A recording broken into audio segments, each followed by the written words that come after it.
high school. Thank you for your life's work, your passion, which is in turn changing lives. I understand there have been some recent roadblocks with funding, and that is discouraging, and I can't imagine, but you have to keep putting one foot in front of the other. There are so many people whose lives are yet to change because the school has not been open. So keep at it. You're human, and you're allowed to be discouraged by these roadblocks. That is absolutely acceptable, but you know, tomorrow's a new day, and I say you gotta keep fighting for it, because you're giving a voice to the voiceless, and you're helping use your platform to leverage help and hope for those who may not be as lucky to have any of that in their life. So thank you for what you're doing, and I hope that wherever you are healthy and happy and safe right now in the midst of this uncertain world.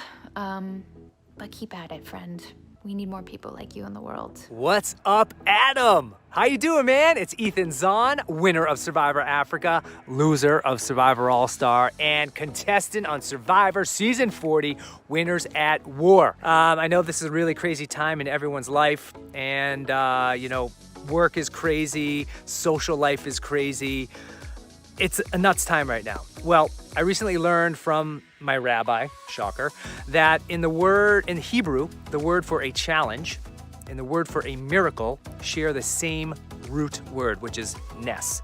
That's because when life throws you challenges, it brings out miraculous things in us. And these challenges aren't supposed to beat us down, but rather the opposite. They're supposed to build us up, make us stronger, empower us to be able to come back as a bigger, stronger person on this planet. And so we're all going through this together right now. I get that, and it's hard for each person individually and what they're going through. But my advice to you is never let this crisis go to waste, buddy. Use it to do some important things out there. Connect with family, laugh a little bit, watch the movies, watch Survivor on Wednesday nights. Go back in and dig deep into the archives of Survivor. So anyway, take care. Thanks for being a fan of the show. Allison, you rock, and hopefully I get to meet you in person one day. Take care. Elena, oh my gosh, I just cannot say enough. Thank you for what you do for our little ones. Leo's here nice and safe and sound watching Alvin and the Chipmunks, and we have hunkered down. We have only left the house once in 2 weeks to go get groceries. Kids and Justin stayed in the car, and we are staying home and hunkering down to beat this SOB. Say thank you to all the doctors and nurses. Thank you for all the doctors and nurses. You're a hero. Yeah. A hero. To the people. Okay. Anyways, I just want to say thank you guys so much. We love you. Stay safe. And thank you so much. Thank you. Vicky! It's David Hunt here, sent by Bez to wish you well in this tricky time. I know you're at home homeschooling Sam. I've got a couple of kids myself who are 4 and 2, so not quite at school age. So most of our homeschooling can be quite fun. But listen, I've written you a song. I'm speaking fast because I'm just on the tip of my tongue. It's kind of holding on to by a thin thread, and I want to play it to you before I forget it. Are you ready? You can't say yes, but I hope you said yes then. Are you ready? Nice. Vicky, I know we're in a sticky situation, and your son's education is falling on you. What on earth do we do? What on earth do we do? Vicky, I know you're in a sticky situation, and your son's education is falling to you. What on earth do we do? What on earth do we do? Take one step forward, take a deep breath in. You can do anything. Yeah, you can do anything. Yeah, just take one step forward, take a deep breath in. Baby, you can do anything.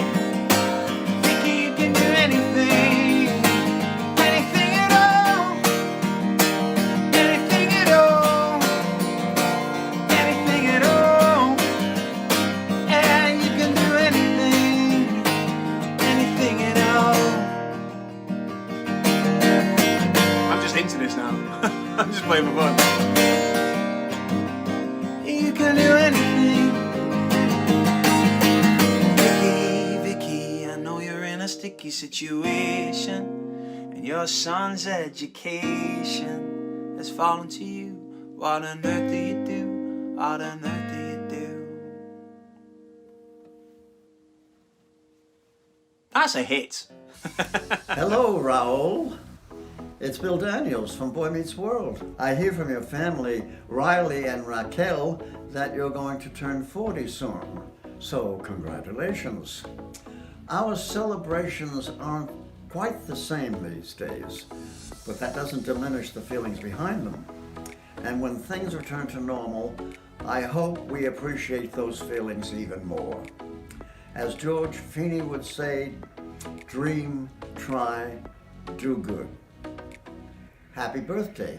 Listen, baby, ain't no mountain high, ain't no valley low, ain't no river wide enough, baby. If you need me, call me, no matter where you.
What's up, guys? Hey. How are you? I'm a huge fan. Huge fan. Top 2 favorite shows right now, you guys and Tiger King. Yes. But I gotta say, I did get in trouble watching your show because I pulled the old, when you have a significant other and you watch the show without that person, they get really, really upset. So I started your show at like 6 o'clock at night. My wife went to bed. I only watched one more episode. Next thing you know, it was 6 in the morning. And I watched the whole thing, and I got in a lot of trouble. So we're kind of like, she's mad at me right now. She's only 3 episodes in, but she loves your show. She went to EKU, and she was a cheerleader at EKU. Yes. Yes. One of you guys is from Kentucky, right? Jerry, you're from Kentucky? No, ma'am. Wait, you got a scholarship to Kentucky? Yes. Okay, yes. that's right. Sorry. Yes. So Louisville. Okay, Yeah. I'm sorry. Let me introduce myself, first of all. I'm Jax Taylor from Vanderpump Rules, and I have the amazing cast of cheer here. Jerry, yay. Lexi, yes. And Gabi. Woo! I'm so excited right now. I'm sorry. I'm really nervous. I'm fangirling right now. Let's just get into it because we have a lot of questions, and I know Jerry can't stay for the whole thing, so I'm going to get into it. I'm super excited to be here. First of all, we want to support, obviously, we're here to give relief. So if you're watching, you can donate by clicking the link in the description by going to cameo.com. And this is where all of our funds will go. So you support COVID-19 relief. So make sure you go to that, click on that, and support. So let's get into it. You guys ready? Yes. Yeah. Okay. We're ready. All right. These questions, these are from the fans, mostly me. Okay, here we go. I want to know, because coming from another guy that's on a reality show, I'm curious how other people, respond to these questions. And like, first of all, here we go. So, what's it like having the camera on you at all times? Like, what was there any was it weird in the beginning? Were you nervous in the beginning? Was it really easy? Did you not care? Go, Gabi, you first. So, honestly, how I felt whenever the camera crew was on us, it really, to me, seemed like they weren't really in our way. The only time that I knew that they were there was when they were actually interviewing us individually. But for the most part, we got a really, really good connection with the camera crew. And I felt like we really bonded well with them. And their entire crew was they were amazing. And honestly, like, they made our job so easy because they were just there and felt like capturing everything. So I felt like they weren't even there. Yeah. How about you guys? Yeah. Jerry? Well, I feel like at the beginning, a lot of us tried to be like perfect. Like the girls will wear makeup a lot, and the that's boys our show too. Same thing. But Same then thing. After like a week or two, I think we got tired of it, and we realized we can't like be perfect all the time. So then everything else was just what it was, and what you saw was what you saw. So it was really nice to have cameras around us at times, but it really didn't feel like they were there once we got over the fact of them being there. Yeah, and they become like family. I mean, I've been on the show for 8 years. We've literally seen our camera guys have kids, get married, and they literally become like our significant others. They've seen us naked. They've seen us at our worst. They've seen us at our best. It's kind of like they just come and go. They have keys to our house. We just don't even see them anymore. I mean, that's what happens to us. But that's how if you have a good camera crew, it makes a huge difference. That's awesome. Oh, absolutely. Yeah, for sure. Like, I feel like, at the beginning, exactly what Jerry said, that's what I was going to say. Basically, everyone was like trying really hard at first to like be perfect because they're like, oh my gosh, this is going to be on Netflix. I can't have the world seeing me look like crap. And then like a couple months into it, like you start waking up early in the mornings and you're like, okay, I'm not trying to spend an hour on my makeup right now. It's 6 a.m. Like, like at the beginning, I admit I tried a lot to like look good, but like towards the end, I was like, they get what they get. Yeah, that's how it is over here too. At this point, they're just kind of like, I don't care anymore. The world can see me at my worst. I don't care. All of them are so sweet. I'm really happy that I got to get close with a lot of them.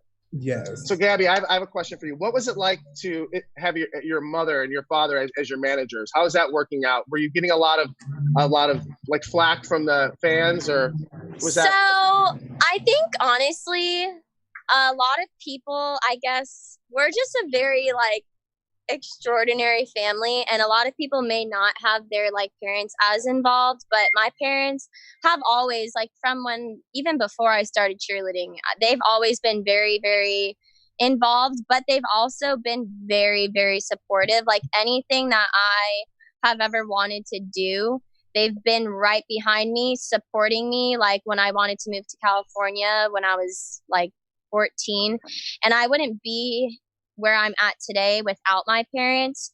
So even though, yes, like, and that was my choice also, I was like, you know what, I would rather my parents, like, I would rather them manage me so that I at least know, okay, I know anything that is brought to them, it's going to be brought to me exactly how it is.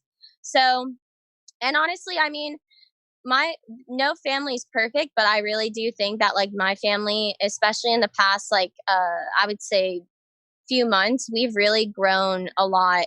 And I feel like we're, obviously, now that I'm getting older and we've talked and we've discussed, like, I think it's really important for me to start, you know, kind of not doing everything by myself, but having, you know, some responsibility, me taking a lot of the, you know, responsibility. We've kind of distributed that. And honestly, I really do feel like we as a family have grown. But yeah, my parents are great, and it sucks getting things from fans, like, especially stuff like that. Like, that's none of their business. Yeah. It's kind of like, listen, it has to be on the show. You know, you're going to get some flack from it. It's kind of like people don't know, but you got people sitting behind their computers and being like, okay, I'm going to be a keyboard warrior today and give my peace of mind. Don't worry about that. And that just honestly, goes with the territory. I feel like nobody really knows unless, like, they know us personally. But honestly, for me, it doesn't even matter what other people's opinions are that don't know us personally, because if you don't know us, then you really can't say anything. But right. Yes. You're watching a television show and you're watching it very condensed. As you know, you guys film for hours and hours. This TV show is only an hour long. They can only put so much in. They're only going to put the highlights in where we're going crazy. And then they're going to be like, well, why is she so crazy? Well, that's the point, the part they put in the show. No, I'm sorry. absolutely. You didn't see how, like, when I get in a fight with somebody, they're always like, why is he so crazy? Well, you're not going to see how the fight started or how it ended. Yeah. You're going to see me at my crazy point where they're like, he's crazy. This is perfect. Just put that on. So I get it. Question. So, Lexi, is there going to be a Cheer 2? Season part 2? That's like the biggest question. Is there going to be a season 2? And are you going to be part of it? It's a 2-part question. Have to answer it. Do I have to? Season 2? Is there going to be a season 2? Come on, you guys know. We're just happy to be here. Okay. Would you be, if there was, we're just going to say there is, because how could there not be? Would you guys be a part of it? If there was, absolutely. Yes. Yes. Yeah? Yeah. Here's another part. I'm sorry, all these questions are coming in because now my questions are coming in. So what do you like, what's going to happen after this? So what's the best case scenario? What do you want to come out of this? What's your future like? Where do you see this going? Like, your own gyms, your own dance studios, your own competitions. Like, what is the end result of this? Like, what's the end goal? Who wants to go first? Jerry, you can go first. Okay, I'll go first. I think people want to know. People want to know because what you're doing, it's while you're in college. What's the next step? Do you open your own gym? Do you open your own studio? Do you start your own competitions? Do you just tour because of the celebrity that you built? Like, what's the next thing? And that's what I'm sure what people ask you all the time. Like, wow, this is great, but then what do you do after? That's what people say to us all the time. They're like, can't you just enjoy the moment? Why do you got to always ask what's in the future? But this is a question from the fans, which I'm sure you guys have thought about this too, because you probably all could open your own gyms at any time, right? Yeah, I definitely don't think I would like want to own my own gym.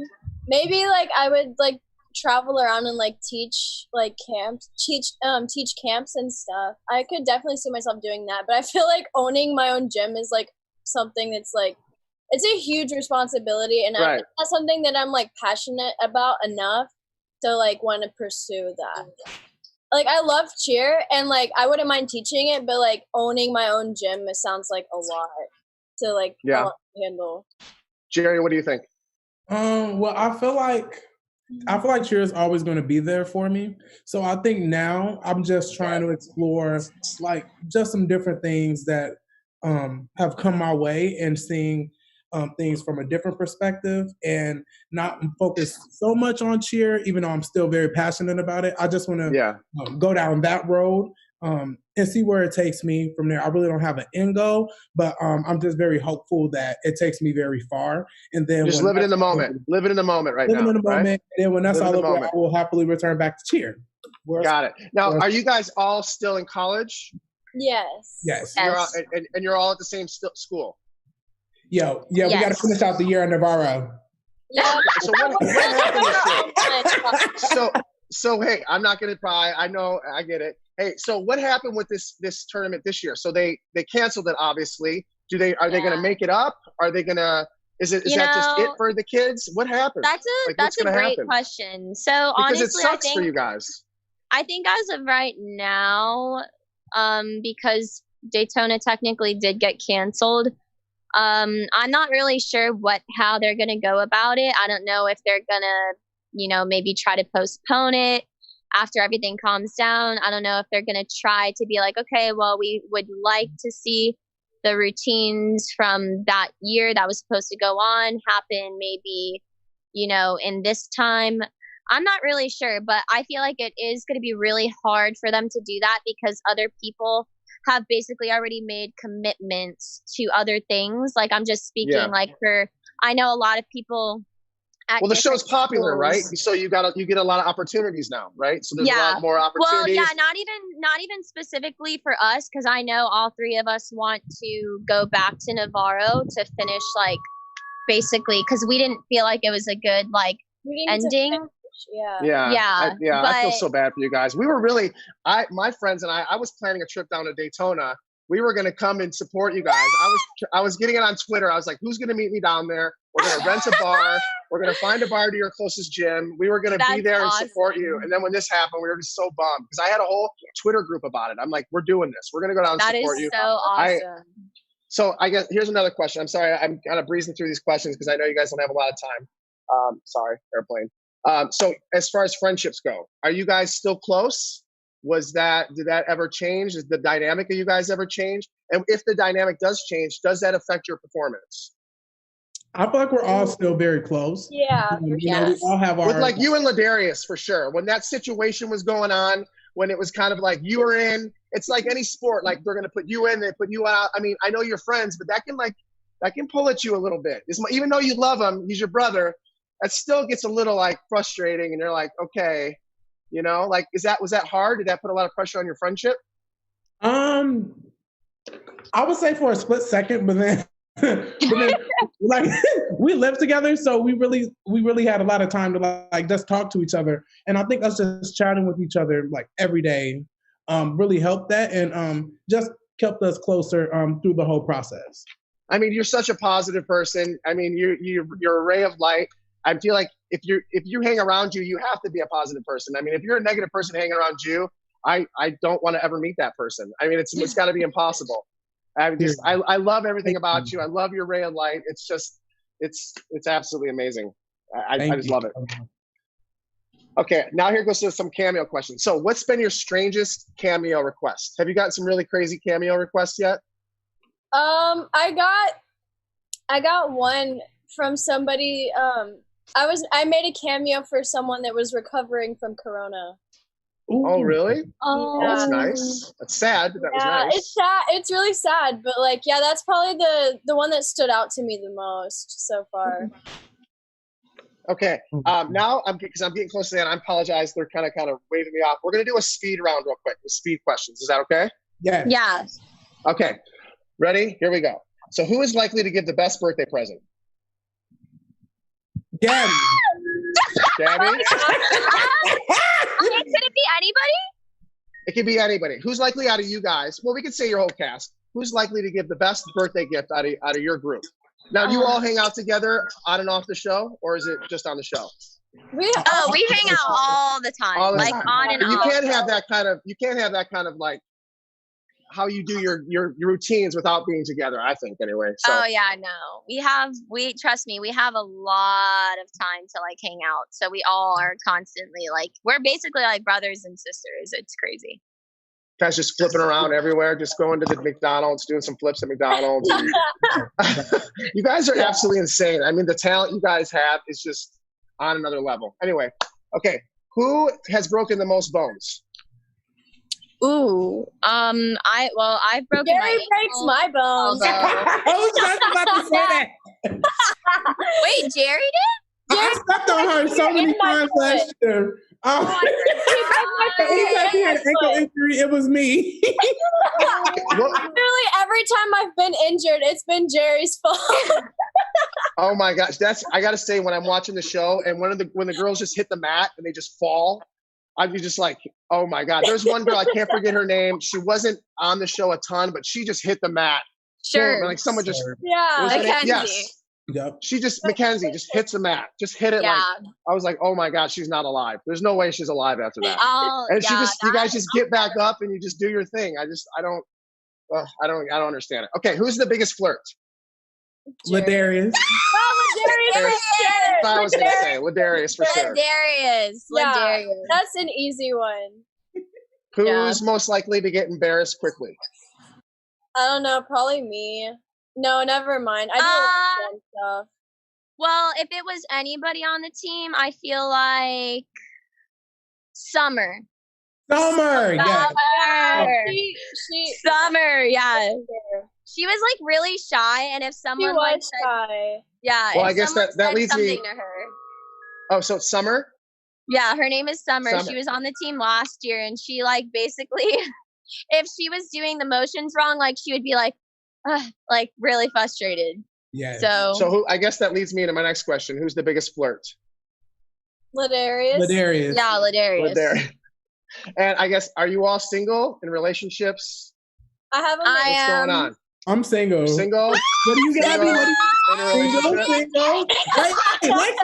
Lexi, what's going on? I got a man's, boo. Oh, duh, period. Okay. Is it hard to date? Is it hard to date, like being on a show? Like, do you find it that it's kind of, maybe put a little bit of pressure on your relationship? Honestly, we've been thriving. I just feel like we have like a really strong relationship. I mean, yeah, like it gets like I understand like how like he could be annoyed sometimes because my DMs are popping. Right. Not only that too. Not only what I'm thinking of that is your workload. I mean, you can't just be as talented as you are. You didn't just wake up and be like that. You have to work at that. You constantly are there. You're at the gym every day. You have to eat right every day. You can't go out and party, from what I think, right? You can't go out and drink. It's stress. It's hard for him because like he had to like adjust to my schedule. And it was really hard. Right now we're thriving like better than ever. But like whenever I was at Navarro, it was hard because literally I would like be at classes all the time. I would be at cheer practice all the time. And when I'm not at class or practice, I'm doing homework or I'm doing interviews or whatever. Like I was completely slammed like from morning to night, like almost every day. So like it is hard to find time to like hang out with your boo whenever you have so much stuff on your plate. So, like, I mean, I don't know how you do it between practice, which it seems like you guys practice 24/7, and then you have to study and get good grades at the same time, right? Because I mean, I'm sure that you have to have good grades to be on the team, right? Yeah, so I mean, it's like you have to be passing all your classes if you even want to step foot on the I'm losing somebody. Hello? Can you hear? Oh yeah. Okay. Sorry. Go ahead. I said that we have to be passing all of our classes if we even want to step foot on the bandshell in Daytona. Oh wow. Mm-hmm. Okay. This is my question. Who quotes the movie Bring It On the most? I've never even seen it. I would say Jerry Come and on, Ladarius. don't say you've never watched it. We got a lot of fans. Yes. Yes, we do. When they go pyramid. Higher. Jax. You guys are awesome. What was it like being? Can I ask? This is my last question. I just want to know, what was it like being on Ellen? I mean, we haven't even been on Ellen. That's our dream. And I've been on a show 8 years. You guys have been on, and you get on Ellen, and I'm like, son of a bitch, they're on Ellen. I was like, that must have been crazy. I mean, that's a bucket list for me. It was really fast. I felt like we were there. It was really fast. Was she nice? We were in and we were out. I was like, whoa, that like did not feel like, it was very fast. But super fast. really, really sweet. Like she said to us before we walked off to go do our performance, she was like, hey, I just want you guys to know, like, I love the show and you guys are absolutely so inspiring, and just keep up like everything that you're doing, because you're amazing. So it was really awesome. She's really sweet. I know. I was so jealous when I saw that. Oh my God. I mean, but my wife Brittany wants to say hi. Can she say hi to you guys? Of course. Come on in. Oh, come on. Here. Brittany's coming. Go ahead. Hey, Brittany! Hey, everybody! I just What's want to up? say thank you so much for showing the world how hard cheerleading is. And like how much you put into it. Like it is, like I feel like everybody was always like, oh, football, blah, blah, blah. And like saying stuff was, cheerleading wasn't a sport, and you guys just changed that in everybody's view. Like you guys are incredible. I'm a huge fan. She was so happy when I was watching this. She's like, you see what goes into cheerleading? You see, because I said she was a cheerleader at EKU. Not on your Okay, come on, girl. You guys are amazing. Thank you. Yeah, I did cheer in college and stuff, but nothing like what you guys can do. So I just really appreciate like you guys showing the world how much work it is, and you guys are amazing. Thank and you. He's over here all the time being like, can I make math? And he's like doing like all these like motions. Everybody in our show is a huge fan, by the way. Kristen and Katie are huge fans, and they're so jealous that I got to talk to you guys right now.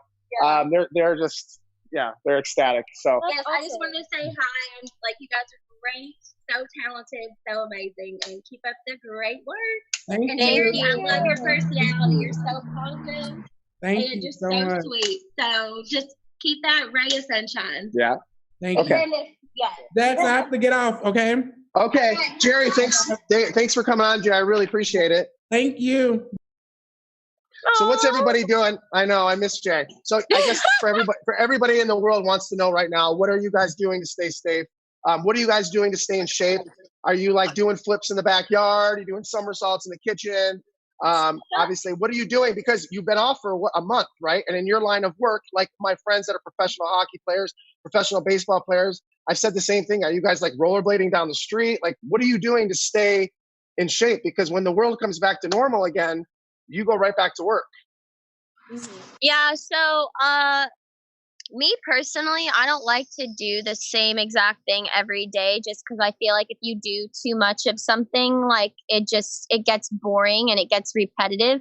So I like to just switch it up. So sometimes I'll run, sometimes I'll do like a P90X like insanity video of someone else teaching like different workouts. I'll sometimes rollerblade. I'll sometimes go ride, a bike near the boardwalk.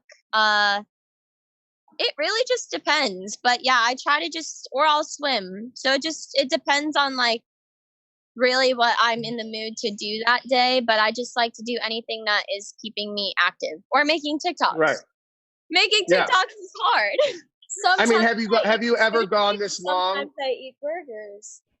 Have you ever gone this long though without doing something in the gymnastics world, in the cheer world? Have you gone this long without, competing, and then just be able to hop right back in? Oh, that's good. I mean, at least you can hop right back into it.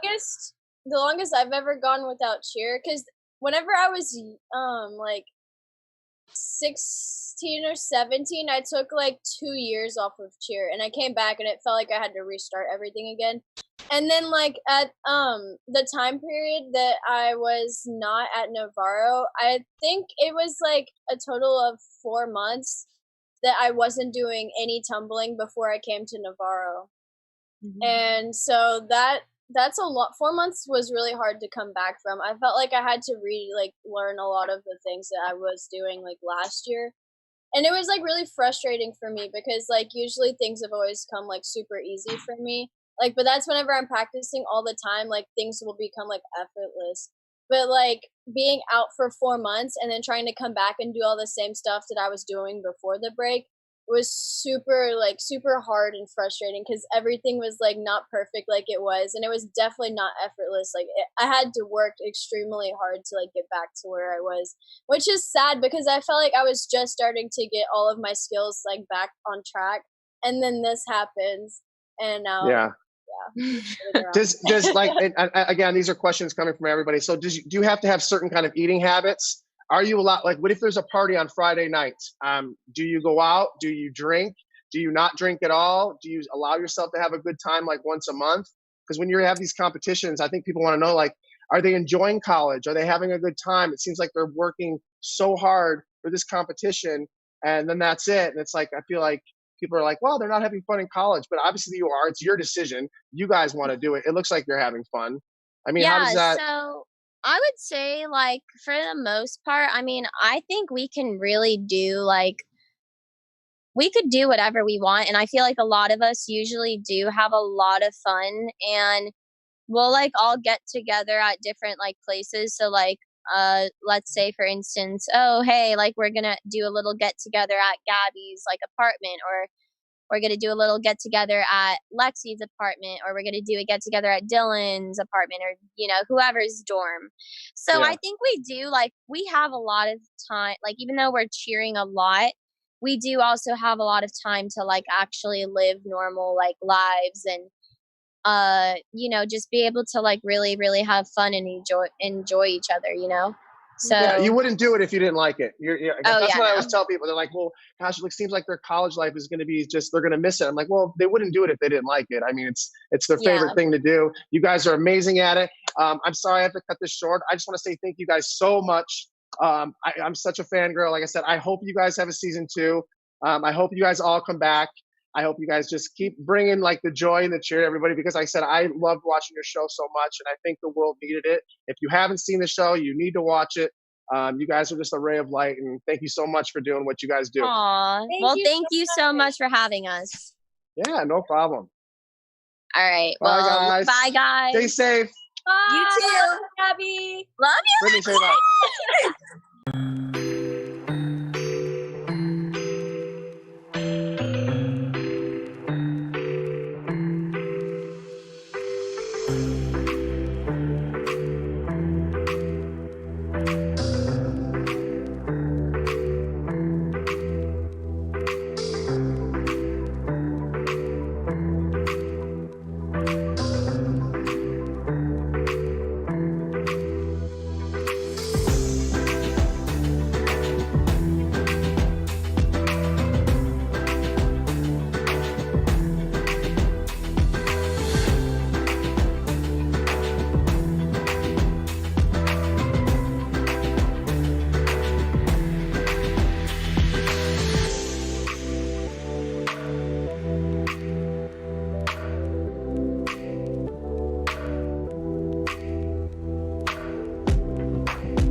All righty, gentlemen.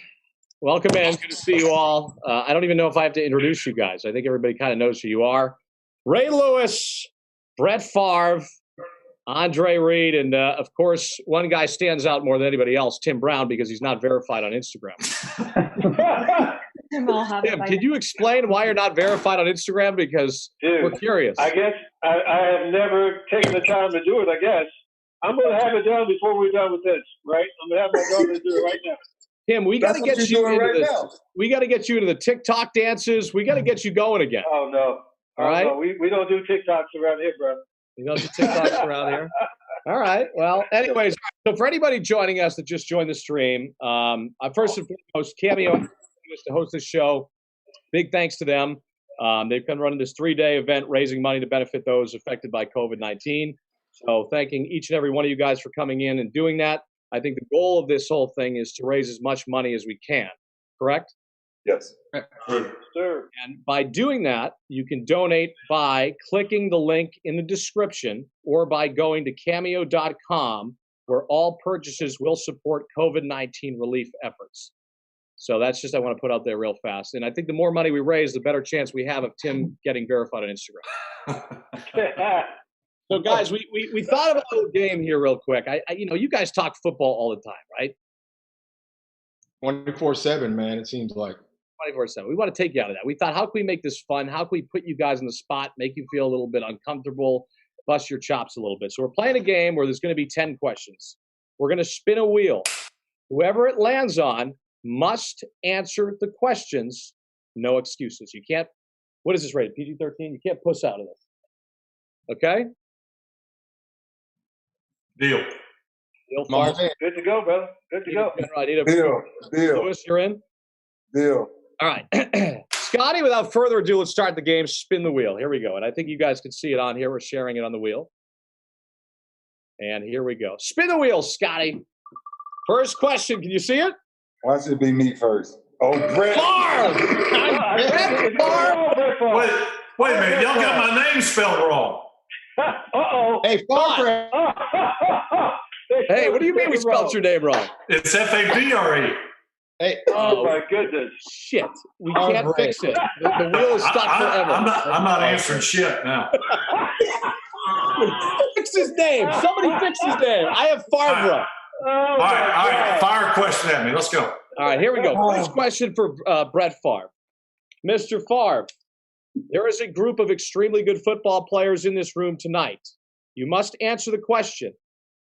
Gun to your head, who out of this group would you select as a teammate? The wheel landed on you. Yeah, I can't pick Tim or Andre because that would leave the other one out. Both of them are Hall of Fame receivers. I got to go with Ray Lewis. Wow, shots fired at Tim and Andre. No, that's cool, man. No, that's props to them two. Bro, you a match already. Come on, man. This is great. I never thought we'd have this amount of drama in this room amongst Hall of Famers. Tim, how does that make you feel? Wonderful. Defense wins championship, they tell me. So he's a smart man. Ray, how does it feel to have Brett choose you as a winner? First of all, if anybody knew our history, I was supposed to be selected in Green Bay in 1996 at the 27th pick of the draft. So there was we almost ended up playing together. But anytime the legend can pick me, I'll pick it over Andre. I love it. Well, wait a minute. You almost were playing with us in 96. In 1996, I was on the phone with you guys at the 27th pick. Get out. Imagine that, how good we could have been. You and Reggie. I don't know who missed the boat there, but my goal is to get a little bit of the feathers ruffled here between the four of you. That's my goal. You guys just take it from here. All right, so let's spin the wheel again. Question number 2, who's it going to land on? We fixed your name. Oh, we didn't fix his name yet. All right, question 2, spin the wheel. Tim Brown! The only man who is not verified on Instagram and has a picture of a Heisman Trophy behind him somewhere. There it is. Oh, man. Tim, real quick, can you take us? It's a new house. I don't know what's on the wall here. Tim, can you take us through? Can you take us through how that picture was taken? So years ago, I think it was for my book back in 2014, 15. They wanted me to take a bunch of pictures with the Heisman and all that kind of stuff. So you know, I mean, that's just a very unique picture. You're basically making love to that thing. Yeah. There's another one out there that's pretty cool. I actually tossed the football up, and the lady got a picture of the Wilson in the NFL like perfectly. It's like it was, you know, stuck in air or something. It's pretty cool. Well, we got to see it, Tim. I'm sorry, guys. I'm sorry. Well, we got to see it. Come on, see. Can you move your technology so we can see it? Oh yeah, Brett. That's a big ask, Brett. That's a big ask for Tim Brown. Yeah, he might get disconnected right here. He's struggling on social. Brett is basically Brett's coming in live from the moon. We don't even know. I mean, Tim, excuse me. What are you talking about, bro? I'm right here. Tim, I'm staring at your abs. All right, here. Nice. Yeah. Nice. Yeah, that came out pretty good. All right, Brown, here we go. You got the question. Balls in your court. That was my question. No. That was a prepper. That was a prepper. Oh, okay, all right. Let's go. In the game, you were benched and have to pick one of these players to fill your spot. So somebody has to play the position that you played, which I'm pretty sure you know what that is. Who would you choose and why? That's easy. Ray, quiet. This is not your question, Ray. Pipe down. Come on. Well, look, you know, Andre and I were very similar players. You know, we were guys who loved to catch the ball and run with the ball after the catch. So, I mean, I think if he came in for me, people would be like, he's a little lighter colored, but other than that, it looks like the same guy. So, the final answer is who? Andre Reed. Wow. Ladies and gentlemen, breaking news. Brett Favre has still not been chosen. Just so Can you everybody believe knows. he wouldn't pick me to play receiver? I mean, that's probably a smart move. All right, let's bring the wheel back here. Question 3, well done. Spin that wheel. Here we go. Who's next? Oh, my goodness. Well. Mr. Ray Lewis. Y'all got that wheel set up. We have the wheel set up. The damn wheel stopped spinning halfway through. Ray, quiet. All right? Come on, quiet. We know what we're doing over here. Nothing fishy going on. All right. Ray, I got to ask you, who is most likely, and I don't think it's Brown, who is most likely to be awake at 2 a.m. doing a TikTok dance? Really? Yeah, really. What do you think? I'm coming here with NFL stats? Everybody asks. Nah. Wow. Who would be up doing a TikTok dance? I don't think nobody on here. Maybe. You have a gun. You got a gun to your head. You got to pick. I got to pick one though. You know what? I'm gonna go out on a limb and say Brett. Oh, of course it's Favre. 20 years ago, Ray, you would have been dead on. Maybe 4 a.m. doing a TikTok, but I'm thinking Andre. Andre, yeah, that's a no-brainer. That's Andre all day. Hey, believe it or not, I'm verified on TikTok. So Andre is way ahead of the curve here. Andre is way ahead of the curve. Hey, I have It's not Andre. It's not Andre. It's the lady with Andre. All right, so now I have to ask you this. I want to keep this open to the floor here to all you guys. Awesome, have man. any of you guys, and I think that Ray Lewis, based on his track record of dancing around while you were playing football and celebrations, I think you would kill it on TikTok. No question. So I think Ray Lewis would be the most likely to use TikTok if I had to pick one there. But Brett, what's up with the hair? Did you do anything on social media with the dyeing of the hair? Yeah, so like last week, of course, we've been going a little stir crazy. I go outside the house, I come back in. I go outside the house, I come back in. Occasionally, I go to the grocery store. So my daughter, we were talking about doing a TikTok, which we did. And she didn't want to post it because I danced way too bad. And I said, well, let's color my hair. What the heck? She says, really? And I said, yeah, why not? So we colored it, I think orange. I'm not even sure what color it is. Yeah, no, we noticed that. We can see that, Brett. We're good. We can see that. And Ray, I think that confirms that you made the right choice, that Brett Favre is the most likely to be doing TikTok dances at 2 a.m.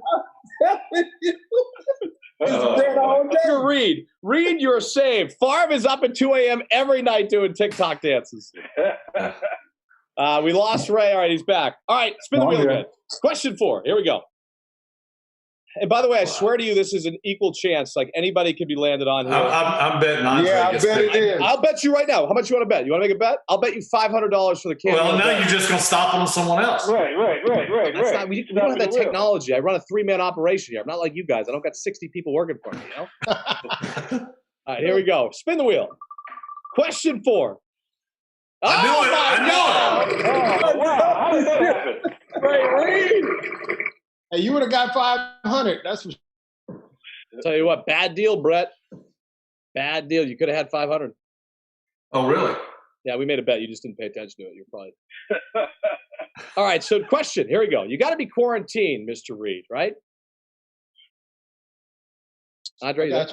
Okay. Yeah, I'm here. I was just waiting for a response. Yes, sir. Okay, we good? Ray's killing it with the TikTok dance. Favre. I mean, Ray buried Favre there. Favre just came loose and just had to just reveal all his secrets there. We got him. All right, Reed, you have to be quarantined with one person from this group. Brown, Lewis, or Favre? Oh, that's easy. All right, I won't even finish the question. No disrespect to my wide receiver boy, my wide receiver butt, Tim Brown. Ray. I'm going with Brett Favre because I think Brett would have more stories. Oh, and question. Ray would have the stories, but they might get boring after a while. Plus, Ray would have you working out. I'm going to go with Brett. Ray had you both working out. Yeah, you'd be working out with Ray. Ray would be giving you motivational speeches. Absolutely. I just came out the gym, so we will still be working out every day. Yeah. You'll be eating green stuff and drinking. As far as the stories go, I got to go with the guy from Mississippi, man. I got to go with I got some stories. Yeah, you got plenty of them. All right. I mean, I don't know. Shit hits the fan. Can Favre protect you as much as Lewis can? I don't know. No, I don't know. I don't know. I might go with Ray on that one. All right, so here we go. Let's bring the wheel back here. Let's keep it moving. And by the way, guys, let's take a quick thing. Anybody that wants to donate, remember this is for a good cause here, and we're doing this. The link is in the description or by going to cameo.com. All purchases support COVID-19 relief efforts. Once again, we thank Cameo, thank Favre, Reed, Brown, Ray, everybody in here. We're all putting in what we can to try and move this world forward in a positive way here, as obviously none of us somewhat know what's going on right now, but we got to try and day by day roll through this thing, the quarantine, everything going on. So back to the question. Spin the wheel, Scotty. I just told you, man. I'm telling you, this thing is hood. Lewis, are you ready? Yeah, man. Let's go. We're going to go a little bit PG-13, R-rated here. All right. Who is more likely to go on a 3-day bender on this group? Drinking, partying, and having fun. Oh, that's an easy one. Oh, that's easy. Brett. Who? Again, 20 years ago, he would have been right. You know Andre's a bender. Hey, Tim, I'm your guy right now. 20 years ago was me too, so yeah. Hey, when you play in Buffalo, you got to figure out the things to do. Yeah, you got to bend it a little bit. Yeah. All right, so hold on. Lewis, your answer is most likely to go on a 3-day bender. We're sure we're going to probably get a call from Favre's agents any minute now, but it is Brett Favre. Yeah. All right, this is for a good cause, Brett. Relax, all right? It's for a good cause. That's why he's in that room in the dark. There you go. Are you in like Ted Bundy's basement? Where are you over there? Yeah. I'm in a little small shack in the woods. Man, oh man. All right. So that's good. Next question. We're almost done here, boys. We're almost done. I wonder who this is going to be. Right. Why don't you take a guess? Tim Brown. You're going Tim Brown? All right, spin the wheel. I'm going with Tim. Spin the wheel here, the wheel of doom, we call it. Lewis again! No way! Lewis again! You see that, Ray? You start talking shit, the wheel can work against you. The wheel can work against you, Ray. Man. Yeah, is this, are we allowed to swear? No. You already did. All right, all right, I'll say it. I don't care. It's for a good cause. Ray, don't fuck with the wheel. All right? That's it. Here we go. Next question. Menery, man. Ray, who is the better NBA player? LeBron James or Michael Jordan? Ooh. Tough one. Tim, we didn't ask for an ooh. This is on Ray. Tim, we'll get to you in a minute, okay? My bad. Yeah, man, that's not a ooh. They're listen, those two guys are, first of all, they're very special, but what I saw as a kid, what I saw Michael Jordan do with the game of basketball is, I mean, you would run home just to see him play in a regular game, a game that didn't mean nothing. You know, like he was just, he changed everything. And but what LeBron is doing is absolutely amazing. But I'm telling you, MJ is that dude. It's gonna be MJ all day. So MJ is your final answer, right? Yeah, for sure. All right, let's open up to the floor. Reed, what do you think? I'm just like Ray, man. I'm an old school guy, even though what LeBron has done is phenomenal. Everybody talks about their championships and things of that nature. They're both, I think they both make their teammates better. I think Michael Jordan had more talent around him with Scottie, those other guys. LeBron, I think what he did a couple years ago took Cleveland to the championship. But I give Michael just a slight edge. Everybody's bashing LeBron. Tim Brown, you want to put it on there? You want to put in your input here? Yeah, I think because of the era that we grew up in, man, it's hard to envision anybody being better than Michael Jordan. I bought an NBA pass just so out in California. By the time I got home to practice, he was playing someplace, and I was watching him play every game I could. So I had to find myself doing that for LeBron. I think LeBron is incredibly talented. And obviously, he's one of the best to ever play the game. But if you ask me who I think is the best, I don't think there'll ever be a player I think is going to be better than Michael Jordan. So. And now we're going to go on to our final opinion here. A man who's known for his he's about to blow up on TikTok. Brett, what's your take on this? That's easy. Michael Jordan. Mr. Clutch, man. That dude, when he had when he had the ball, it was over. Yeah, I mean, I think there's no debate. I think Game 7, 10 seconds left. One guy's going to put the ball in the basket. And he's going to make it. He's going to make it every time. He's going to make it. All right, spin the wheel. Let's go. We're almost done here, boys. Now watch it with me again. See what I'm saying? Now that was a good question. Again. That was a great question. Yeah. Watch it be me again. Reed is back in the house. Andre. The good news is, in the meantime, since we're not focusing on Favre, he can go and do some Wrangler jeans commercials while we're up. All right, here we go. Question is, if you could receive a cameo, because we're going to keep it on point here, from anyone in the world, who would you choose? Well, it's a good question. Great question. That's a great question. And there's so many. I mean, gosh. Yeah, but there's not so many, Andre. You got to pick one. That's the point of the game. Okay. Does he have to be dead or alive? I mean, we're going to bring somebody back from the dead to do a cameo? No, realistic. It's got to be alive. We're not going to go digging through graves. No. Alive, Andre. Alive. Alive. Yeah, man. Cameo. I really don't know. I don't have. Come on, Dre. What are you doing in the show right now, Andre? What are you doing right now? You're saying you don't know? I don't. Oh, gosh. I mean, we're not letting you panic away from this. You have to give us an answer. Okay. I'm going to go with Jeff Bezos. Jeff Bezos. Interesting one. And what would the cameo look like with Jeff Bezos? What would you want him to say to you? Hey, a whole bunch of Amazon boxes with a lot of good stuff in it. All right, cool. So it would be like, hey, this is Jeff. Andre, we just sent you a whole lot of Amazon gift boxes. Enjoy it. Exactly. Yeah. It's as easy as I can get. Pesos. Interesting choice, Andre. All right. Favre, who would you have? I don't know. Maybe Tom Hanks. That's my guy. That is my thing as well. Boom. Yeah.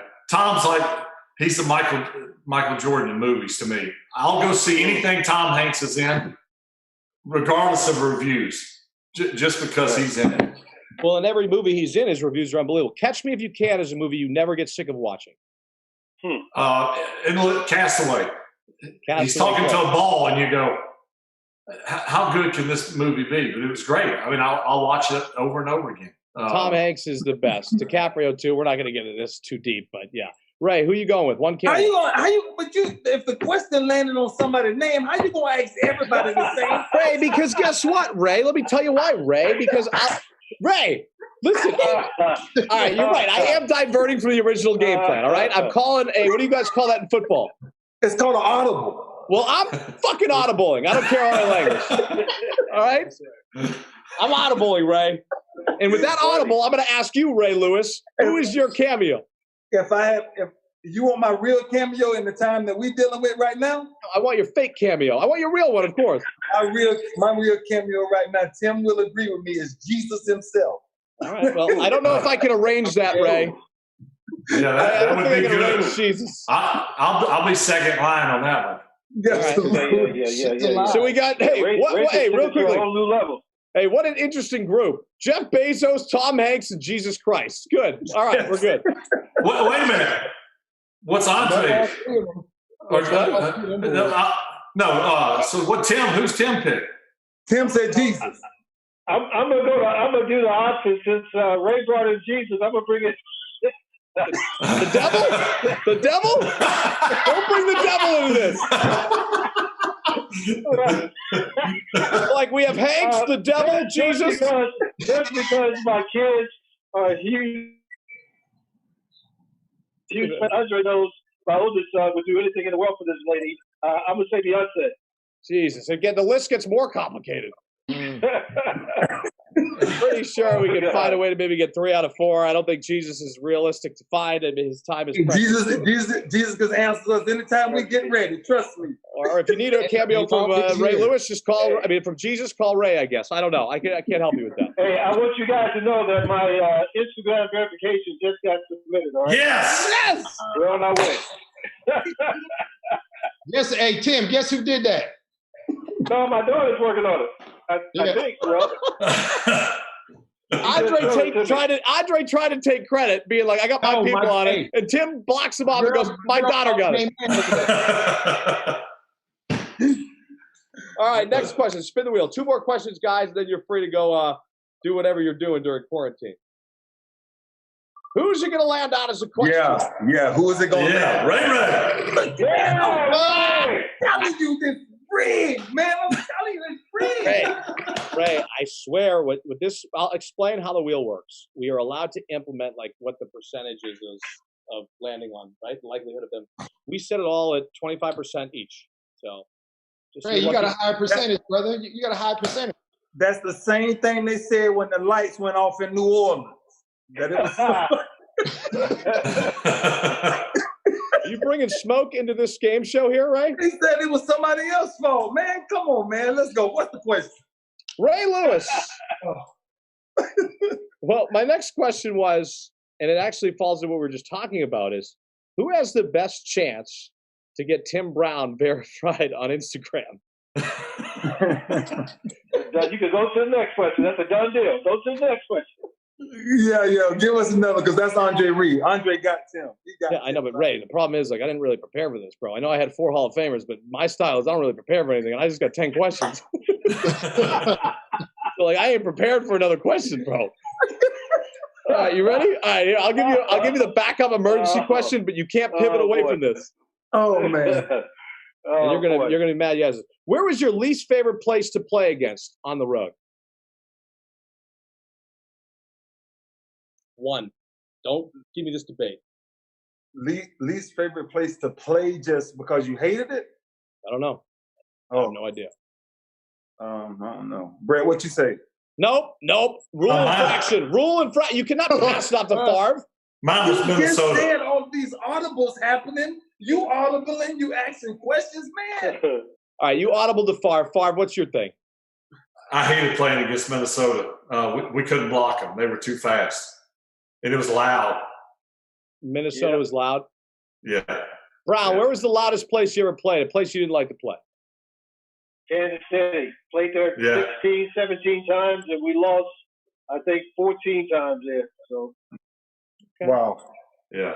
Loud place. Reed? I hated Pittsburgh. No, I said Reed. You already passed your question, Ray. I'm coming back to you. I did not pass. You passed the far. I get to come back and answer it. You get to come back. I know. I'm giving you time to think. I'm bailing you out, Ray. Reed, what do you got? The loudest place besides Kansas City to me was the old Kingdom in Seattle. Oh, yeah. So Seattle, Kansas City, Minnesota. Now we'll pass it off to, apparently Ray Lewis was supposed to answer the question, but go ahead. Pittsburgh. I just hated playing there. All right. I actually loved playing. I just hated the stadium. I hated the whole environment. Well, then how good does it make you feel when you're playing in Pittsburgh and some running back is coming across the middle who plays for the Pittsburgh Steelers and you just fucking light them up, fumble, knock the ball loose? Is that the best feeling in the world where you play? Man, that's why them Steelers fans don't like me now. All right.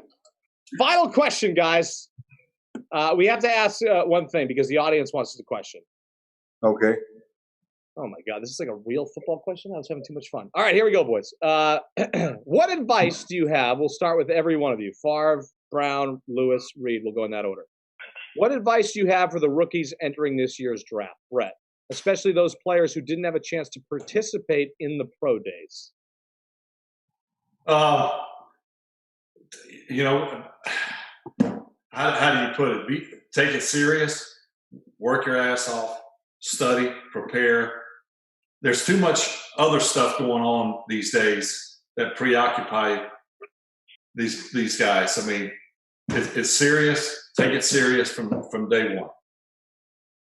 I like it. All right, Tim? Yeah, I think Brett is exactly right, man. There's so much going on. If you don't focus on what your job is, then 4 years from now, you'll be looking for another job. You'll get this first 4 years in, but after that, it's going to be really tough, man. And, nowadays, when you come into the league, man, you have to love the game because there's so much money. If you're doing this for the money, you come in there getting $25, $30 million contracts in your first contract, you're not going to focus. You're not going to do what you're supposed to do, man. So you got to love the game. You got to love what you're doing. And, I think like Brett said, I can't imagine what we would have done if we would have had social media back in the day. I think for some of us it would have been great, and for others maybe not. But with all that on top of your head and trying to play great football, that could be very difficult. It is a funny line of with social media. I think to answer your question, it would have led to a lot bigger brand endorsement deals with all the social media stuff going on. Ray, what do you think?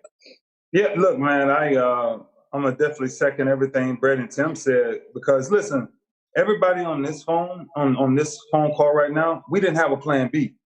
That's right. Yeah, we had one. We had one. I had to use one of those the other night with. Sorry, go ahead.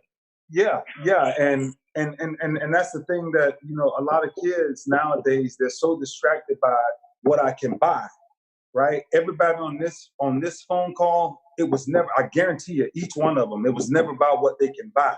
It was about who they can compete against. If you're the best, then I want to challenge the best. And I want to go out every day and do that. I just told my son and his friend that. I said, can you imagine if I was playing right now and had this much time in isolation? Do you know the type of person I will be when I come out of that? I'm working out 3 times right now, and I'm 44 years old, and I've been retired almost 10 years. Because this is the greatest. Listen, we will never get this chance again. That's a fact, right? We will never see this ever again in life. And everybody on this phone call, I guarantee you they can agree with me about one thing. Most of us didn't have 3 TV channels. Most of us didn't have a cooked meal every night of the week. Most of us didn't have proper cleats and the proper clothes. But man, we had something inside of us that was so freaking incredible that we will die before you beat us. True. I mean, I had a video go viral out of nowhere, and that's how I got my success. But for the rest of you, I will say, yeah, probably. For you guys, definitely. Yeah, probably. I mean, Ray, I'm going to be honest with you. It didn't have all that. I had a lucky video, but thank you for that. Reed, what do we got? After the 30 for 30 documentary by Ray Lewis there, whatever that was. Dude, let me tell you. I think these kids nowadays. I think these kids nowadays got to realize the hype. With just what these guys said about social media and everybody after them, and before you even take a snap or make a tackle or throw a ball or catch one, you gotta put what hype is in perspective. Because you can believe your own hype, but once you get out there, just like Ray said, once you get out there, what you got in here that's going to develop to a point where that hype is going to be fulfilled. And nowadays, they're already hyped before they even do anything. With money, with social media, with this, with that.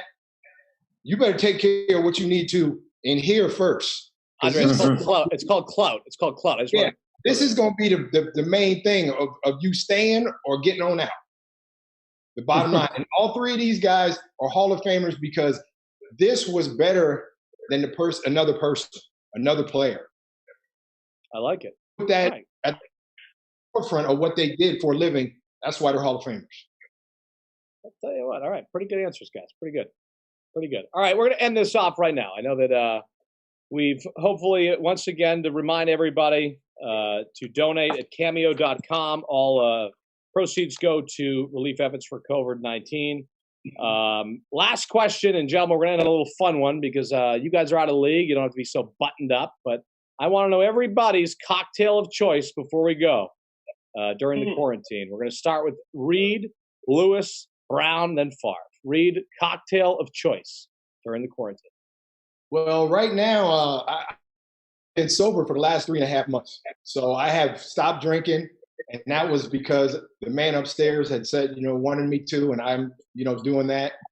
And good for you. My drinking choice really right now is some Red Bull, some stuff mixed in there, some berries and some fruit in there. So, that's what I'm drinking. Good for you. I did 60 days no drinking challenge with Michael Rubin and Christian McCaffrey, and it was a horror show, but we're good. All right, Lewis, what's your drink of choice? You got one cocktail to have during the quarantine. What is it? Yeah, man, I ain't had a drink in so long. It's crazy. Terrible question to ask tonight. All right, go ahead. Yeah, you got the wrong question for this group, by the way. It's a good question because, look, I right before this quarantine thing started, man, I started training because I'm honestly, and everybody on this phone know this, right? It's like I will never stop chasing a better me. So this drink every day that I actually stir up now is broccoli, asparagus. Jesus Christmas. Come on, Ray. Oh my gosh. I mean, if I had the picture right now. I get it, Ray. I get it. But I mean, I'm saying you have to choose a drink. If you had to have one, it could be a Bud Light. Just say Bud Light. Hey, Bob. Okay, hey, give Bob. me one drink, Ray. One drink. Make it up. Hey, Bob, I'm going to give you my drinking choice. Back in the day, I used to drink Crown and Coke. That was like my drink. Crown and Coke. Boom. Answer locked in. I wouldn't touch nothing. I wouldn't touch nothing but if I was to touch any drink, I wouldn't touch nothing but tequila. Boom. All right. What kind of tequila are we talking? You imagine Dre on tequila? Wow. You know what? I'm realizing this is like a reverse AA class that I'm constructing. This is like reverse AA. I'm like, bring everybody in who wants to stop drinking, and I bring them all back in. All right, Brad. Tell us, bro. Come on, man. You probably got it right there with you now. You got to tell us. What do you got? We go TB then Favre.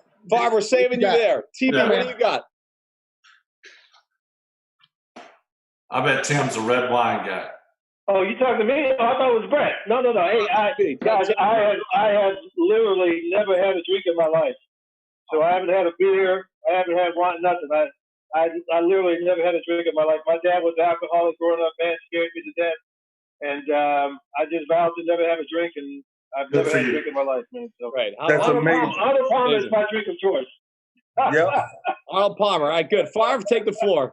Yeah, I'm gonna mess it all up, Brett. Just mess it up. Okay, mess it up. Brett's like 7 tequila shots, 17 shots of this. What do you got, Brett? 98, I quit drinking. So since then, I would say water, Coke, or an Arnold Palmer. I like those. Those are really good. Sir. I'm boring now. You guys realize you're not in the league anymore? You can, I mean, pre 98. Pre-98, it was whatever. Didn't matter. All right. So Yeah. awesome. Good answers, guys. Good You stuff. gotta tell us your drink. I have a little whiskey ginger ale. Now, I just did 60 days. I made a bet with Michael Rubin and Christian McCaffrey. If I did 60 days sober, Christian would have to mention me in 3 NFL interviews next season, and Michael Rubin would have to give $50,000 to St. Jude's with kids with cancer. So it was the hardest thing in the world, but I did 60 days, blew them both out of the water, and now Christian has to mention me 3 times in the NFL. Oh, man. And Michael's got to donate $50,000 for kids with cancer with St. Jude. So Wow, awesome. Nice. Wow. And also, I'm back though. I'm back drinking again. I'm having some fun. So. All right, guys. I can't thank you enough. You guys are the best at what you did. Cameo. Appreciate you having me on here. These guys on here, obviously raising money for a good cause. We're in quarantine here. Nobody knows what's going on, but we're day by day we'll try and figure this out. And you guys are amazing people. And You know what, man? It's good to see my Hall of Fame. It's good to see my Hall of Fame brothers, man, doing good things, doing great stuff. We only get to see each other maybe once a year, twice a year. Definitely in Canton. If there isn't even going to be Canton this year, we don't even know that yet. Yeah. But it's always good to see these guys because I respect them as players, but I respect them as people more and what they're doing. And we're all trying to be examples for the next generation, man. And with this COVID-19 going on, it's really believe it or not, it's a positive in a kind of way where people really got to look at themselves and not only take care of themselves, but take care of their families, take care of everything that means something to you because it is no joke. And these guys know this thing ain't no joke, man. Every time I look at the news, somebody's dying from this thing. Yeah. So doing this for the COVID relief fund, I think it's awesome, man. So 100%. All right, boys. Well, pleasure. Love you guys. All right. Appreciate y'all, man. I love y'all. Y'all be good, all right? Bob, be good. Same here, man. You guys are the best. Love you all. Stay safe. Take care. Y'all be good.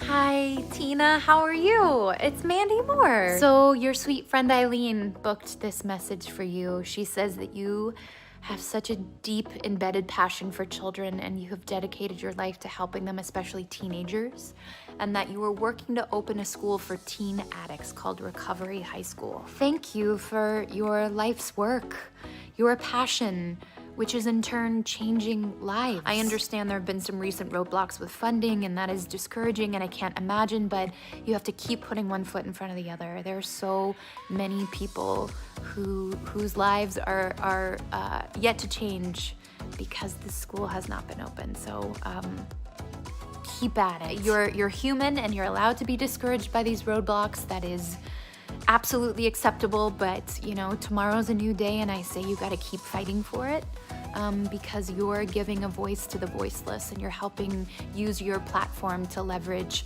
help and hope for those who may not be as lucky to have any of that in their life. So thank you for what you're doing. And I hope that wherever you are healthy and happy and safe right now in the midst of this uncertain world. But keep at it, friend.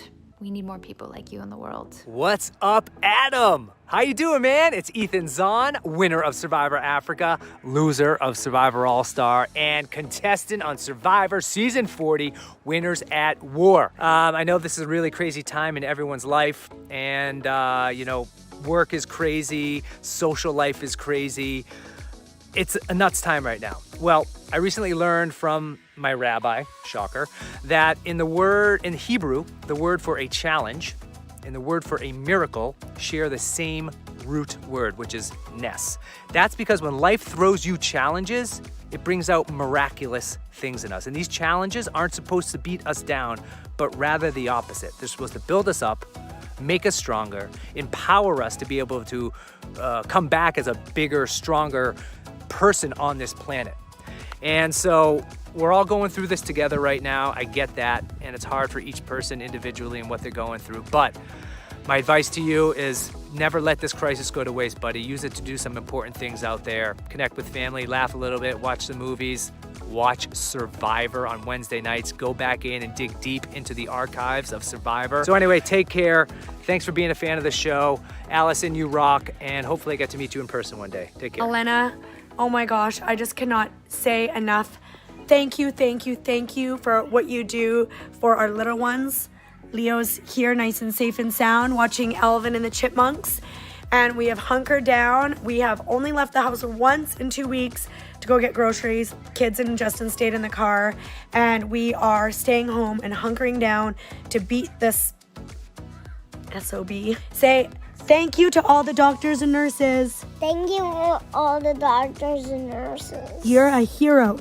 Yeah. A hero. To the people. Okay. Anyways, I just want to say thank you guys so much. We love you. Stay safe. And thank you so much. Thank you. Vicky! It's David Hunt here, sent by Bez to wish you well in this tricky time. I know you're at home, homeschooling Sam. I've got a couple of kids myself who are 4 and 2, so not quite at school age. So most of our homeschooling can be quite fun. But listen, I've written you a song. I'm speaking fast because I'm just on the tip of my tongue. It's kind of holding onto it by a thin thread, and I want to play it to you before I forget it. Are you ready? You can't say yes, but I hope you said yes then. Are you ready? Nice. Vicky, I know we're in a sticky situation, and your son's education is falling on you. What on earth do we do? What on earth do we do? And Vicky, I know you're in a sticky situation, and your son's education is falling to you. What on earth do we do? What on earth do we do? Take one step forward, take a deep breath in. You can do anything. Yeah, you can do anything. Yeah, just take one step forward, take a deep breath in. Baby, you can do anything. Vicky, you can do anything. Anything at all. Anything at all. Anything at all. And you can do anything. Anything at all. I'm just into this now. I'm just playing for fun. You can do anything. Vicky, I know you're in a sticky situation, and your son's education has fallen to you. What on earth do you do? What on earth do you do? That's a hit. Hello, Raoul. It's Bill Daniels from Boy Meets World. I hear from your family, Riley and Raquel, that you're going to turn 40 soon. So, congratulations. Our celebrations aren't quite the same these days, but that doesn't diminish the feelings behind them. And when things return to normal, I hope we appreciate those feelings even more. As George Feeney would say, dream, try, do good. Happy birthday. Listen, baby, ain't no mountain high, ain't no valley low, ain't no river wide enough, baby. If you need me, call me, no matter where you are, no matter how far, just call my name, I'll be there in a hurry. You don't have to worry, 'cause baby, there ain't no mountain high enough, ain't no valley low enough, ain't no river wide enough to keep me from getting to you, baby.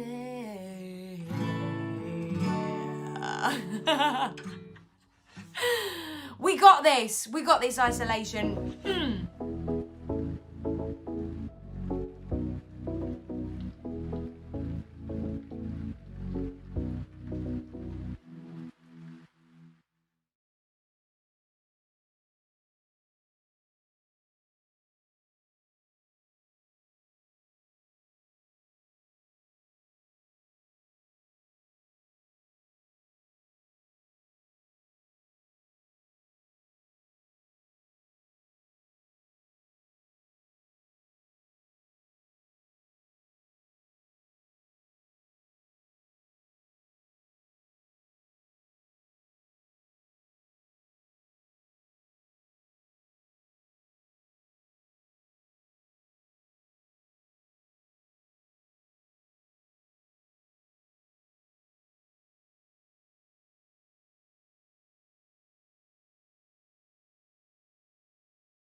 Hey, what's up, everybody? How y'all doing? Welcome to Cameo Cares live stream. I'm Sid the Entertainer.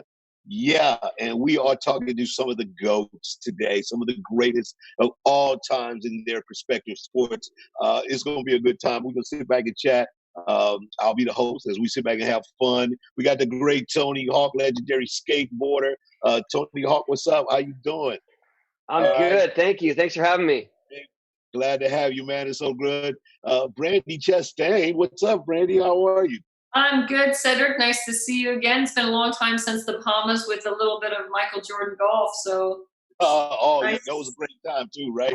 Good times. Fun. And I'll be remiss if I didn't bring the recognition, the legendary, the great Iron Mike Tyson. What's up, Mike? Man, Cedric, your teeth look so nice, Cedric.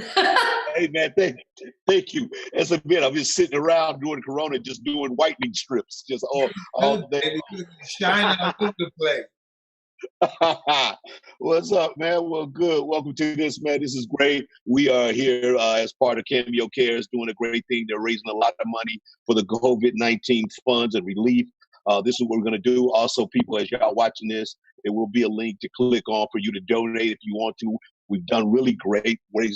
Trying to raise $1 million. I think we're very close to that already. And so we appreciate everybody who's been logging on and watching all the other Cameo Cares events. This has been a lot of fun. So let's just jump right in, man. A lot of people are going to be sending us questions throughout the day. Let's talk about skating, man. This is when you got an outdoor sport, Tony. I mean, of course, all of us, where we have these kind of jobs where we don't get to be with people anymore. But Tony, I mean, just when you first started skating, man, what was that motivation? I saw the story. I thought it was funny that you were playing baseball and you struck out and kind of hit in a ravine. Just to think, man, if you would have connected and got a single or a double, you might not have ever found this great career, man. Yeah, I might have had a false sense of hope then. That is true, actually. My dad was actually the coach of our team, and so my first at bat, I struck out. I went and hid, and he finally lured me out of the canyon. And I just couldn't understand that you don't get a hit every time you're at bat. And then I eventually, I stuck with it though. I mean, I learned to suck it up, but I eventually found skating, and then I quit baseball and basketball that same year, which was the next year of Little League. And they had appointed my dad president of Little League the year I quit. So that was a rough conversation. Yeah, that's when those dads like, what are you talking about? You're going to be a skateboarder. You take your bat and helmet and go out there and ride your skateboard. Yeah, I was lucky. He was actually pretty supportive, but I did feel kind of awkward that he had become president and I was going to quit halfway through. At that time, it wasn't much of a pain kind of sport at that time. Or was it? So no. But I was 11. I didn't think I was choosing a career. I was 11 years old. I didn't think like this was my living. I just was stoked to be doing something fun. When did it turn into a career for you? Around the time I was in high school. When it was actually just around like my junior, senior year when all of a sudden I started making some pretty decent money and everyone else trying to figure out where they're going to go to college. And I realized I already was making a living. So I'll just stick with it. That's like you, Mike, too. Like, yeah. You started making a little money in high school in 11th grade. Yeah, I'm in 11th grade making a few bucks, guys. I mean, good.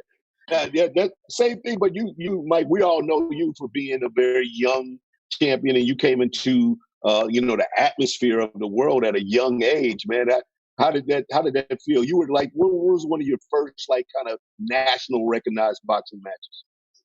I was 19 in my first ABC national title. I fought a gentleman that had just won the ESPN championship. He had just beat Buster Douglas for the ESPN championship. His name was Jesse Ferguson. And I was 18 years old, I think 19. And I fought him on national title at ABC. It was a tough fight. It was an exciting fight. I won by a knockout. And everybody in the world saw me. And that's when I guess I knew I was on the front cover of Sports Illustrated then, and then everybody just came up to me. I couldn't walk the streets anymore. It was difficult I don't know what they say, be a normal person, like I was to being. And I was always known for being the quote unquote the real guy, don't need a bodyguard, walks the street everywhere. And then I found out I was human and love can overwhelm you and you're not stronger than love and people overwhelm me. Sometimes I got hurt and people I was good got hurt because people sometimes they get overwhelmed and they can kill you with love. And so I'm always, after that, it's always I need to bring people with me. I need people to be buffers for you. You just need that. That's just what it is. I don't care how real you are. I don't care how, because you have to learn how to take care of yourself. And sometimes you just have to. I remember. Yeah, I remember you. I remember you from back then. And the thing is that to know you now, of course, and a lot of people met you, got a very loving spirit, and you're a really kind human being. But I think like at 19, and when people used to watch you fight, you were so tenacious and so aggressive. And I think you even in life, you probably carried that. I thought that would be interesting for a person that can walk with anonymity, then walk where you get all of this love. Did you ever find yourself having to kind of not wanting to fight regular people because you thought you misconstrued their attitude like towards you? Was that a part of the issue becoming famous overnight like that? I didn't understand. I didn't know who I was. I got mad. I was mad at them because I didn't know who I was. I didn't know how to treat myself. I didn't know how a champion was supposed to conduct himself. I was never taught. I was taught to be the best. You know? I had to go through another whole process of living life. And now, Brandi, you also been playing your sports since a very young age, and then to take a sport that the U.S. in a way is just kind of catching up to. I think people put their kids in soccer as an activity, and then it was big. It's so big around the world. I believe that especially when you guys won the World Cup, it was again one of these moments where in the U.S. it probably just made you super duper famous. Was that your experience? Well, I have to go back to like what Tony was saying and Mike was saying. When you were younger, you really didn't. This was not a part of the plan. I got into soccer randomly because my parents recognized that I was just a very active girl. I actually would have loved to have become Tony Hawk, to be honest with you.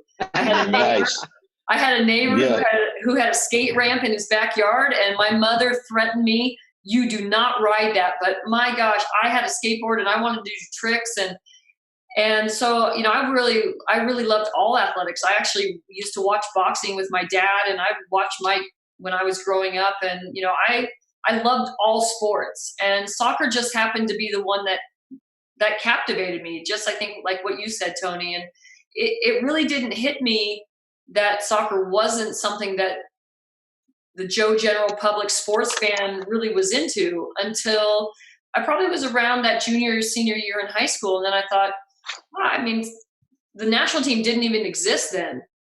So for me, it was really about what I just loved playing. And then I got onto that first World Cup team in 1991, and we won the World Cup. We became world champions before anybody here in America really understood what soccer was, and especially women's soccer.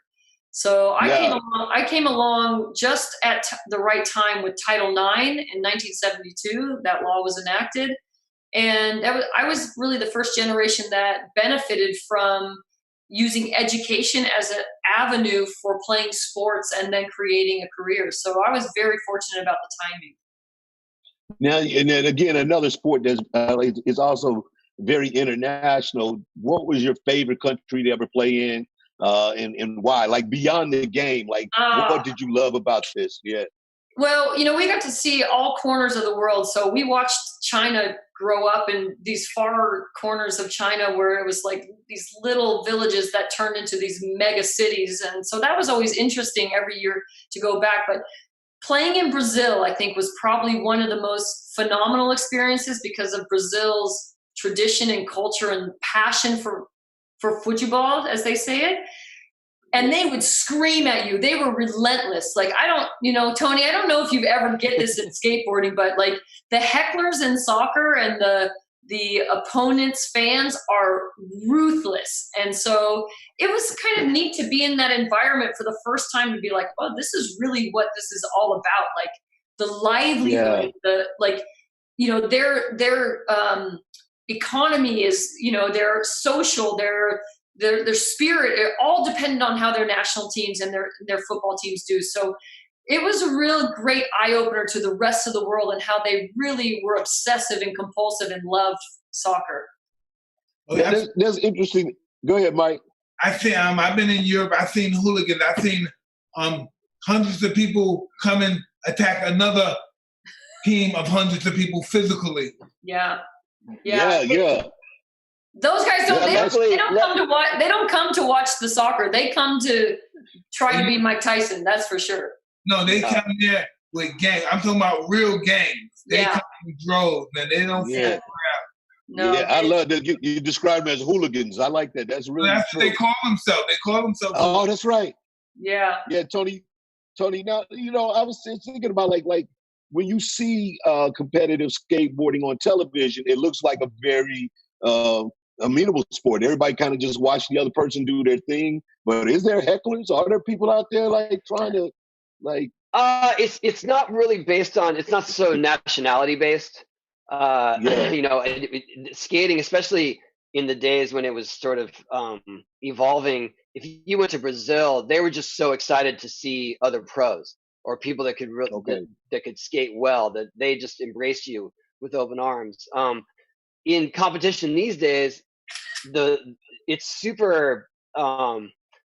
It's hectic. Like the competitions are serious. There's a lot. The stakes are high. There's a lot of prize money, and so people take it very seriously. There's not animosity among the pros, but there's always controversy, because it's subjective. So at the end of the day, it's like, well, what makes that trick harder than this trick? Well, I don't know. That's what the judges said. I mean, we know in boxing, like the prize money is like one of the big things that they kind of promoted with. Is that when did that prize money in skating become big? And like, what was one of your like early day, like where you needed to win this money? Like you was gonna pull out all the tricks because you're like, I want this dough, man. When I first started competing, first place was $100. And so by the time I was 16, I had $700 in the bank.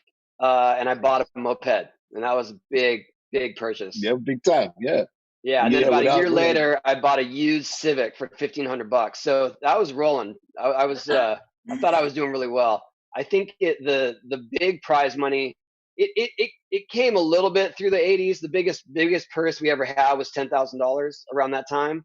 But then I would say in the last 10 years, things have, there's like 6-figure purses now. So it's serious now. X Games, the Olympics are coming. There's the Street League, Maloof Cup, like those, they got money behind it. I guess the same question can apply to you. Go ahead, Brandi. I was just going to say, similar Tony's experience with skating, and I think it was the times, is that, soccer was the same. We won the World Cup, and U.S. Soccer gave us a check for $500, and we thought we had won the lottery. It was like unbelievable. Exactly. That's it was incredible.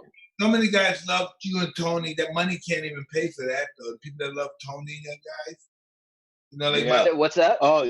People that love you, Tony, my nephews and stuff that love you, you can't pay for that.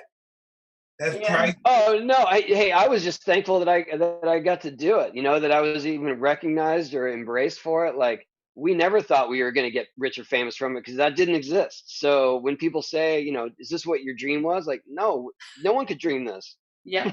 You're just excited. Mike, I had a question for you, man. And it was one that, like, you were known as being, as tenacious boxer. And most of the time, you knocked people out. Was there ever a fighter that you wanted to knock out that you ain't never had a chance to? Like, you didn't get a chance to knock this dude out like you wanted. I tried to never. I always made it appear that it was personal, but I never took it emotionally personal. Really? Never. So at that point, one of the people wanted to ask us from online, what was the most important fight to you in your career that you would say this was probably my most important fight? I would say Larry Holmes. Why? Explain. Because Larry Holmes was champion for 7 years. He had like 22 title defenses.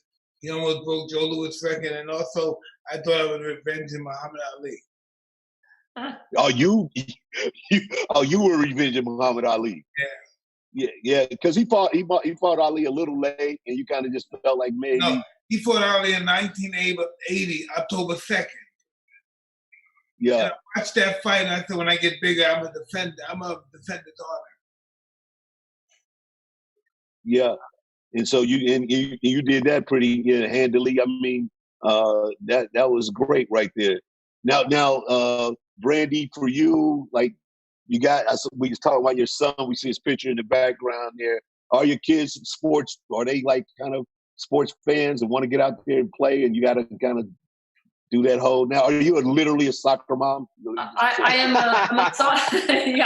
I'm literally a soccer mom. I coach soccer. I coach high school soccer. I coach high school boys soccer. I coach high school boys. I coach collegiate women with my husband at Santa Clara University. I coach young girls. Yeah. My two boys. My older son really loves soccer. My younger son that you saw earlier, Jaden, he likes sports. If reading were in the Olympics, he'd be like Michael Phelps. He'd have he'd have 30 Olympic gold medals in reading because he's a genius. So I'm they do their own thing. But me and Michael Phelps have the same birthday. Ah, look at that. What day is that? What is your birthday, man? June 30th. Oh man, well, good. My daughter too. What? Yeah, on the same day? Oh, that's gonna be a lot of emotions, man. A lot of emotions. Oh, we got it.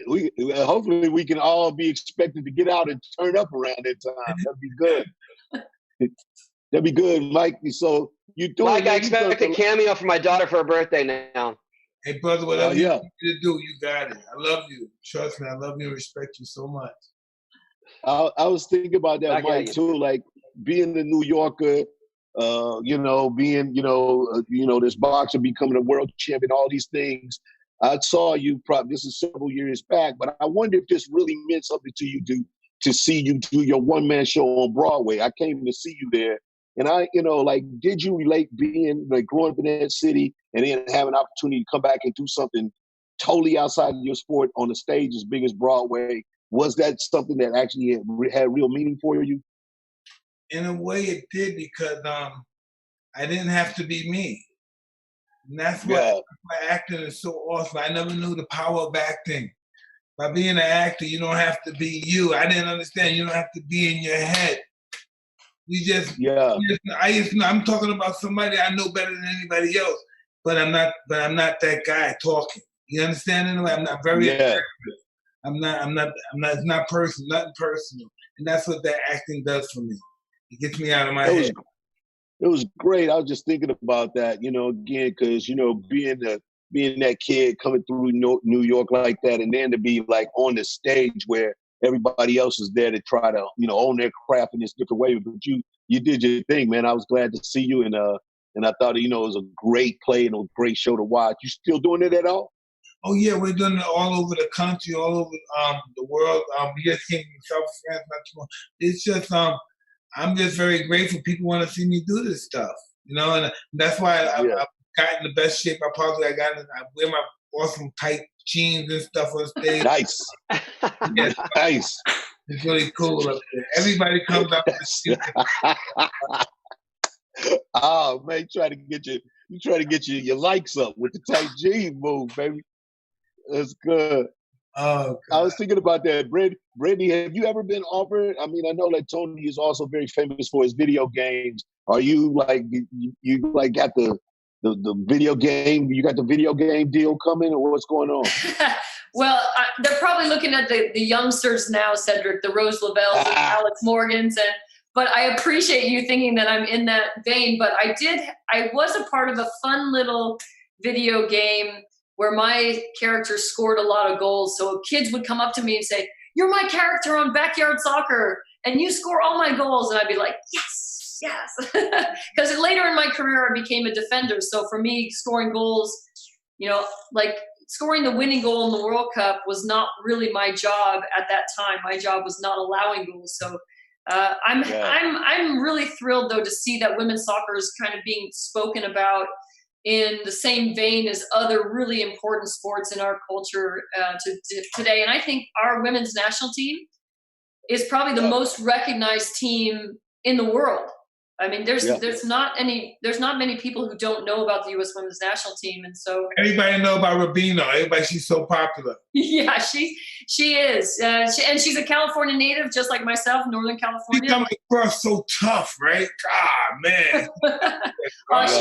She's soft. She's like you, Mike. She comes across tough, and very soft.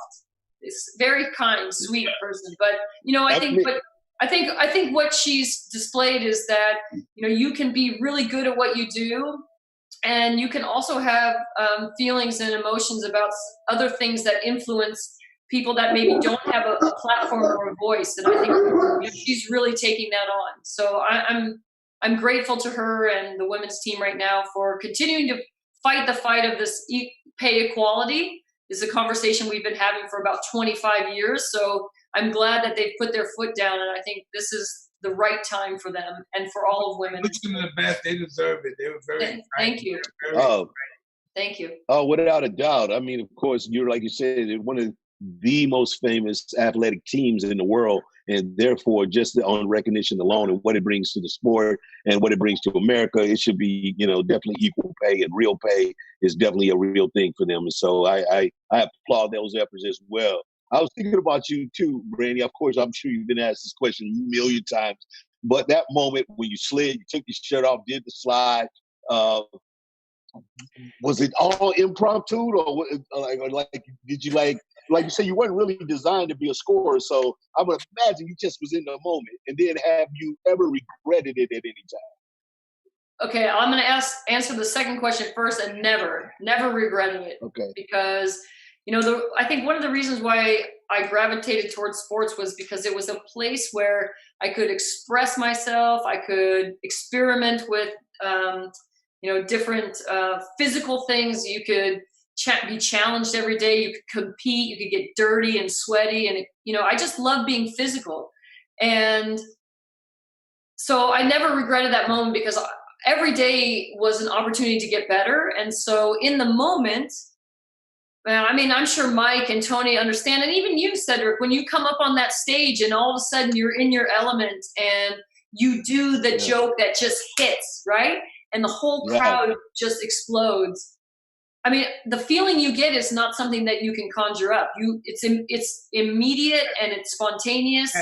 And that moment was amazing. You can't even articulate the feeling. That's why you keep saying that you can't articulate it. I understand. Tony knows.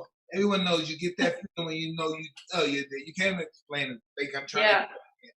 I've been chasing it my whole life. Yeah, it's all the things it's all the reasons why you get involved, right? It's the perfect moment, and it's joy, it's elation, it's relief, it's satisfaction, it's gratitude, it's happiness. It's a form of a narcotics in a way. Possibly. For sure. Yeah. I've never had any narcotics, but yeah, I guess. Yeah, but it's a form of I have, so I'm gonna let you know it's a form of narcotics. Yeah. No, I always say that, like when I first did a trick that I ever created on my own, there was a buzz that came with that. That's what I've been chasing ever since, like an addict, for sure. Something happened that you can't explain, right? Yeah. You have to do it again. I know that feeling. Like that's awesome. Somebody wanted to know. Yeah, what was that trick, Tony? A lot of people want to know what was your favorite trick, and do you still have a go-to? And I kind of like to know what that first trick was when you realized like you're a little special. You even realized like, yo. The first trick I ever made up was called a backside varial. So it's basically a way to turn your board under your feet in the air. So you go up with your board and then you turn it 180 and you land with it backwards under your feet. Oh wow. I did it when I was a scrawny little kid halfway up the pool, but it did something where I was like, this is new. This is something no one's done. And I still do it. I still do it up in the air. Can you teach us how to do it? Because Cedric's eyes when you said that was like, hell no, there's no way that's happening. I remember I was one of the first people, watching you, but I remember being one of the first people in St. Louis where I grew up, and I was like, I had a skateboard because everybody roller skates. So I got a skateboard because I came to California to visit one summer, and I just knew how to, what they call tic-tac. I just could lift the back of it up and just pat, pat, pat, pat, and I was the man. And that's pretty much That's pretty much as advanced as I. That's ever got. legit though. That's a start. That's for real. I mean it. Yeah, absolutely. Michael, I saw you on one of those hoverboards when you were messing around. Listen, I had to get surgery after that. I had to get surgery. I hurt myself. Oh my God. Have you ever tried to skateboard, Mike? Skateboard? Yeah, Yeah, I'm doing myself to skateboard too. So you just learn, and you got such quick feet, man. When you're doing your jump rope stuff, I'm not understanding. Hey, listen, the skateboard and the hoverboard, they don't have a mind of their own. They do it happens, man. I must stay away from that stuff. Hey, Mike, I'll send you a good skateboard, and then you'll realize it's a lot more sturdy. No way, that stuff not even. Tony, I'll take mine. Yeah, okay, that's my dream. I want to see all you guys doing Tic Tacs. That's my dream here. Yeah. Send the skateboard anyway. I won't use it, but please send it. It will be used. We do it. All right. Skateboards for everyone. Yeah. You could do some TikToks on your skateboard. TikTok, some TikToks on TikTok. That'd be great. We're What's just the like, name of the show, Cedric? What, of this show? No, I'm talking about your show. Don't you have a show? Oh, my show is The Neighborhood. Yeah. My show is it's called The Neighborhood on CBS Monday nights. Been fun, man. We're in the second year. We have a great time. Got a great cast. We have a good time over there, man. So everybody tune in, watch that on Monday nights on CBS. The Neighborhood. I want to be on the show. I want to be a guest on the show, man. Come on, let me be a neighbor. Oh, come on, that's easy. That's easy. That's an easy call right there. So we gonna make sure it happens. He could be the skateboarding neighbor. Yeah, that robs his house. We do live in a pretty sketchy neighborhood. It's starting to be gentrified. That's what the whole story is about. So, yeah, you could be that crazy neighbor. We could be that neighbor that's a little wild with it. You bring that Tyson's Ranch with you. That's fine. Oh, that's good. It's so awesome that everybody has had these kind of wonderful careers, man, and you guys. Is there a highlight that when people think of you and they see the things they like? Is there a highlight for you, Brandi, that you feel like never gets quite the recognition as something that as all the other things? Yeah, I'm going to show you something first because it was in the background. So this is the moment. Nice. Right? Lean it forward just a little bit. Yeah. Oh, that's great. Oh, so it's all you got that. So I think everybody. Wow. Yeah, I remember that day. I think everybody comes back to that moment, right? So I think they probably remember Mike fighting Larry Holmes, or Tony doing these incredible, I don't know how many flips you can do on your skateboard, but it's out of control. But for me, I think that moment obviously was really special, but it wasn't that moment that stands out the most for me. In 2 games before that final, we played Germany in the quarterfinal. And 6 minutes into the game, we're playing in Washington, D.C., and, all the media were talking about how important it was that the U.S. women's national team win the full World Cup, because if we didn't, then the future of women's soccer would just basically disappear. This would just be a one-off event, and then we'd move on to the other sports that really mattered. And it's like a league of their own. Yeah, so that was kind of in the back of our mind, and our job was to try and keep all the external things external. But when you get into this big stadium, you've got 78,000 people screaming. It's really difficult to hear sometimes, and so the communication can sometimes break down. And 6 minutes into the game, I'm a defender on our team, and so the ball got played past me. And I saw the nearest German player, and I thought, no problem, I'll get the ball and I'll just make a play to the goalkeeper, who was Brianna Scurry, the world's greatest goalkeeper of all time, in my opinion. And as I passed the ball back, she thought about coming to get it, and I passed it right past her and into the goal. And so 6 minutes into the game, in the quarterfinal, we're down 1-0 to Germany, who's probably one of the best teams in the world at that time. And they went on to win 2 World Cups in a row right after that. And in that moment, this is the thing that I love to share with business executives and, kids down at the playground, and is that in the worst moment, kind of like the moment we're having right now as a global community, great things can happen. And in that moment, I had my life totally changed. our captain, Carla Overbeck, came over to me and she kind of gave me this pep talk like, hey, don't worry about it. We're going to win this game and you're going to help us. And not for a second after that did I think about it. I just scored an own goal in the World Cup. And as it turned out, I went on, I scored another goal in that game. Thank goodness for our team this time. Yeah, and we won the game. But that moment, nobody maybe in the stands will know that. But Carla changed my life, and she changed the way I see awful moments where there's a silver lining. There's a moment of greatness about to happen if you're willing to embrace it. So that for me is probably the shining light moment in my whole career. I love that moment. I love it. What a great story. I think you can see that works. Go ahead, Mike. I didn't even know, Brandi, who you were till I saw that picture. You know, I saw that picture, and that picture evoked a lot of feelings in me a long time ago. And I always wanted to say this. I never think I would even see you. Why did you do that? Why did you take off your shirt? Why? What made you do that? I just wanted to know, because I remember when you did that. I said, why did that woman do that? It wasn't. I used to. Why did she do that? I don't know. I wasn't offended, but it's just a wow. I never seen anything like that before. And I think maybe what you were experiencing was a same thing a lot of people were experiencing, which is they hadn't watched women's soccer before, but maybe they hadn't even watched a lot of men's soccer. But in men's soccer, that was a natural celebration. That would happen a lot in men's soccer.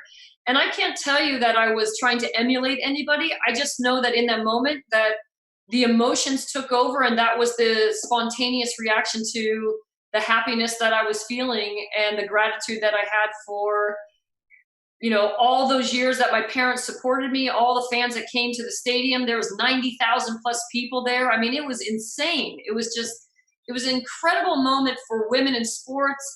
It was just empowering. I think that's the only way I can explain it. It was not. You didn't know that was going to be shown forever and ever. Yeah, no, I had no idea. Oh, you didn't know that? No.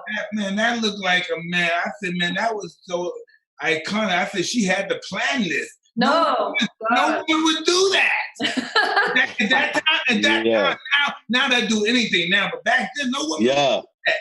Yeah, I don't know. It was very cool. I that image is seared into our memories. It was awesome. Yeah, that was thank you. Did you have one of those moments, Tony, like just where where you think people don't necessarily recognize it as a really turning point for you, but it's one of these kind of things where it defines you and your career in your direction, if you will.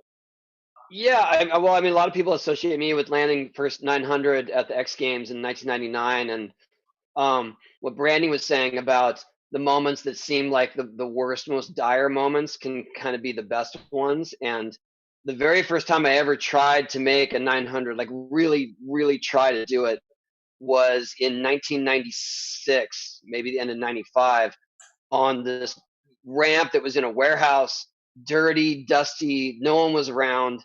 I was just trying to get one on video, so I had documentation. So my friend is shooting with, remember high 8 cameras? Shooting me with a high 8 camera, and I tried my hardest to make that trick and ended up breaking a rib when I fully committed to it. And I tried it off and on through the years, but never really got that serious about it because I already paid the price. And so when the X Games came and I had already kind of done my best trick at the best trick event halfway into it, I thought, well, I'll just show the crowd what a 900 looks like. That was really my only intention. I had no intention of making it that night. It was just more like, I don't know what else to do. I've done my best trick already. So let's go with something I've never done before. And as I started getting closer, I realized I'm probably either going to make it or end up in the hospital. Those are the only two choices, like after my 4th or 5th try. And I did it, and it was a big deal. I never imagined that it would resonate so far. Like I said, I had been trying them on terrible backyard ramps for years. No one cared really. A very small community of people cared about it. But I'm so thankful I never did do it before that. Like Brandi said, I'm thankful I didn't make it that night or that day on that backyard ramp because, a few people would have cared and it would have made some waves in the skating industry, but it wouldn't have been on ESPN. It wouldn't have been a SportsCenter highlight. It wouldn't have been the exact same year that I got to release a video game. I mean, none of that was planned because we had been working on the game for almost 2 years prior to that. But there was this sort of perfect storm of events that changed my life completely. It's a big reason I'm here talking to you guys. How many people now do it? Is that a regular trick? Yeah. No, it's not a regular trick. I would say at the most there's been about 15 people that have done it. But those people that have done it, a couple of them have taken it further. There are 3 skaters that have done 1080s, and now there's one skater that has done a 1260. So oh my gosh, we're a full 360 past 900 now. All right, we gotta go ahead, Mike. We got a limited amount of time left, but go ahead, Mike. Tony, I remember one time I saw a guy. He was on a skateboard and he did a ramp, and his name was Jesus, and he did the crucifixion. You know, and that was really provocative, man. At that time, you know, those guys. You talking about Christian Hosoi? Excuse me, Christian Hosoi. Christian Hosoi. Yeah, that I never forgot. He invented the Christ air. So he does an air where he holds the board out, and then he does like full, exactly like that. It was pretty riveting. That was pretty. Yeah. You know, it's a signature move. Yeah, he made a statement. I had one quick fun question for everybody. I kind of wanted to know, like, in your perspective sports, what's your favorite movie in that sport? Do you have like a favorite skater movie, a soccer movie? And Mike, do you have a favorite boxing movie that you love? I don't know. Listen, The Raging Bull with Robert De Niro is the best boxing movie ever. But my favorite movie is Gentleman Jim with Errol Flynn. Because it's this guy that plays John L. Sullivan. His name is Ward Bond, and he plays John L. Sullivan to the T with the megalomaniac ego and everything. And when he lost the title in the 21st round, he said, "I had to." Oh, it was awesome. It was just awesome. I might start crying. I don't want to do that. Gentleman Jim, right? Yeah, Gentleman Jim. Errol Flynn. They got a few. What about you, Brandi? Any cool soccer movies you love? You a Bend It Like Beckham fan? Oh, see, there you go. I was going to say, you know, there's a lot of soccer movies out there that are really great, but I like Bend It Like Beckham because the university she wanted to go to is our university, Santa Clara. So that was really quite a surprise to us. So she ended up getting a scholarship and coming to play for where my husband coaches at Santa Clara University. So that was always kind of a nice kudos to our program. And who would play you in the movie if they did the Brandi movie? Who you think is a good star for you? Well, well, you know what? Actually, I would choose Jessica Biel because she was doing a TV program, and I can't remember the name of it, but she was a little girl, and she came to the World Cup. We were training at UCLA. She came to practice, and so she likes soccer. So I'm going to choose Jessica. All right, Tony, favorite skater movie? Well, I think I like Lords of Dogtown just because it was a good story about the Dogtown and Z-Boys and those guys. That was Louis Gossett Jr., right? Louis Gossett inspirational. Jr. What's that? Was Louis Gossett Jr. in that movie? In the Lords of Dogtown? Lou Gossett Jr. I think he was in that movie. Yeah. And Heath Ledger too. Yeah. But I just thought it was a good, you know, it's a little bit of fiction, but there's a good representation of that crew and what they went through and how formative they were. But if I had to pick a movie that includes skateboarding that really was inspirational, it's Back to the Future. Because that started a generation of kids in the 80s skating. I'm not kidding. Like, there are many people today that are skating because of that movie. Hey, Tony, have you ever seen this movie about skating? It was called Boys. You ever see that movie? Boys? No. Oh, man. It was about a bunch of young kids. Boys, they're street kids. They all skate, but they're a street kid. They're a tough kids. And they were all skaters. It's called Boys. Check that out.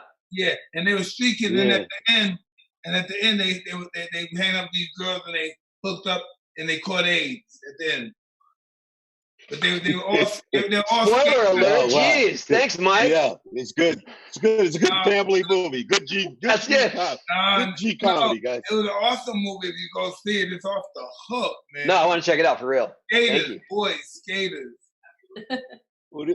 You know, this is great, man. You guys. Wait, you're talking about kids. You're talking about kids. Yeah, you saw that movie? Yes, of course I've seen Kids. That's the off the hook movie. I love that. I got it. All right. Yes. They all. Yes. But one of them had HIV at the end. Yeah. Thank you. Yeah. Wow. Boys is the sequel. And Yeah, you're too boy. Yes, I have seen kids. Yeah, yeah. And you're right. Hey, man. That's one of my favorite movies of all time. Hey, well, hey guys, you know they're wrapping us up. It's been a pleasure. I hope everybody's enjoyed this. We had a great time, man. Thank you guys. You want to say anything to your Cameo fans out there? Anybody who's rocking with us? And hey, I just want to thank everyone for tuning in and for supporting Cameo Cares. You know, for COVID relief, we need it, and we are happy to donate our Cameo income to that. So thank you. And I appreciate hanging out with Brandi and Tony and Cedric, and you guys are awesome. Thank you. Yeah, this is an honor, you guys. Thank you very much. It's a great honor to be with you two greats. And Cedric, every time I see you, whether it's in barbershop or on stage, you kill me every time. So this is a great pleasure, you guys. And to everybody out there, honestly, it's, you know, we're all in charge of making sure that we're all well and healthy, and we can all contribute to the outcome of this. So thank you very much for giving and for being a part of tonight. Thank you. Indeed. Definitely want to back that up, man. Thank you. It's been special. We're all dealing with this, and you know, what a crazy time that we're living in. But we hope all of you, all your families are safe.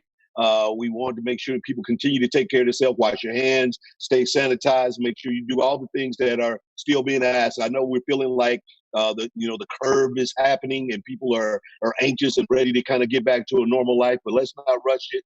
Let's be aware. Let's be safe. Let's be courteous of one another and do the right thing. So thank you so much. Thank you guys for joining us on this.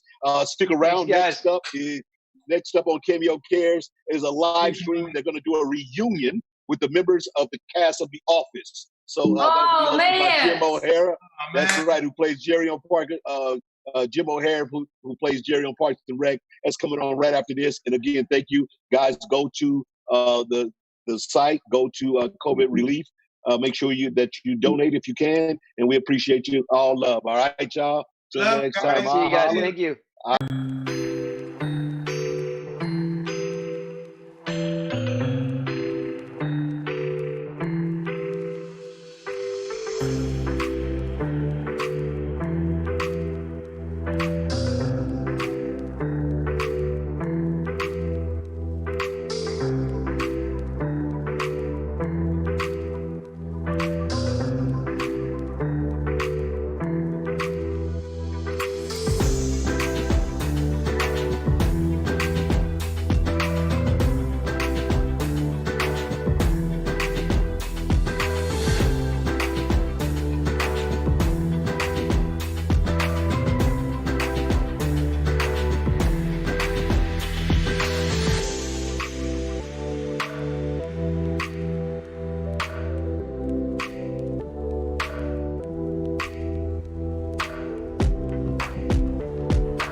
everybody. We are live, apparently. Welcome everybody to the unofficial office reunion, kind of a mini reunion. Well, for better or for worse, I am your host, Jim O'Hare. From most people know me as Jerry from Parks and Recreation. But tonight, I have the pleasure, and I really mean this because these are awesome people, of sitting down with your favorites from Scranton, the branch employees. So we have a warm welcome, please, for Kate Flannery. Yay! Brian Baumgartner. Yay! Oscar Nunez. Yay! And Melora Hardin. How are you? Hi. Well, we spoke earlier, and Melora and I have no idea why, but we've never met. And that makes no sense, but this is what happened. Really? So listen, the fans, you guys, first of all, I have to ask you, just as someone, everyone knows I'm a huge Parks and, Office fan. Yeah, that's what I meant. Anyway, no, but seriously, what is it like being on the second greatest show ever? just wondering. I don't know. Let us know, Jim. Whoa! Damn you! Damn you, Kate! How dare you say that? No, I had to start that way. But just so, put it out there. Yes, of course, I love my Parks and Recreation, but you guys were first, and I knew Carell in Chicago a little bit, so I'm like, oh, there's a Chicago guy doing a TV show, I'll tune in. And I was in fast. You guys are awesome. And actually, not that anyone cares about this, because they want to hear from you guys, I got to tell you a real quick little story. So when it came time to cast for Parks and Recreation, we all read for Ron Swanson, which was crazy, because Nick was all, anyway. But then they brought me back for Jerry. So I get the role. And then my agent said, now, Jim, you might want to think about this, because they're not promising us anything. You're going to kind of be in the background for a bit. And, you want to be doing that at this point in your career, blah, blah, blah. And I said, are you kidding me? Look what they have done for Kevin and for Meredith and for, Phyllis. To me, it was a no-brainer. So it's because of you guys that I officially took it as far as I'm concerned. I'm so sorry. That's a shame. I thank you guys. I love your show. I love it. So anyway, speaking of that, let's get to how it all began. I guess we'll start. Brian's the first one on my screen. I don't know why. So no, just in order. How did it happen for you? You mean how did I join the show? How did you get on The Office? Yeah. I was a theater actor actually, and had just moved to Los Angeles, and I got an audition for the role of Stanley. And I went in, but I was a big fan of the British version of the show, and I knew that if I was going to be cast in this show, it was really Kevin was going to be the one that I need. So I went in and I read the role of Stanley as though it were Kevin, and luckily they saw it and chased me down, and that's how I got it. Wow, that's awesome. Did you ever think it would be what it became? I knew early on that what we were doing was special. I felt what we were doing was special, even like with Diversity Day, which was our second episode we shot. I thought, man, if people give this show a chance, it has the chance to do something really, really special. But whether, it was so new, it was so different at the time. There was no laugh track. It was shot in a weird way with moving cameras. I didn't know if people would, but I never, ever, it still blows my mind. The young fans, particularly, that are enjoying the show now. It's crazy. I think for me at least, it's a comfort show. So I've seen every episode, 10 times easily. I don't even need to be watching it. It's okay if it's just in the background. When Oscar is on screen, it's way better not to be watching. It's funny you would say that. I have found that to be true. Yes, yeah. I have found that to be true. Oscar, I'm sorry for the hurt. I'm sorry, my friend. I hate that Brian is so mean to you. It bothers me. But Brian, I'm right on board with you on that. Just so you know. Well, thank you. Okay, so we mentioned Oscar. Oscar, how did you get onto the show? Well, so the screens that we're watching, is everyone seeing that? Can they see us at the same time? And where's Kate? I don't see Kate. Kate's right there. I see her. Oh, I think you got to move. You got to do one more swipe to get everybody in your shot. And so, swipe. You're not very Shocker. techno savvy, right? Shocker. Everybody You're watch. having an issue. This is the saddest crew in the whole world technologically. Whatever. I can't even say the word, so God knows I can't do it. We're a mess. This is for Cameo, right? Yes. And so, what percentage of our fee is going to? What are we giving money for? The COVID? There's a link on. As people are watching this, there is a link because what we are doing is raising money for the COVID. It's for COVID-19 for what's going Actors on. funds, restaurant funds. Yeah. Children, restaurants. What are we getting paid for this? What's that? What are we getting paid for this? You're getting paid nothing. 100%? I thought it was a percentage. I thought they were giving it. We were doing it for You can choose to give your percentage of your cameos for these 2 days of 100% of your stuff to the thing. By the way, we're live, Oscar, just pointing that out. This is a bit he's doing. You can just let Cameo knows it's live. We started already, darling. We started this already? Yes, there's a bunch of different. What? No, Brian's just telling me his life story so I can hear it. He's an idiot. What are you guys doing? Bit. We should have discussed this before. This is awkward for me now. I was thinking. Well, now we'll fight through it, and you can tell us how you got on the show. No, do you hear what he said, by the way, that we're giving money for COVID? That's literally what he said. We're giving money I am not pro-COVID. It's a brand new. I got on this under false pretenses. I'm not pro-COVID. No, this is not pro-COVID. We are not supporting. We're against it. Happens to me all the time. We are against COVID. Yes. Okay. How the hell did you get on the show? It's good to see you, Jim. You too. Hi, Melora. Oh my God. I did the same thing with Brian. I think it was for background. I don't think it was a specific character. They didn't have my character. It was just to fill up space. And I auditioned, and then I think I had 2 or 3 callbacks, you guys. And, oh wow! And the last one was improv, which I really liked, which I felt really comfortable. But I went back 3 times. I didn't think anything of it. I thought we would shoot the pilot, and that would be it. Wow! And did you when this started? Did you know anybody? Did like any of the cast members know each other? What's that now? Did any of you guys know each other? Yeah, I knew Angela and I knew Steve because I knew Steve from Second City. But you're not talking. Yeah. Angela and I were friends. So Angela's the main link here. She knows everybody. I knew Angela from the Groundlings, and I didn't know anyone else. We became fast friends, but I don't. Oh, you know what? I was Anchorman before that because I got cut out of Anchorman, but I did meet Carell on Anchorman. And I knew Dave Keckner too for years from Chicago. When I first started improv, I knew Dave Keckner was in improv. We're not even talking to you. He was still with me. I'm sorry. You're taking too long. I knew Rainn Wilson from theater. Oh, there you go. Wilson. I know David Keckner too, but we'll get to me later. I know Keckner too. I'm working with Keckner now lately, and he is crazed. He's crazy. For that. Awesome and crazy, and doesn't he have like 500 children? He's got a bunch, and he's still got a bunch in school. It's not like they're all up and out. He's got a bunch. And Brian and Ed went to the same high school, but I don't think they knew each other. Oh no, we did. Yes, I did know. Yeah, he wasn't there at the beginning, but yes, no. Ed and I, when we went to high school together, our families were friends.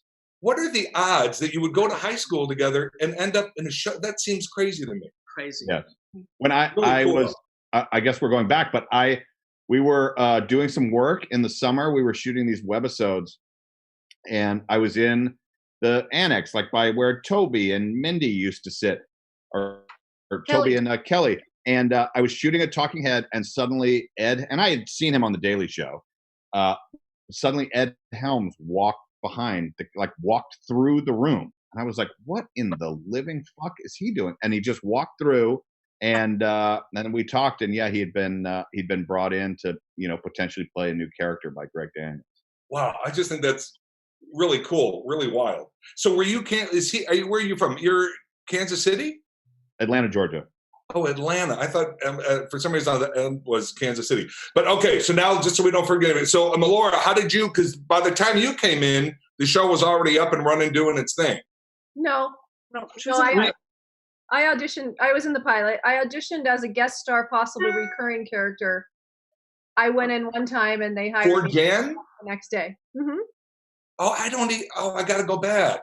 Yeah, I went in straight into a producer session with Greg, Ken Quapis, Allison Jones, and Phyllis was there because she was assisting Allison at the time. Which is the craziest ever, but yeah, go Totally ahead. nuts. Yeah, Crazy. totally nuts.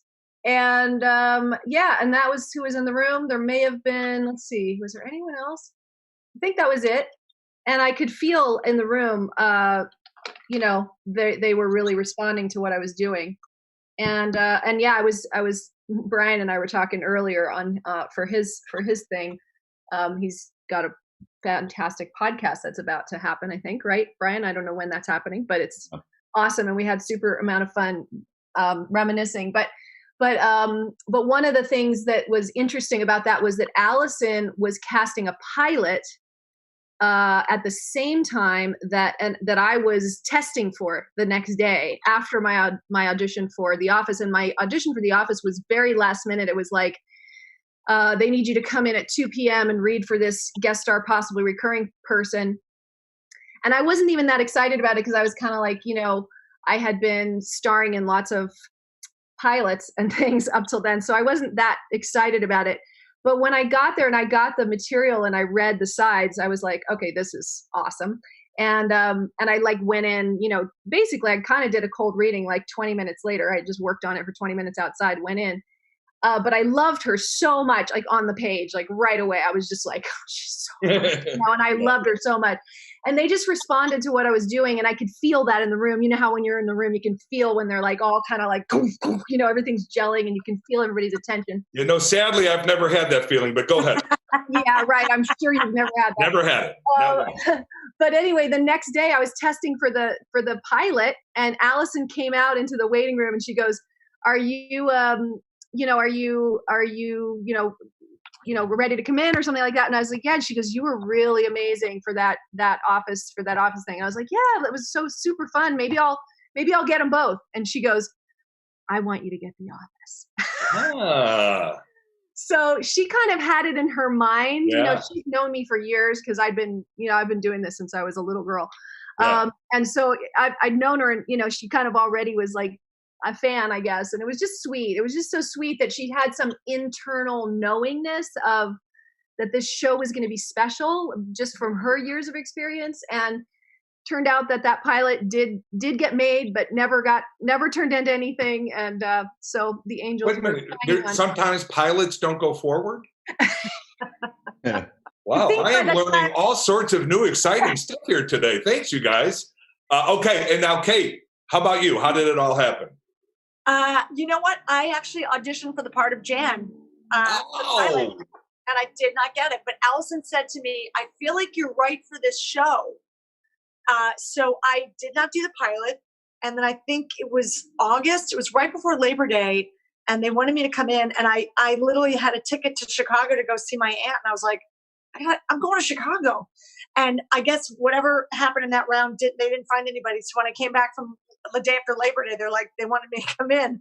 And it was a producer session. It was Greg and Ken Quapis and Phyllis and Allison Jones. And I remember seeing a couple actresses from Second City, and they made me take my makeup off. They're like, no makeup. And usually when they say no makeup, it usually means like lip gloss and mascara. You know, I mean, it doesn't really mean no makeup, but this was like really no makeup. Yeah. And then I came out, and then Allison told me, by the time I got home, she told me to go to Gower and do it again. And then by the time I got home, I found out I got the job. But I didn't even know what the job was, because it was, because I wasn't sure, because it technically was a guest star, hopefully Right. back. So you weren't brought on as a regular at the beginning. Right. Although I was told I would be there every episode. It was like, It was like on Parks. They did the same thing. We weren't regulars, but we'll be there. We'll see how it plays out. Right. I have, I know Kate knows this, but Jim and Melora, I have the call sheet framed of the day I went in, and it's myself, I'm there, Kate's on it, and Leslie David Baker's on the same person. Wow. I made copies and gave it to Kate and Leslie, but I have the original one here framed. That's pretty Oh, cool. great. That's really cool. That's really cool. And you guys, the thing is, this is going to go fast just because already we're just chatting. So I just want to put a reminder out to people watching. We are trying to do a fundraiser for the COVID-19 charities. There's so many great ones. Kate had mentioned the restaurant employees. I mean, they're screwed. They're totally screwed. Yeah. They are. And of course, there's the No Kids Left Behind charity because the kids that would normally be in school right now being fed, they are not being fed. So there's, this is, as much as we're going to have a great time here if we could. And we're donating 15% of our proceeds. What we make, we're giving 15% to these charities. You're giving 2,000% of any income you make in the next 100 years. What's happening now? You've signed your life away. He still thinks we're giving money to COVID. I think Oscar thinks we're pro-COVID. I really think he does. Okay, so I'm just going to throw out some of. I'm being told we're anti. I'm being told. Were you? Yeah. Correct. Yes, you are correct. Yes. Thank you. Yes, you were told correctly. Good for you. Boy, you guys must have had a lot of fun with him on set. But anyway, you guys, I'm going to just quickly throw out a couple of my favorite moments, but then obviously I want you guys to say what some of your favorite ones. Just recently, the other day. Do we know how many people are watching with us live, by the way? Do we have any sense? God knows I don't know. No, we don't. 14. Well, anyway, I just want to say hi to the fans. It's nice. Oh, yeah, definitely. That's great. Actually, I just saw it, 287 million. What? So, yeah, we're there. Or somewhere between 14 and that. Yeah, somewhere between 14 and 287 million people are watching us right now. Because down on my seriously. screen it says 7 participants, meaning is that only 7 of us doing That's this? us, yes. That's okay. I guess. Who knows? But anyway, I do want to say, so the other day, one of my very favorite moments is when Dwight is doing the fire and the mayhem that happens after the fire. That is one of my, I can go back and forth 100 times on that. I go back and forth 100 times on when Michael comes in and Keckner has shit in his office and the reactions of all of the different people coming and going out, just Jenna's reaction kills me. She's like, oh, no. Like, anyway, I could go on and on about that. Also, when Jan and Michael, my most uncomfortable TV show ever is the 30 minutes when Jan and Michael throw their dinner party. That's one of my favorite episodes. It's so the great. most uncomfortable thing in the whole world and genius. So anyway, those are just some of I have hundreds I could go on, but what are some of your favorite moments? Well, I want to tell one that I didn't tell Melora when we happened just randomly to be talking earlier today. When I get asked what my favorite regret or what my biggest regret of a moment that didn't make it into the show was actually Kevin and Jan. Weird combo, but someone told me it's in like the newest cuts or something that they play now. But it's the baby shower episode, and someone is pressing, or I guess Kevin asked Jan where she got the sperm that she used for the baby. Yeah. And she's like, oh, this exclusive place, this blah, blah, blah. And then Kevin says, the place behind the IHOP? And the look on her face and the look on Michael's face about like just processing that your baby could possibly be Kevin's. And I remember going into the editing bay and fighting, you guys, this is the greatest joke that maybe we ever did. The idea that Michael wants this baby so much and it might be Kevin's. And they were like, dude, we don't have a story. Like, we cannot open up the can of worms about this baby maybe being Kevin's and then ignore it. So anyway, I hear it's out there now, but my moment with you. That's brilliant. And back then, I don't think there was a limit, so Kevin might have been there every day, every other day. Whether they were paying him or not. Yeah, he didn't care. Every hour. Me or Kevin? Or when you sing to the baby during that, it's crazy. Oh my God, that was so much fun. You know what I do? I just did it the other day. I go through the bloopers. I go through all seasons, but I watch the bloopers. And that scene, the dinner scene, when Steve's pushing the television back, and you guys can't keep it together. It's one of my favorites. Sad. It is. It's such a sad moment. I do have like big bragging rights though, because I threw that. I think we had like 3 television. We only had like 3 TV sets, and I threw the Dundee. And I swear, I think I got some new like grips, and electricians fall in love with me because I hit the the TV set every time. Nice, nice. You know, those crew guys, they were kind of like, oh my god. Yeah. She's pro. Yeah. And you guys, I know we shared a lot of the same crew over the years, and how lucky were we? Just the greatest people. The greatest. Oh, the they were greatest people, producers, and just the greatest. But Kate, how about you? Any memories that really like just, you know, some of your favorites? You know, I blocked it all out. No, I'm just kidding. You know, actually, one of my favorites, of course, I'm so self-centered, I'm going to bring up a Meredith episode, but Moroccan Christmas, you know, there was the whole, really the only entire scene that anytime I got to improvise an entire scene was when Michael was literally when we got to the parking lot where Michael is dragging Meredith to rehab. There was really nothing written getting out of the car. So I think they were just thinking it was just going to be a montage where you wouldn't really hear anybody, but they ended up using our dialogue. So it was like basically like a chase scene, and Paul Feig was directing. And like, I literally thought they were, I mean, I think initially, like, it was really great because, you know, normally you get to improvise a little bit, but you never get to do a whole thing. And I was doing this whole thing like, wait a minute, because it became very real. Like, I think I was being very trapped. But I just remember there were 2 people out of the corner of my eye. Well, that was a sense memory, right? From when your family had done that to you. Exactly. Yeah. Go ahead. Oh my God. Are you kidding? Flannery's Tavern, the daughter of I'm come by playing an alcoholic, very honestly. You know my dad on bar. But there were 2, they actually had stunt people dressed like this in case one of us got hurt. And I was like, I don't care if I break my leg. I am finishing this scene. Because we were throwing trash cans at each other. I mean, it was nuts. Like, nothing was set before. It was complete mayhem. The only thing was that Michael drags her physically, and I lost my voice that day. My knee. I mean, it was fantastic. That was such a crazy adventure. Paul Feig directed. I mean, I have so many great memories, but that was pretty spectacular. Really, it's hard when people say a favorite memory of any of our shows that were loved, because, you know, we were lucky to be on shows that I could come up with a memory from every day when I wasn't, you know, on meth. But the days I wasn't, I have a memory of, and it was pretty amazing. No, Saboteur. And also, Brian, I have to say, because I mentioned the fire one earlier, when you kick in the vending machine, candy machine. Oh, how many takes? Oh my God. I think just one. Yeah. I was going to say, because what are they going to do? Or did they have them lined up? Or here's the theme. Here's the thing, Jim, that you should know about me is really, I just need one time. I had heard that. Yeah. I had heard that. That's what she said. That's what she said. It's funny. I've only heard it from you, but I have heard it. So just need one. You know, I guess that's important.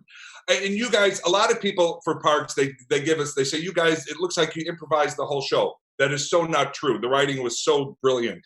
How about you guys? Was there a lot of improvising, or was it pretty much what was on the paper? Just occasionally. Yeah. I mean, I think Steve and Rain improvised more than all of us, but you know, but you would, you know, if you improvised, it was just within your, you know, it's almost like the writing was so great that if you improvised, it was just a little bit further than what was written. You know what I mean? It wasn't, I know. And actually, I think it's a great compliment. One question, you guys, that it said, would you actually ever do an office reunion? And I have a resolution to this problem. I know we all get asked this all the time. And this is what I've decided. We need to make a feature film. Because if we made an office reunion feature film, like they've done Hello, Sex and the City, and do you think Emma Stone is free to play Meredith? No, you're going to play you. But here's the thing. Thank God. Here's the thing. We're going to get, if we do that, then Steve will do it. And maybe even Ricky Gervais will do it. And maybe Stephen Merchant will come on too. I mean, we'll get everybody. Everyone will do it. I think that would be huge. I think that would be huge. Melora, we shoot in Scranton. And we shoot it in Scranton. That's right. It's such a great idea. Yeah. We better do it soon before we all turn white-haired, and then it's just a whole different thing. Right. Right. No, but I think the movie would be huge. I really do. I would be crazed to see a movie of The Office. Everyone would love the movie, and it could be so outrageous and ridiculous, and it'd be just so great to see everybody come back. Yeah. And how are you guys in contact with each other? I get asked that all the time. Do we see each other We all out in the hate world? each other. Or? We all hate each other. Definitely not Oscar. No. And believe me, we've only been on here, a half hour, and I can see that I don't need to speak with Oscar again either. So I'm on board with that. I'm 100% on board with that, Brian. Thank you. And I was warned. I'll be honest. I was warned. So anyway. Okay, the other thing that I think is a fun question, what would your characters be doing during the coronavirus? This quarantine. Well, wait, hold on one second. Oh, go ahead. Before because you guys said you didn't want to, before we started, my wife and kid helped me set this up. They were with me here. They're staying at a hotel. They can't be in the same house with me. I get it. Quarantined separately. So I get it. Yeah. I get it. I would actually risk the virus to get away from you. Yes. Yeah. I think it's good that we're getting to know each other, Oscar. I like it. I think it's healthy. It's healthy. But no, what do you think? Like, what would Meredith be doing during the quarantine? Coronavirus? Oh, you're I asking the know. characters. Drinking. I don't know. I got all these props. I don't Nice know. props. Right? Stop. Good. My bar is right here. It's just the way I set this up. Sorry. Yeah. Yeah. So Meredith, Here, do you know what I would do? Here's what I would do. Here, I can prop. You know what I would do? I would play with my big pencil. Let's see it. Oh wow! I thought that was a euphemism, Okay, and I thought he was are bragging. we all really propping? I'm gonna prop. Hold on. I just had it. Kate did a prop. I thought I had a big pencil joke. That was it. That was all I got. That's what she said. Hello. Melora would make a prop. Oscar, what would your character be doing during coronavirus? Oh gosh, I don't know. I guess he was I don't know what the character would be doing. I guess You don't know? No. Wow. I really don't think of. Yeah, we've really learned a lot today, Oscar, and I appreciate that. I'm still getting used to the fact that we're giving 100% of our proceeds. Oh my God. There's Serenity by Jan. Jan, what is this? Oh, here, what is here, the Melora. Melora candidate? Oh, what are the candles? This is what Jan would be doing. I love it. She would be making candles, and this was actually made by a woman who makes these incredible candles. And I'm going to get her name in 2 seconds. But she made this for me and sent it to me as a present. But truly, look at that, how beautiful that is. That is awesome. So that's what Jan would be doing during the coronavirus. Still doing her candles. Making candles and making them much better now, because this is like a real work of art. Yeah. Yes. That is beautiful. Yeah. It's beautiful. And Kate, you have a son on the show, so he would be what age now? He'd probably be 20. He was, the actor that played my son, Spencer Daniels, he was on the first 2 seasons of the show Mom. He played Anna Faris's daughter's baby daddy. Oh, I know. He's a really nice kid. He's a nice kid. But he played Jakey through, from the time he was like 10 years old. Yeah. Yeah. God, world. Yeah. Would it be 25, no, 22 or something? I have no math skills. I went to theater college. Don't ask me. I understood there would be no math, Jim. Yeah, I just turned 40, and believe me, it was a tough one. It was, I thought it would be, I don't understand the quiet. What's happening? How dare you people question my age? How IMDb dare has ruined you? your joke. IMDb has ruined your joke. They don't lie on IMDb. You can't lie. You're screwed. So listen, I want to put it out there again for people watching. If anybody's watching, we're raising money against Oscar, not pro. We're against the COVID-19. So we're putting money out for some wonderful charities for kids and for health employees and for actors funds. And there's all sorts of areas that the money's going to go to. So if you're so inclined, I was told there's some button you get to hit. I also just want to promote this artist who made this, because she makes the most beautiful candles. And artists right now, independent people that are independently employed, right? They need our help too. So this girl's name is Janie Korn, Korn. You can find her on Instagram with all of her incredible candles, and you can support an artist at the same time that you're supporting the emergency relief funds for COVID. Yeah, that makes Janie cracked corn. Like that. Oh. Just like that. Nothing. I can't. That was. Yeah, it was low-hanging fruit, Brian. You can't be. It really was. Yeah, no one's blaming you for that one. That's all you. So, you guys, the other thing I have to mention is when Park started, you guys had already been doing it. So you guys had set the pace. But we started, and we were lucky enough that when we started, they already had the computers set up. So let's face it, our characters had a lot of downtime where we're, in the back of a scene or whatever. I never didn't have access to a game, or people were shopping online, people were doing all sorts of stuff. But my understanding is you guys didn't have that at the beginning. Just the first season though, so it was only the 6 episodes. I thought it was a couple of seasons. No, they got it right. No, we had let me tell you something. I feel like we had the best job ever because our computers worked. I had the most comfortable clothes. We had a place to sit every time we walked in. These are things that don't happen on most shows, right? Absolutely. No. That's right. Oh, and of course, and I don't know if you guys did this, but on the Park set, everywhere there were drawings of dicks. Everywhere. Just drawings of dicks. So that's who we were as a people. But you guys, where did you shoot? Van Nuys. Way deep in the valley. Way deep in the valley.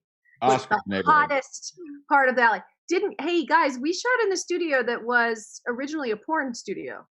Woohoo! Right, Well, those stages valley, were of the course. porn stages, and then we took over, and then we made them the office stages.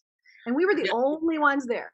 Jim, you might have had drawings of penises everywhere. We had. Wow, I got you. What? What, Oscar? What did we have? What did we have? I ran out of steam. What did we have? Nothing. I ran out of steam. Let's go with stains. It didn't make sense. I knew where you were going. So, you guys, what's happening now in your lives? Anybody want to say what's happening? What else? Do we have Because more we got questions? about 4 minutes left. Oh, then they said, would you do a Parks and Recreation Office crossover movie? Another fan question. Yeah. We have 10 minutes left. So there's that, or a little less. Cool. Would Jim O'Hare have to be in it? I will tell you this. Good question. I know him. I know his people. He's got a huge penis. And I think that's what she said. I think there would be that's what she said. And there would be some negotiations. I can't imagine either show wanting to do it without him, from what I understand. Okay, that's cool. I just wanted to. No, that's great. No, that's I great. was just trying to get some clarity. And for those out there who don't know all this, Brian and I, we see each other at auditions. We audition against each other sometimes. Yeah, I don't ever get them. No. There's a lot of tension. I don't know who gets it. But it is not I. Yes. Okay. I've just literally been given we got a 5-minute warning. So again, anybody doing anything fun they want to talk about or what they're doing during this craziness? It's tough, right? It's not really allowed tough. out. We shouldn't be out. What are you doing? Are you going out? No, I'm here. Yeah. We're basically home. We go out for walks. We just had a hike. We all wear masks, and we went to Toluca Lake and went around, but with our masks. Yeah. As a family. What's your address, Oscar? What's that? What's your address, Oscar? Yeah. My address? Yeah. 5378. Wow. That was a close, Brian. You almost got it. All right. Yeah. I was at Walgreens the other day with my mask and my gloves to pick up a prescription. And it wasn't ED pills for those guessing that probably was. But anyway, okay, it might have been. You know what? Whatever. No, but seriously. You and your low T. Oh. Exactly. The low test. No, but some dude came up for a selfie. I go, dude, I never, in all these years, I have never said no. I know. But dude, no. So he stood like halfway down an aisle and reversed the camera. I look like a dumbass, like everybody. I don't know. The world's going crazy, you guys. Well, before the mask situation, but when we were still supposed to be standing 6 feet apart, but we weren't having to wear masks in the grocery store. Yeah. I was in the grocery store and I was checking out, and as I was walking away, the young lady behind me came like right up to me like this. And she's like, Amma, I'm so sorry. And I just kept like backing up. And she's like, and you're my favorite character in The Office. And tomorrow's my birthday. And I'm like, stop. I go, look, we're supposed to be standing apart. So you need to stand back 6 feet. And if you want to turn around and face the camera, I will stand over your shoulder. But it was remarkable. It was cute because she was so excited she just forgot. It was just she forgot. That's the thing. People are so excited, which is so sweet. That's why it's so hard. It was super sweet. It's just, we got to learn some lessons from this. Though I will say, I don't really want to learn this lesson forever. Personally, I cannot really stand this whole standing apart and everyone walking around everybody and like looking like we all have the plague. And I just don't like it at all. And I cannot wait until we can just throw our arms around everybody we meet. Yeah, no, I'm with you. I'm totally with you. Except as you were talking, Melora, I thought this can be the perfect excuse to keep Oscar 6 feet away from me for all time. Wow. No, that's a good point. Guys, I'm a fan of his, and I take selfies with him, and I fawn over him all the time. The cat's out of the bag. Okay, I'm just going to throw this out there, you guys, because you would know more than me, but I'm sensing a little sexual tension between Brian and Oscar. There's not a little, it's a lot of tension. Wow. Come on. Okay. I'm not wearing any pants or underwear. Okay, I think this is going to be the revelation from this little 45-minute session. I like it. You guys, I know our time is just about up, so I just want to tell the people out there, this is a 3-day event. It really is amazing. Cameo themselves are donating all of the profits that they would normally take, literally all of the profits they would normally take from the cameos that all the talent does, and they're donating it. And then individuals are also sending all of theirs. So this link can be used a lot over the next, they've been doing it for a day, so at least another 2 days. So it's a really wonderful, wonderful thing they're doing. And you can go to cameo.com and see if there's a certain charity you like. You can see who's, putting their money toward that charity or whatever you want to do.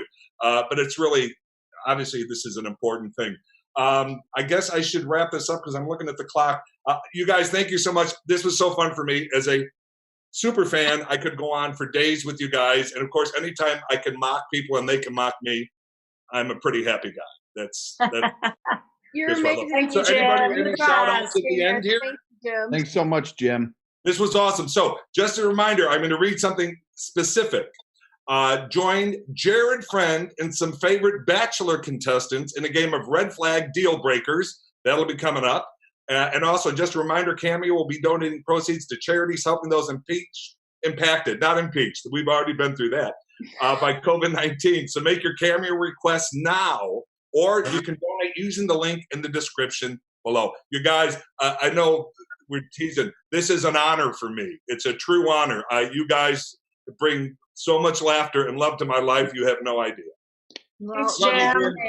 Love you, Jim. You're the best. All right. Bye, guys. Love you, everybody. Bye, Oh, thank God those assholes are.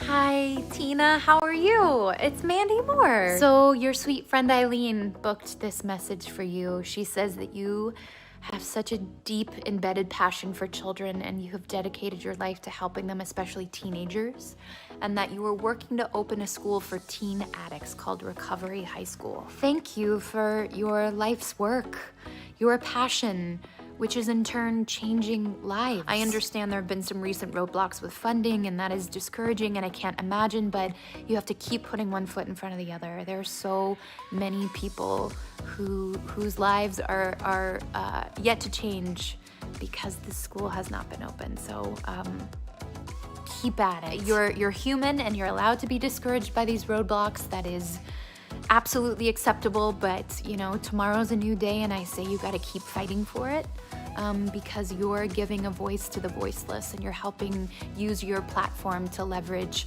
help and hope for those who may not be as lucky to have any of that in their life. So thank you for what you're doing. And I hope that wherever you are healthy and happy and safe right now in the midst of this uncertain world. But keep at it, friend. We need more people like you in the world. What's up, Adam? How you doing, man? It's Ethan Zahn, winner of Survivor Africa, loser of Survivor All-Star, and contestant on Survivor Season 40, Winners at War. I know this is a really crazy time in everyone's life, and, work is crazy, social life is crazy. It's a nuts time right now. Well, I recently learned from my rabbi, shocker, that in Hebrew, the word for a challenge and the word for a miracle share the same root word, which is nes. That's because when life throws you challenges, it brings out miraculous things in us. And these challenges aren't supposed to beat us down, but rather the opposite. They're supposed to build us up, make us stronger, empower us to be able to come back as a bigger, stronger person on this planet.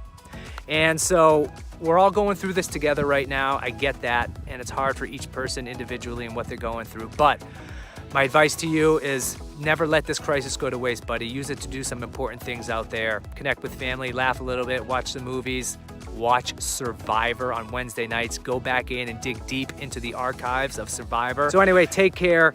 Thanks for being a fan of the show. Allison, you rock, and hopefully I get to meet you in person one day. Take care. Elena, oh my gosh, I just cannot say enough. Thank you for what you do for our little ones. Leo's here nice and safe and sound watching Alvin and the Chipmunks. And we have hunkered down. We have only left the house once in 2 weeks to go get groceries. Kids and Justin stayed in the car. And we are staying home and hunkering down to beat this SOB. Say thank you to all the doctors and nurses. Thank you for all the doctors and nurses. You're a hero. Yeah. A hero. To the people. Okay. Anyways, I just want to say thank you guys so much. We love you.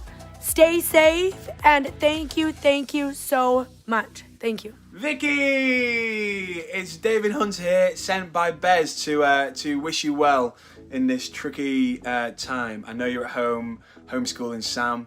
I've got a couple of kids myself who are 4 and 2, so not quite at school age. So most of our homeschooling can be quite fun. But listen, I've written you a song. I'm speaking fast because I'm just on the tip of my tongue. It's kind of holding on to by a thin thread, and I want to play it to you before I forget it. Are you ready? You can't say yes, but I hope you said yes then. Are you ready? Nice. Vicky, I know we're in a sticky situation, and your son's education is falling on you. What on earth do we do? What on earth do we do? And Vicky, I know you're in a sticky situation, and your son's education is falling to you. What on earth do we do? What on earth do we do?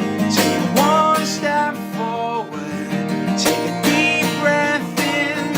You can do anything. Yeah, you can do anything.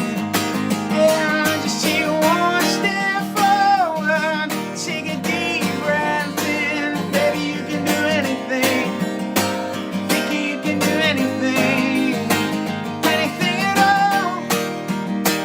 Anything at all. Anything at all. And you can do anything. Anything at all. I'm just into this now. I'm just playing for fun. You can do anything. Vicky, I know you're in a sticky situation, and your son's education has fallen to you. What on earth do you do? What on earth do you do? That's a hit. Hello, Raoul.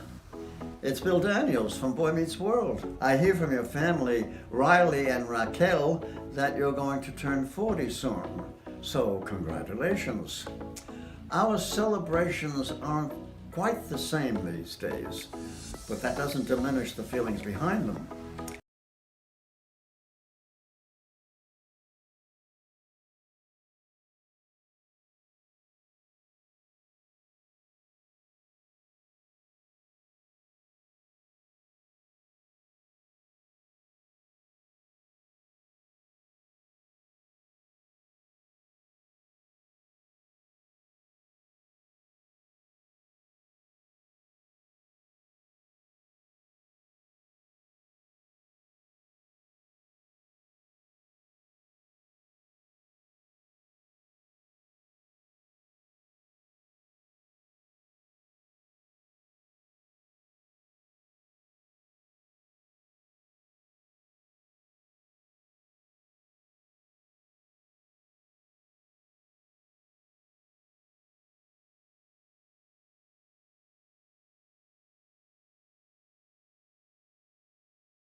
So I guess we're live now. Hello, everybody out in Zoom land. I'm Jared.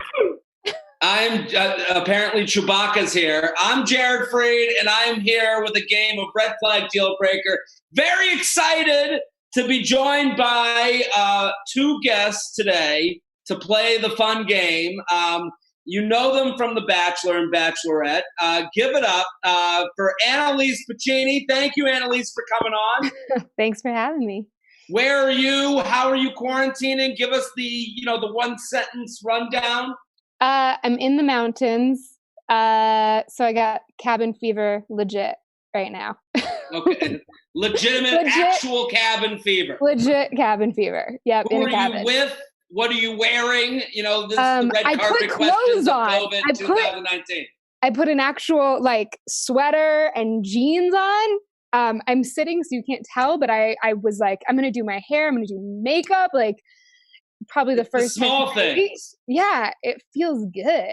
Really the big thing today is it feels like a Friday and I'm like, I want to go out and I want to go dancing. So I think after this, I'm going to have a Zoom dance party with some friends. Or the glass of wine. I've already I'm on the tequila already. Oh, look at Tequila, my girl. Tequila, my put girl. it in a mason jar just to make it feel like a wedding. Yep. Okay, good. We have the cabin chic Annaliese here. And then we are also joined by America's favorite, Mike Johnson. Thank you for coming on, playing Red Flag Dealbreaker. How are you? Where are you? What's going on? I'm amazing. I'm out here in Texas doing what I do best, which is being bad and never sharing it with the world. And I have a shirt on, but I don't have pants on right now, so I'm not going to stand. Good for you, man. Living your best life. Living the true you. Living the true me. I mean, this is quarantine time. Who wears pants right now, right? That's right. It's a no pants dance over here on the quarantine Zoom Red Flag Dealbreaker. Mike, who are you quarantining with? What's your situation? It looks like you're in a locker room of some sort. What's happening? I have no quarantine, boo. It's just me, myself, and I. I think Beyonce sung a song about that before. There we go. Okay, so right now we are doing Cameo Cares, okay? It's a charity live stream, and we're please welcome. I'm reading the thing that they gave me. Okay, so while you're watching, you can donate by clicking the link in the description or going to cameo.com, where all purchases, let me repeat this, all purchases will support COVID-19 relief efforts. So let's get started. I have a podcast called the You Up podcast that I do with Jordana Abraham of Betches. And what we play a game called Red Flag Dealbreaker. And the whole premise of this game, it's not difficult. You're dating someone. Everything's going perfect.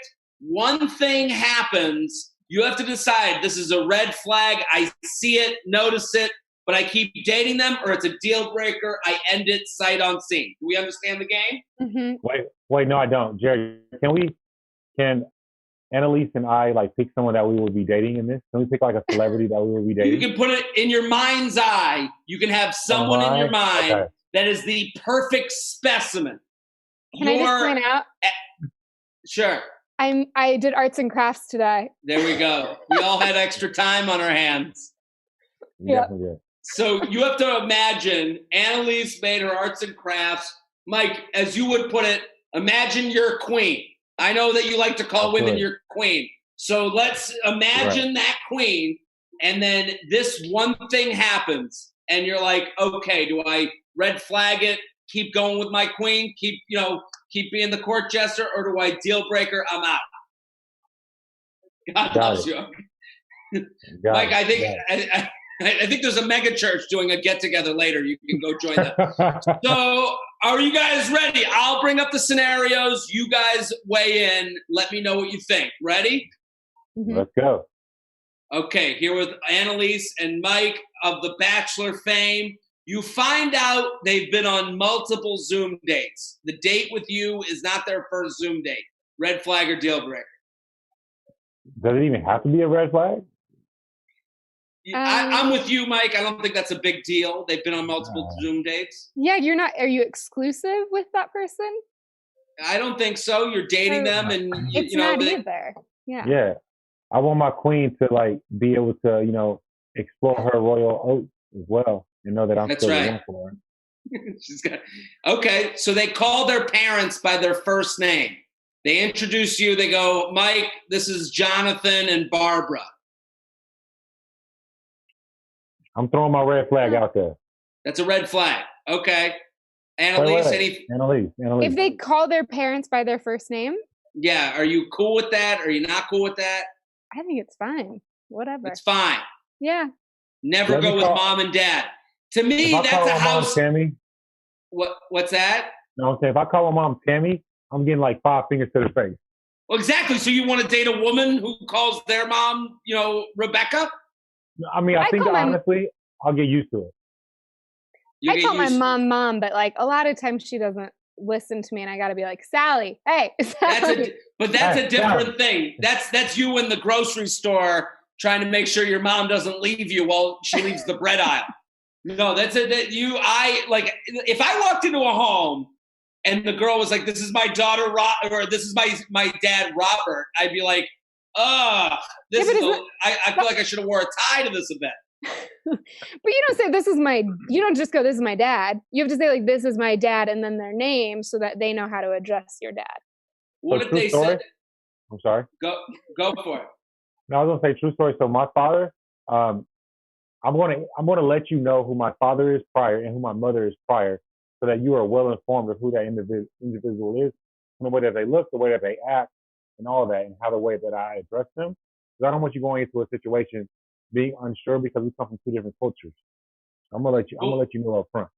But what if you get into they introduce you, now you're at dinner, and they go, Robert, pass me the peas. That's like a red flag. It's all day. It's not a deal breaker, but you're noticing. Yeah, I think a red flag. Not a deal breaker because I mean the beautiful thing about life is that everyone's different, right? That's true. I feel like Mike speaks in fortune cookies. So, okay, we'll go to the next one. They say they're a parent because they have pets. So they refer to their pets as children. Red flag or deal breaker? I mean, bro, are we like on level 1? Because to me, that's not neither technically. Because if I don't have any pets per se, but if I did have a pet, I mean, I'm taking care of that individual. But what if they're like, hey, Mike, this is my pet, Chihuahua. It's my son, and because of coronavirus, now I have to homeschool my son. And they're talking about a Chihuahua. If I have to choose, I'm gonna give it a red flag. Okay. Annaliese, any thoughts? Same. If I have to choose a red flag, I feel like, I mean, if somebody says I'm a dog mom, exactly right, like that doesn't bother me. But deal breaker. If they're deal like, breaker. If they're like, oh, my daughter, I have to get home so I can like take care of my daughter, and they're talking about their dog, then that's kind of weird. That's what we're talking about. I'm on Annaliese's side. Okay, so there's a difference between saying I'm a dog mom or a dog dad and saying I have to get home to see my son, and it ends up being a dog. Totally different. Mm-hmm. I understand that. I think it's a deal breaker for both because both of those people are expecting Mother's Day cards and Father's Day cards, and then you're shopping for a Father's Day card, and the person at CVS is like, oh, are you getting it for your wife with the kids? And you're like, no, my girlfriend has a dog, and now you look like an idiot. Let's go to the next one. Wait. Annaliese, do you have any pets? No, not currently. Okay. I had a dream last night that I got a dog, though, and I was really into it. What type of dog? It was just like a stray on the side of the road, and I was very excited. It was a very loving, cute dog. We need more people to take care of the dogs that are already bred, right? Too many people. No, seriously, yeah. I want to adopt a dog real bad. I think now would be the perfect time to do it. It's just a little hard to get outside. So 10 points for Annaliese. 10 points for Annaliese. Mike Johnson is trying to date Annaliese over this Zoom call, as well as pushing his own agenda with the dog community and the adopt a dog thing. Okay, they say they blame current events on astrology. So they'll be like, this coronavirus, it's because the sun and the moon and the stars are in different are aligned the wrong way. That's a deal breaker. Deal breaker. You tripping. Yeah, there's only one God for Mike Johnson. What Annaliese, what do you think? I think a red flag. Okay, Yeah, that's I ridiculous. I think Mercury retrograde definitely plays into things sometimes. Like, give me some things. No, not Corona. Not Corona. No. No, hold on. What's the difference between Corona and some things? No, it's just like communication gets messy. Like there's stuff that happens. Well, okay, so you get in a I agree fight. with her on that. Well, But you get in a fight. Was Corona. Yeah. Well, the thing is, what's the difference between saying that the astrologies, you can't differentiate. When you say the astrology is the reason blank happened, then it goes across the board, doesn't it? No, like a virus is something different. Okay, so let's say let's say they say, well, listen, they go, the reason, the weather is today the way it is because of astrology. Deal breaker, bro. Deal breaker. I'm with you, Mike. Deal breaker. My sussy hat is deal breaker. Annaliese, any thoughts? I'm gonna say it's still a red flag. Okay, we'll move on. They think that COVID-19 was created by 5G. My best friend says that to me every single day. Okay. And we argue every single day. Still your best friend. No, I love that dude. He's my homie for life. So that red flag. Okay, Annaliese, any thoughts? I haven't heard this yet.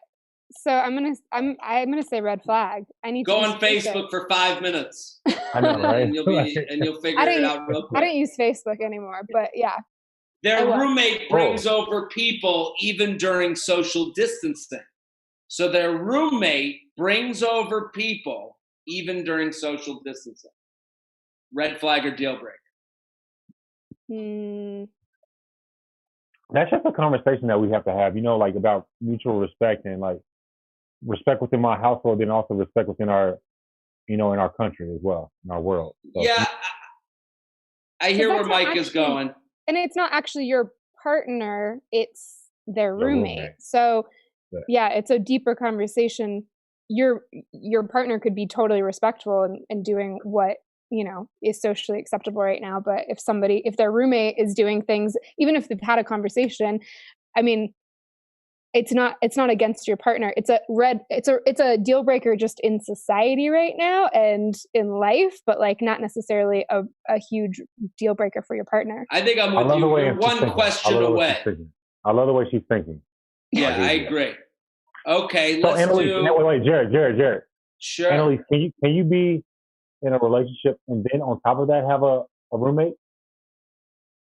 Yeah. I don't think I could. So you couldn't have a relationship while having a roommate? Look, I got a rule in the household. I want to see when me and my lady go to sleep, we need to be sleeping in our birthday suit. So therefore, when you have like a roommate, they be, things happen. So you just need to have your own bathroom attached to your room, and then that's fine. I just like the idea of Mike looking at the woman he's dating, going, "Okay, naked now. We only sleep in birthday suits." I've been around a lot of hot guys lately. Which house you live in, Mike Johnson? I'm not the hottest of the guys that I've been around lately. So like, if I were to date a girl, I don't want a hot roommate guy like walking around, with his boxers on. Like, yeah, that's a part of looking for the roommate process. So a part of my recommendation was he has to have a 6-pack of beer and not a 6-pack of abs. Okay. That also just might be a really good test to see if the girl is somebody worth keeping around. Because if she's getting tempted while going to the bathroom or getting some cheese in the middle of the night, then you got the wrong girl. Or maybe you got the yeah. I like your thinking. Let's go to the next one. The roommate. They reference a Tinder bio that reads, "Just trying to find someone to quarantine with." So they have a Tinder bio that says just finding someone to quarantine with. Annaliese says it's a deal breaker. Why is that?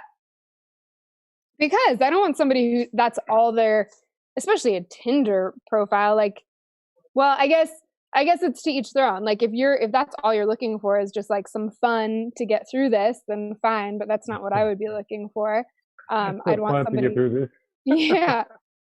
Don't But, you like- think that's the beginning of a relationship, though? Doesn't it have to start at that you can like I would say that person is saying, hey, I'm looking for someone to meet and see if we can quarantine together, and then we'll see what happens. But this is the thing. That's only okay if that person has some place to go back to. Because if they don't, then you're stuck with them. For a long time. Yeah. Have you been dating hobos? Like, what's going on here? Do you have history of like dating someone that doesn't have no place to go back home to? She picked up a hitchhiker on the way to the cabin that she's staying in. Right? No, but if they have roommates, or they live in a situation where they can't go back, then yeah. Mike, what do you think? If someone's bio said looking for someone to quarantine with? So I'm naturally an introvert despite what people may think about me. I think that what do people think of you? That I have a big ass smile and that I'm not an introvert. I think that I didn't read that in the New York Times this week. I'm sorry, I missed that headline. All good, homie. I feel that if you're following the laws by the CDC and your government within your state, for one, that's first thing. And two, if you want to, I think this is a wonderful opportunity to bypass all kind of distractions and truly get to know someone, despite where you. I'm with you, but this is also a very male point of view where you're like, let's just get this stuff out of the way. You show me yours, I'll show you mine, and then we'll hang out. Well, I can't agree with you there because I mean it's 2020. Like I don't care what your gender is. I know people on both sides of the house that let's get this out the way. Let's just get to it. Yeah, my girlfriend said the same thing after 7 dates, and then she was gonna sleep with me. Well, let's go to the next one.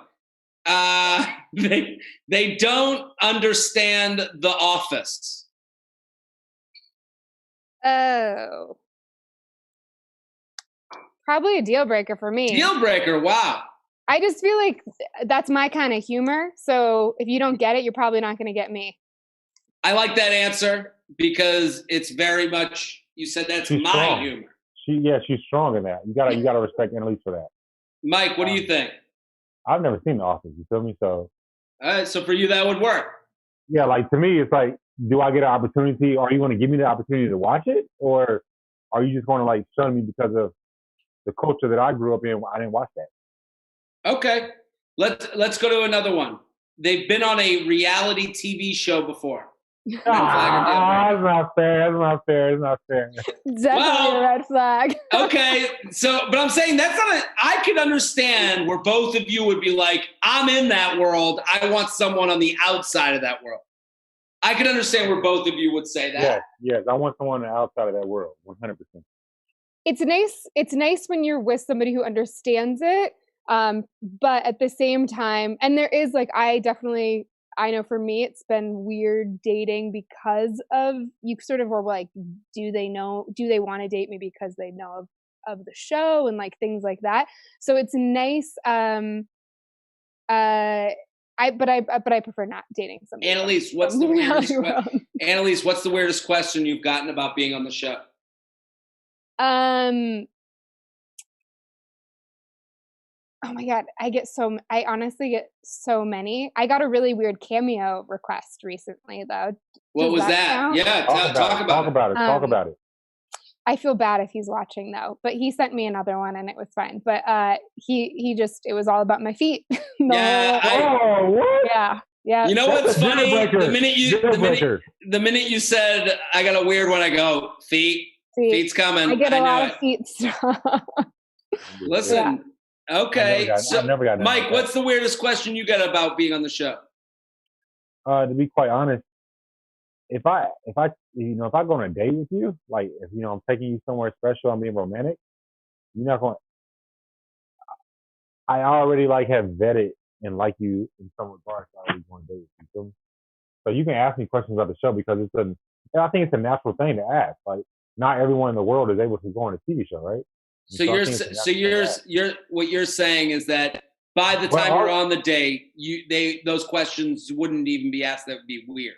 Yeah, like I've already gone through. Like I've already before I go on a date with you, just because you fine, don't mean I'm going to go on a date with you, right? We have to go through a series of like, do I like your personality? And so, but also, Annaliese has been in this process way longer than I have, and I got to give her respect for that. So her views may be different than my views, you feel me? And I don't really care if you ask me questions about TV, as long as I feel like you like me for me. If I get a vibe that you just want to be with me because I'm like a Z-list celebrity, then I ain't trying to be with you. You feel me? I hear you. Okay, red flag deal breaker, lives with their parents. I know I got homies that live with their parents, and I know them. I'm just stop talking. What? Red flag or deal breaker? You're dating a girl. You're on the date, and she says, "This is beautiful.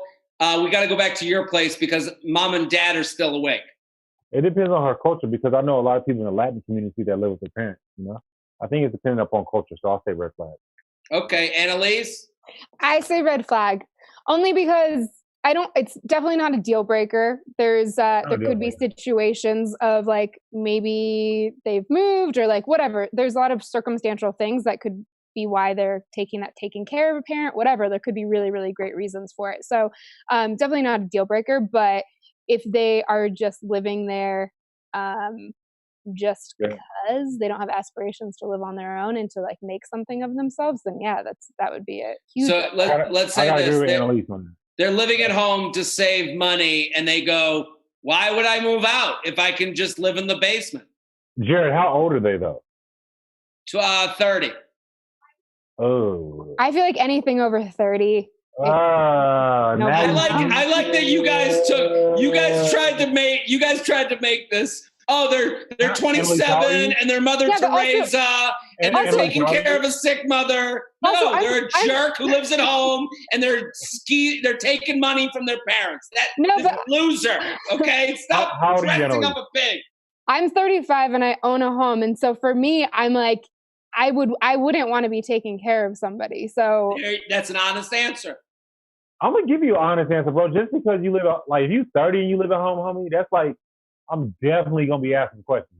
But if you if you live at home, you got 700 racks in the bank account, and you trying to like buy a house cash, that's something else as well. Different story. I agree. This is why we play the game. I gotta go deeper into that question. That's all. We're gonna do one more, then we gotta go. Does that sound good with you guys? Perfect. Sure. You guys have been fantastic. All of you guys, listen, there is a link. I want you guys, if you're going to give. Cameo.com. Remember, you can donate by clicking the link in the description or by going to Cameo.com, where all purchases will support COVID-19 relief efforts. So we want to thank Mike Johnson. We want to thank Annaliese Puccini. Go support them because they're fantastic, and go do cameos with them. I love that last name. And after this, there's a very special, there's going to be more going on after this, but we're going to do one more and then we're out of here. Okay, you guys ready? Someone who's best friends with their ex. You're dating someone, you find out they're best friends with their ex. Deal breaker, done. Deal breaker, done. I don't give a damn what the story is. Deal breaker. I'm going to say red flag. Red flag. Red flag. They're like, oh, it's my ex, and it was 3 months ago, but we're like best friends now. No, deal breaker 100. I'm with Mike. Hell no.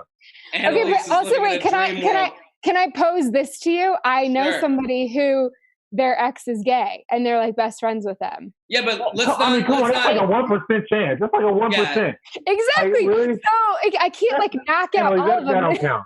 That's like a 1% chance. Like, you can't make the exception the rule. Like that's it. There's always an exception to the rule. That don't count. Guys, I want to thank you both for coming on. Annaliese Puccini, Mike Johnson, thank you guys for coming on. That's all we have today. Just a reminder, Cameo will be donating proceeds to charities helping those impacted by COVID-19. So make your Cameo request now, or you can donate using the link in the description below. You can find me, if you like this show that we just did, the U Up podcast and the J Train podcast. So those are the two podcasts that I host. And up next on the Cameo Cares live stream, I'm going to turn it over to fellow comedians. Oh, my good friend Jeff Ross and my other good friend Gilbert Gottfried. Gilbert and I, we drove 10 hours in a car together to Maine once. And Jeff, I've watched him eat 1,000 wings at the Comedy Cellar. So go watch them.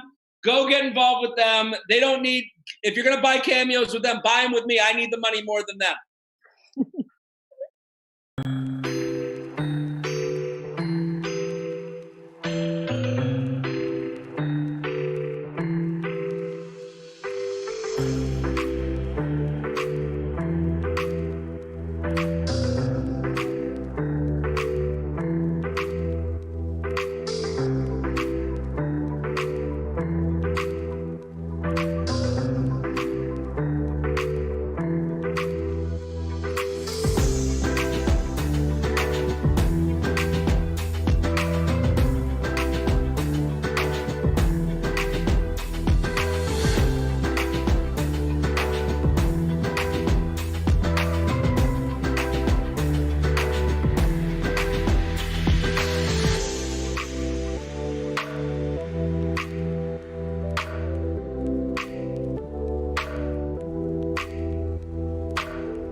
Are we done yet?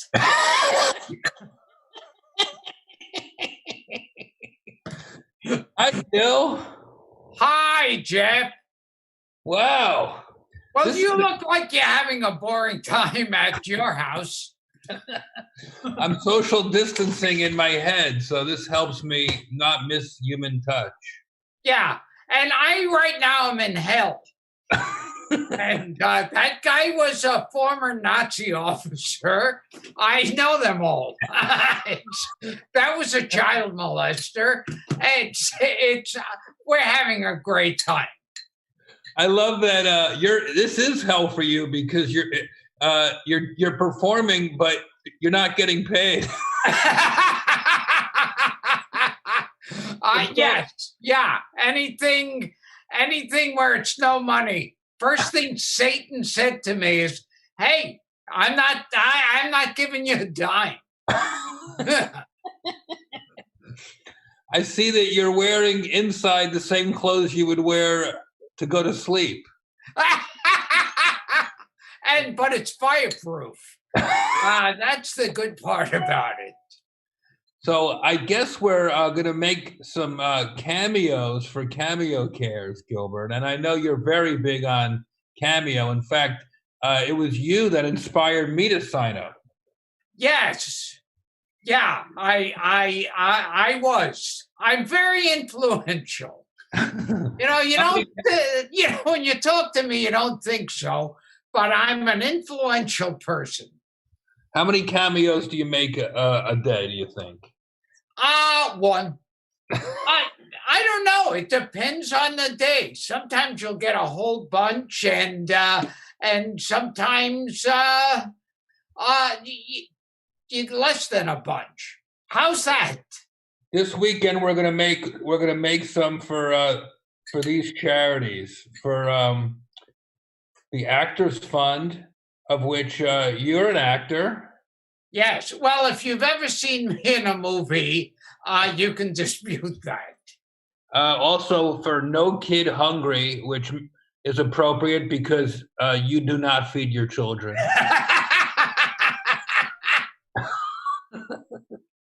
And the Restaurant Employee Relief Fund, which makes sense because you're a lousy tipper. And a couple other ones, which is pretty nice. Could you do me a favor? Anything. There's a pimple on that girl's ass on the upper lip. It's very if you could just pop it for me. It's very distracting. Let me maybe I'll clean this up so you don't have to. Here, this is more This is more.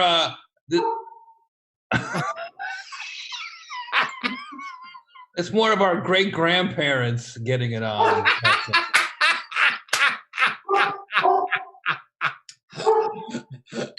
Now I know you've been quarantining with 32 other comedians. Is that true? Yes, yeah. It's and it does never gets tiresome. No, it's what I realized being in quarantine is how boring my life actually always has been, in that I don't notice it.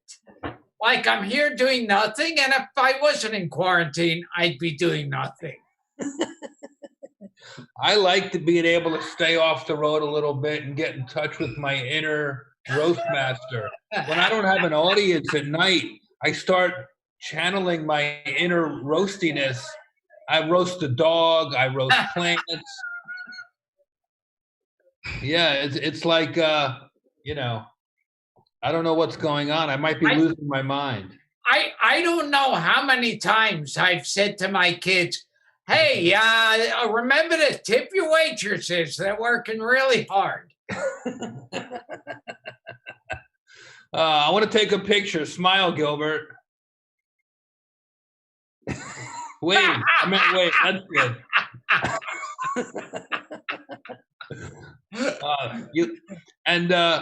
You know, I've been dressing like, you know, because all my meetings now are on Zoom or FaceTime or Skype, so I can dress like Porky Pig. I just wear a shirt with no pants. Yeah. Just so people know, when they order a cameo from me, I'm not wearing pants, no matter what the cameo is for. I just want people to know that. And I also want people to know that I charge more for my cameos than Gilbert does. But also he makes 100 times more than I do.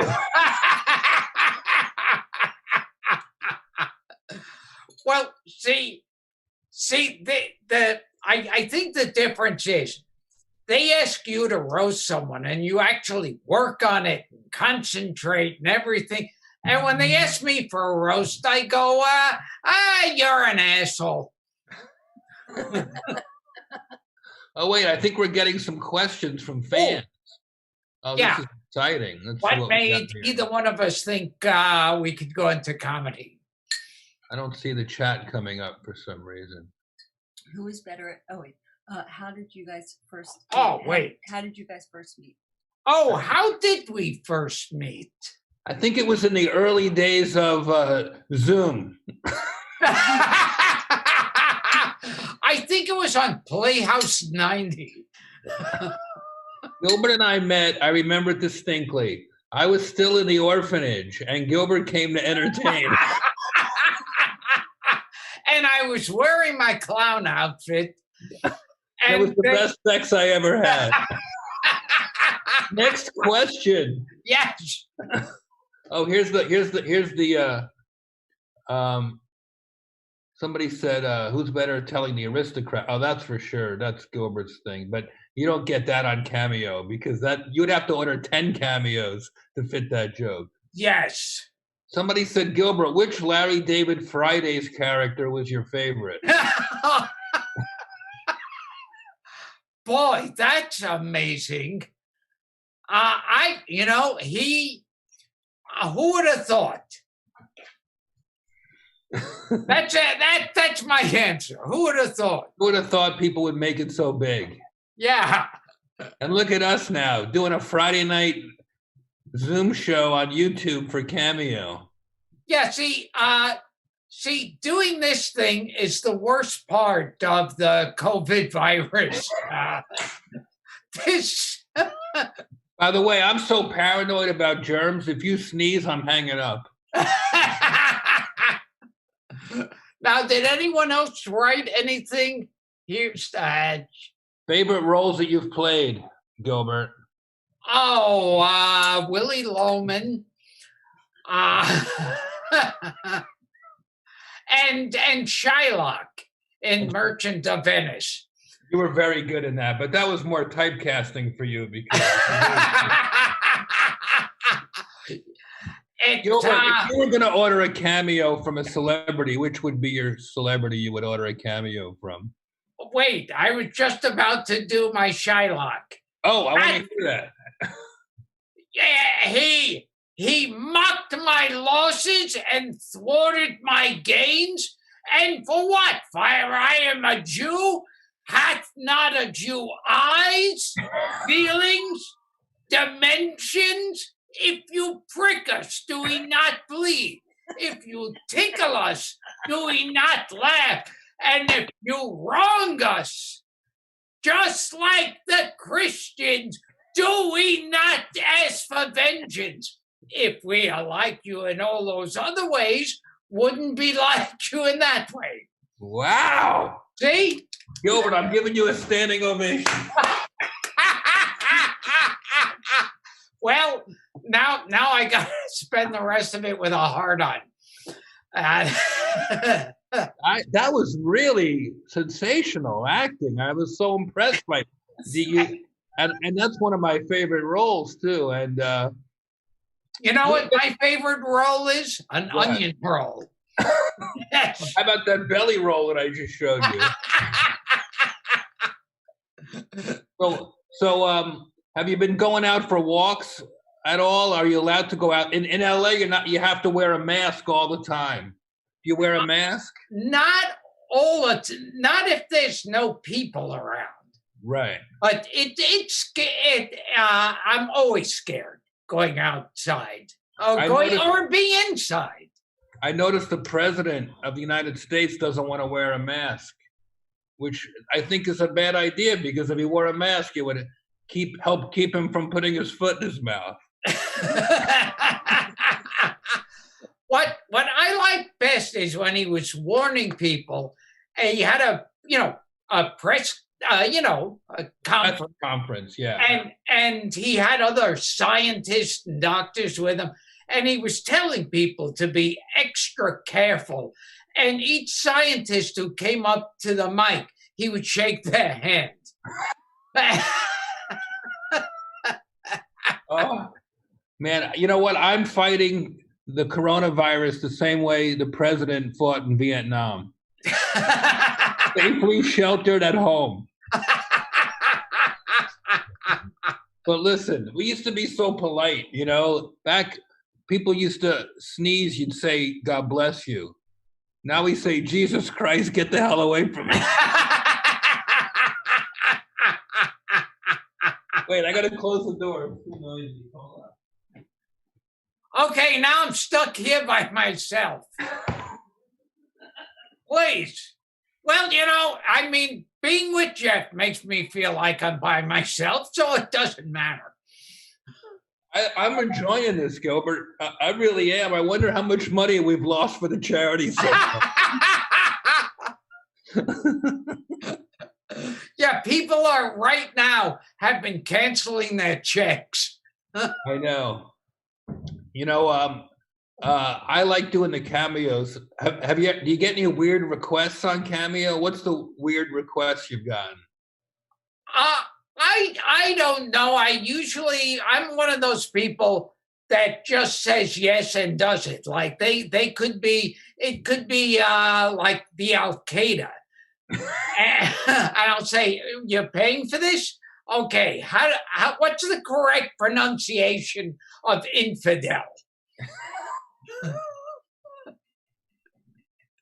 Now, I'm curious because, I don't want people out there to have buyer's remorse. When they order a cameo from you, do they have to turn the volume down? Are these full-voiced cameos that you make, or do you hold back a little bit? No, people want full Gilbert. They want to go full Gilbert on the cameo. Gilbert's the only comedian that doesn't need a microphone when he performs. Now, let's see if anyone else. Okay, we said how we first met, and thoughts on the. I can't answer this. Thoughts on the Justin Bieber roast? Oh, okay. Well, that was one of those rare times where Justin Bieber called me in Comedy Central saying he wanted to be roasted. Usually we have to ask people if they want to get roasted. But he volunteered. He wanted it so bad. Oh. I said, yeah. That's interesting. I said, Justin, everybody's been pointing their fingers at you lately, but that's mostly just lesbians telling their barber how they want their hair cut. I remember at the when we did the David Hasselhoff roast. Yeah. And they said go easy on Pam Anderson because she just agreed at the last second. And I remember I did a joke where I said right now Pam Anderson's vagina is like one of those inflatable men at the car lots. And afterwards, she came over to me, hugged me, and whispered, "I hate you." Oh, but she was kidding, right? She was nice. Have you ever had anybody get mad at you? I don't think so. I don't really think. Yeah. I'm just too impish and lovable. That's true. That's true. Do you miss being on stage, or are you enjoying the time at home? I'm one of those people, like, before I get on stage, when I'm backstage, there's a fantasy in my head that the manager will come back and say, oh, there was a fire or a flood, show's been canceled, here's your check, we're driving you to the airport. That to me. Did you watch Tiger King? I watched Tiger King. Oh yes. Yeah. I didn't even know you were allowed to own tigers. I know. Mobsters. There was that mob family in Brooklyn. Right. Where they had a lion. Oh, you're right. Yeah. So after I saw, and they're only like $2,000 he was selling them for. So I went on Amazon and I bought a few. I got them coming in a week. I've been adopting rescue dogs so that I have some food to feed the lions when they decide. Now, I don't think we have any more questions. Gilbert, I have a question. Okay. Who's your on your podcast, the colossal, amazing, colossal Gilbert podcast? Gottfried's Amazing Colossal Podcast. That's what I said. Okay, close enough. Yeah. Which I'm a big fan of, and I've been on 2 or 3 times now. Yes, you have. And your sidekick, Frank, I'm not a big fan of his. So when I listen, I fast forward through those parts.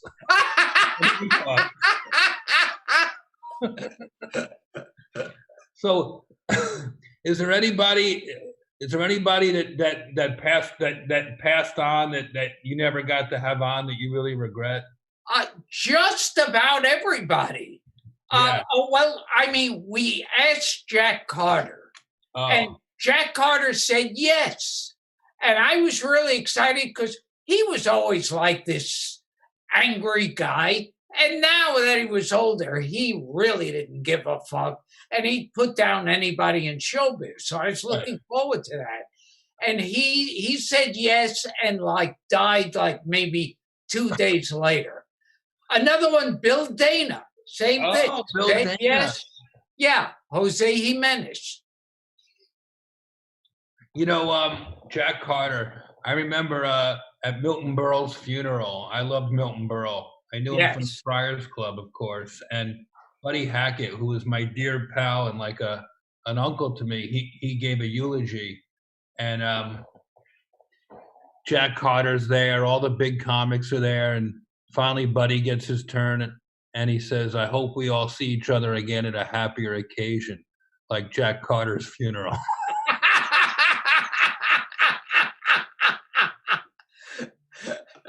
And then Jack Carter died like a month later. Nobody went to his funeral.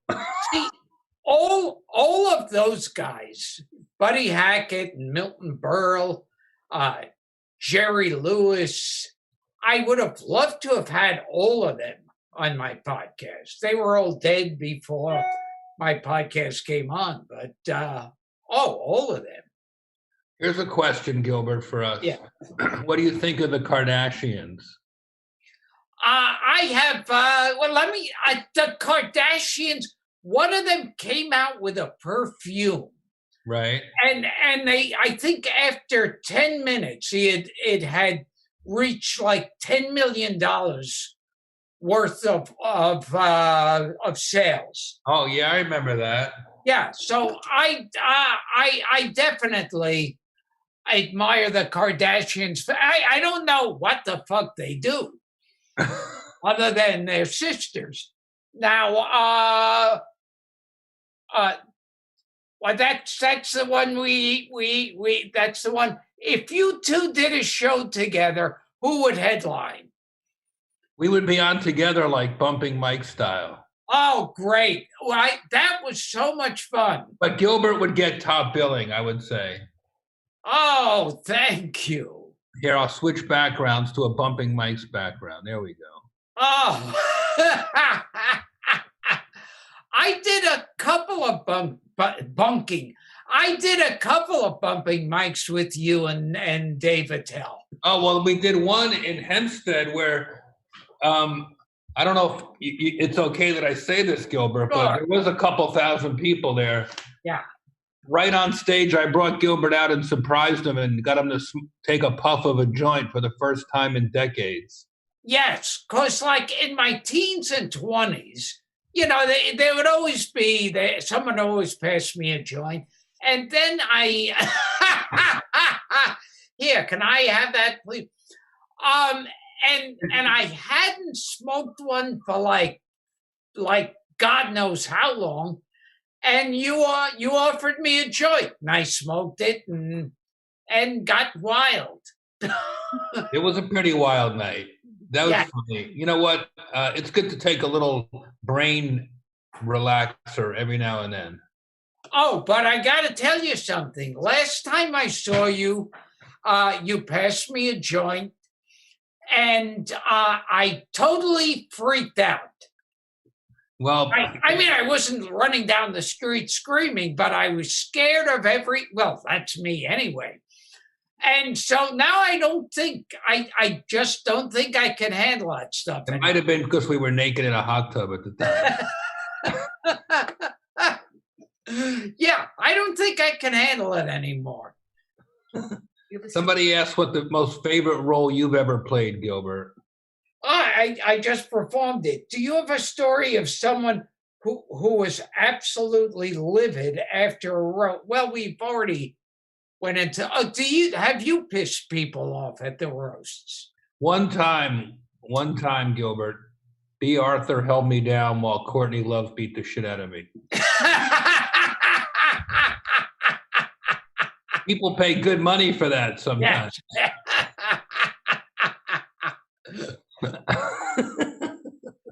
Now, someone else wrote, can I please see your belly again?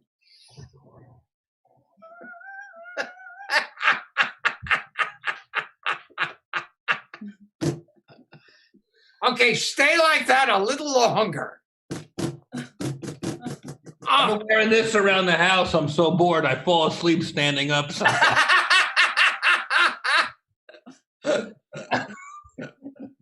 I'm telling you, I'm going crazy in court. I haven't worn a bra in a week, Gilbert. But I'm here in Hollywood, and all non-elective surgeries, are canceled. So everybody's lips are getting down to normal size. Who's the weirdest pair of lips on a celebrity? Ooh, Mick Jagger, but his are probably not. Yes. Have you ever seen what's his name? The singer, his daughter's an actress.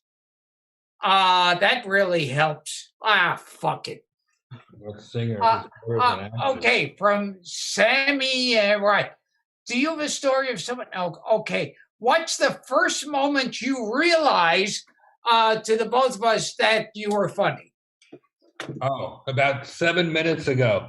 I remember the joke. Yeah, because I thought, boy, he's never made me laugh before. Exactly. Maybe he does have something.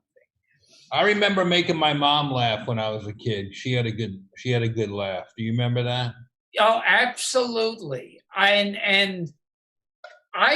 There are so many stories of celebrities like Gene Wilder and Jackie Gleason, and I think Jan Murray may have too, where they had stories where their mother was very ill.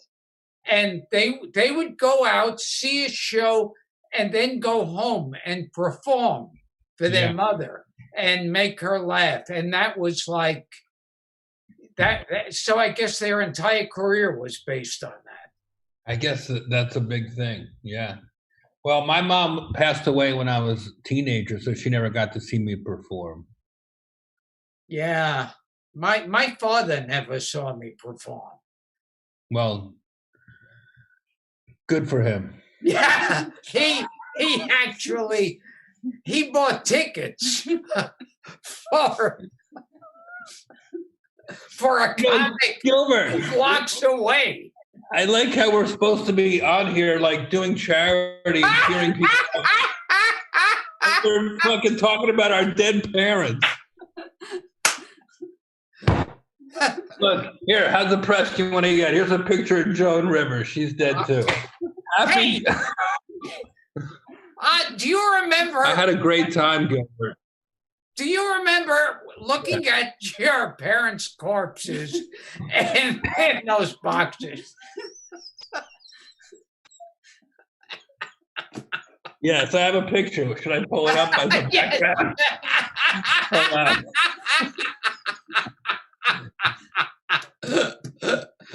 Here's a picture from my mom's funeral. You ready? I'll get out of the way.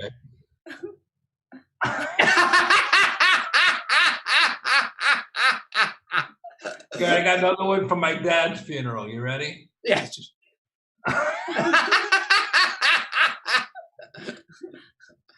Well, it's like Georgie Jessel said, you give the people what they want, they show up. Now I'm at Carnegie Hall. I needed these laughs today. This is this is cathartic for me. Yes. Oh, I'm in a tropical island. Gilbert, how's the beach? I feel like Tom Hanks. I'm expecting boxes from FedEx to be floating ashore. Oh my goodness. I think I'm out of background, so. 2 minutes. How's this one? Oh, that one I like. That one, yeah. I'm just here at the Polo Lounge having lunch by myself.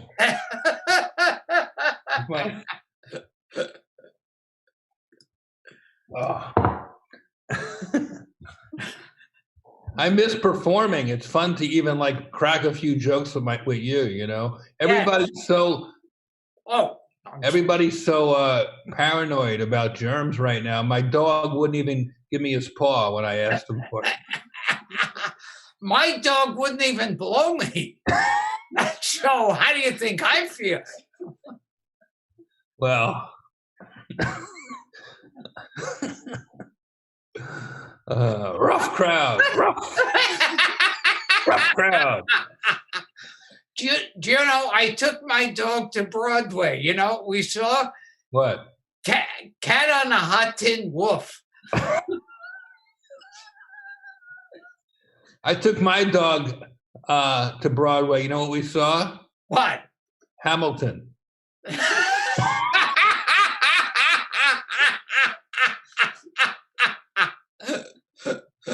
He loved it. Listen, this was fun. It was for a good cause, a lot of good causes. Go to cameo.com, Cameo Cares. Make some donations to the Actors Fund. That one's got a nice place in my heart because I love show business. And Gilbert, the fact that I get to hang with you for a half hour really brightened my day. And the fact that you are now in a Tom Hanks space movie. I'm leading my life. Everything Tom Hanks does, I do. We should do this every night. We should do this every night with a glass of wine and no pants. And it was great seeing you again, Jeff. Thanks, Gilbert. I'll talk to you in 5 minutes. Oh.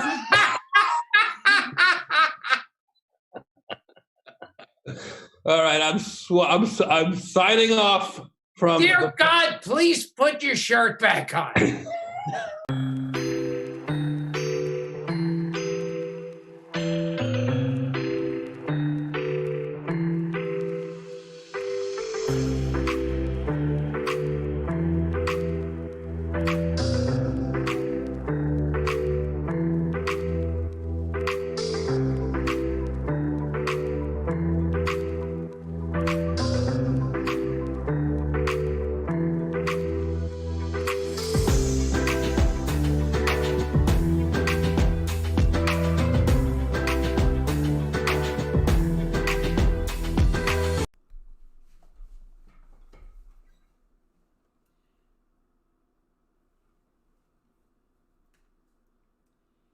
Hey there, how's it going?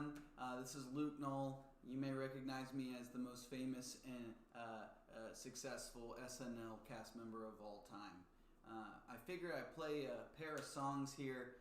This first one is I actually pitched to Saturday Night Live, and they were a hard pass on it. They hated it a lot. It's got a capo on it, so that changes the key. So this was a song I pitched to Chadwick Boseman. Shout out to Chadwick. I'm sure he's watching right now. Chadwick, this one was what I pitched to you, and you guys did not like it. So I did pitch this to SNL. I've been eating ass in Denver. I've been eating ass in Queens. Eating ass in Tucson on the way to New Orleans. I've been munching all this booty. Tastes good but bittersweet. Cause when your diet is an asshole, you are what you eat.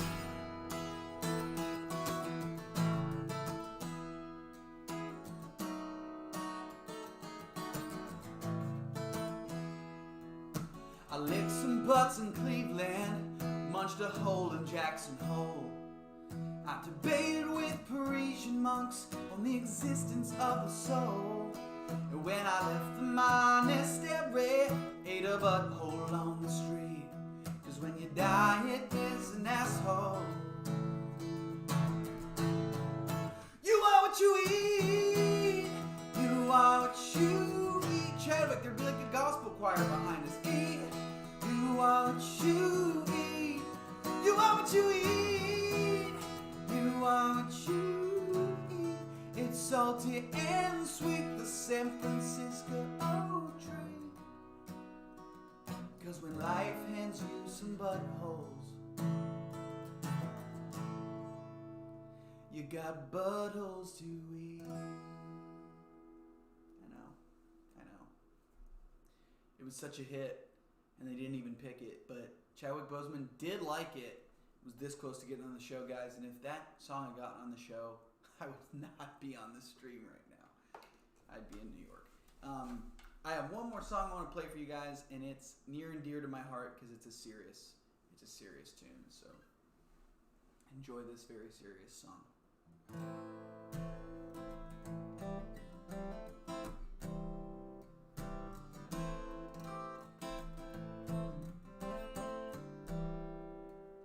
The devil came to Cincinnati. She was looking for a soul to steal. She was smoking clove ciggies and jamming out to Biggie, and her hands never touched the wheel. The devil must have saw me sitting there in the parking lot of Taco Bell. I had on cowboy boots, a lycra bodysuit. It looked like I was asking for hell. Yes, it looked like I was asking for hell.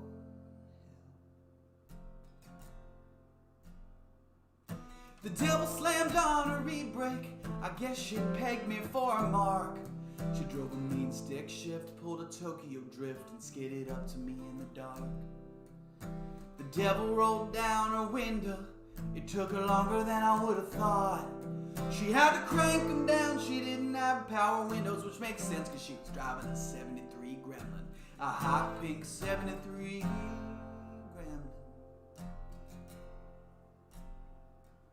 The devil smiled wide and whistled. She had a pale white ice cream grin. She said, "Need a ride, bitch, get inside." So I littered and I hopped right in. The devil peeled out quick, lickety-split. She had a mullet like my Uncle Ron. She turned the stereo down, headed out of town. No, she did not have any bottoms on. No, she did not have any bottoms on.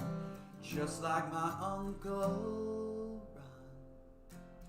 Neither one of them wear pants. The devil had a proposition.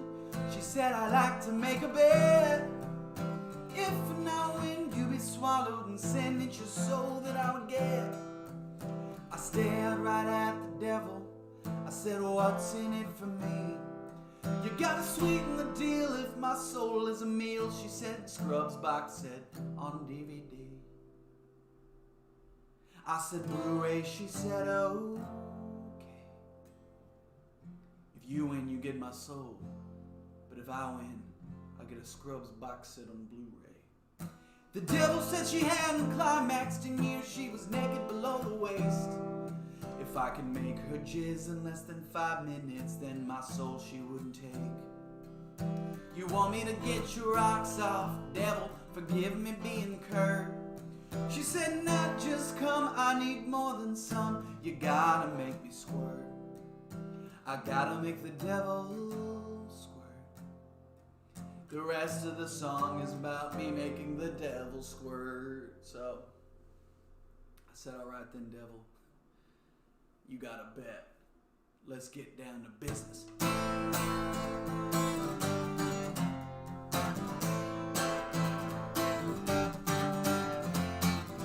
Listen up, devil, I ain't trying to scare ya, but you're looking at the squirt king of the tri-state area. Let's get down to business, devil. I'm trying to make this motherfucking devil squirt. Trying to make the devil squirt. I'm trying to make the devil. I am trying to make the devil. Trying to make the devil squirt. I'm trying to make the devil. I am trying to make this devil squirt. Talk about female ejaculate. Talk about female ejaculate. Only got 5 minutes and my soul is on the line. So we'll get the double started with a little 6669. Then we start fucking. I'm trying to make this motherfucking double squirt, yeah. Talk about female ejac. Talk about female ejac. Having sweaty sex now and there's no telling when she's gonna shoot off like Mount St. Helens. Smacking on this G-spot like Gallagher smacks watermelons, yeah. That is a Gallagher joke. Now I am in the splash zone, yeah. That's 2 Gallagher references. I try every trick in the book, but nothing seems to work. Do every position in the Kama Sutra, now my penis hurts. I'm starting to think that I'm not gonna make this motherfucking devil squirt. She's bone dry. Then I realize the devil is a woman. You gotta engage her mind. She isn't a dude, you can't just show her a boob and be like, it's time. That's all you need for dudes, just show us a boob and we'll be ready to screw. Just show us a boob, we don't even need to. Show us a boob and we will fuck you. We will fuck you if we see one boob. I realize my blunder, I've made every man's mistake. I gotta turn the devil on in a non-physical way. So I lean in close, whisper in her ear, here's what I say. I say investigate Hillary again for Benghazi. For Benghazi. For Benghazi. Then the devil squirts. The devil squirts, you guys. Benghazi is a magic word, you guys. The devil squirts. I won't tell you how the story ends, but here's what I'll say. Is that Zach Braff's face looks clean and crisp on a new Blu-ray. On a new Blu-ray. On a new Blu-ray, because I made the devil squirt and I won the bet. So that's the real end of the story. Man, oh man, what a treat it's been playing music for y'all. Just remember to wash your hands and cough into your elbow if you have the virus. So have a good time.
never saw this coming.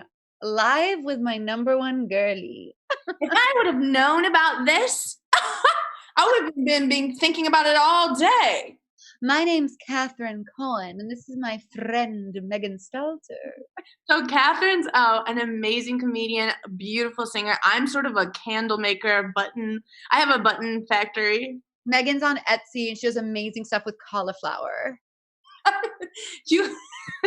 Catherine's all around New York, selling out shows all over the world. I sort of have a crazy idea for a new button. I've been waiting to design. We both love to get absolutely wasted at karaoke.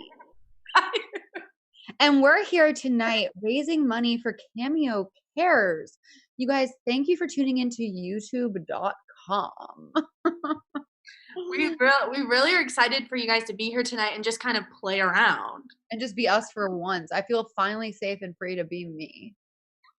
This is us all stripped down and sort of at houses we don't live in. And yeah, here. We put on our casual clothes to show you what it's like to be a girl in the modern world. I did. I took off all my.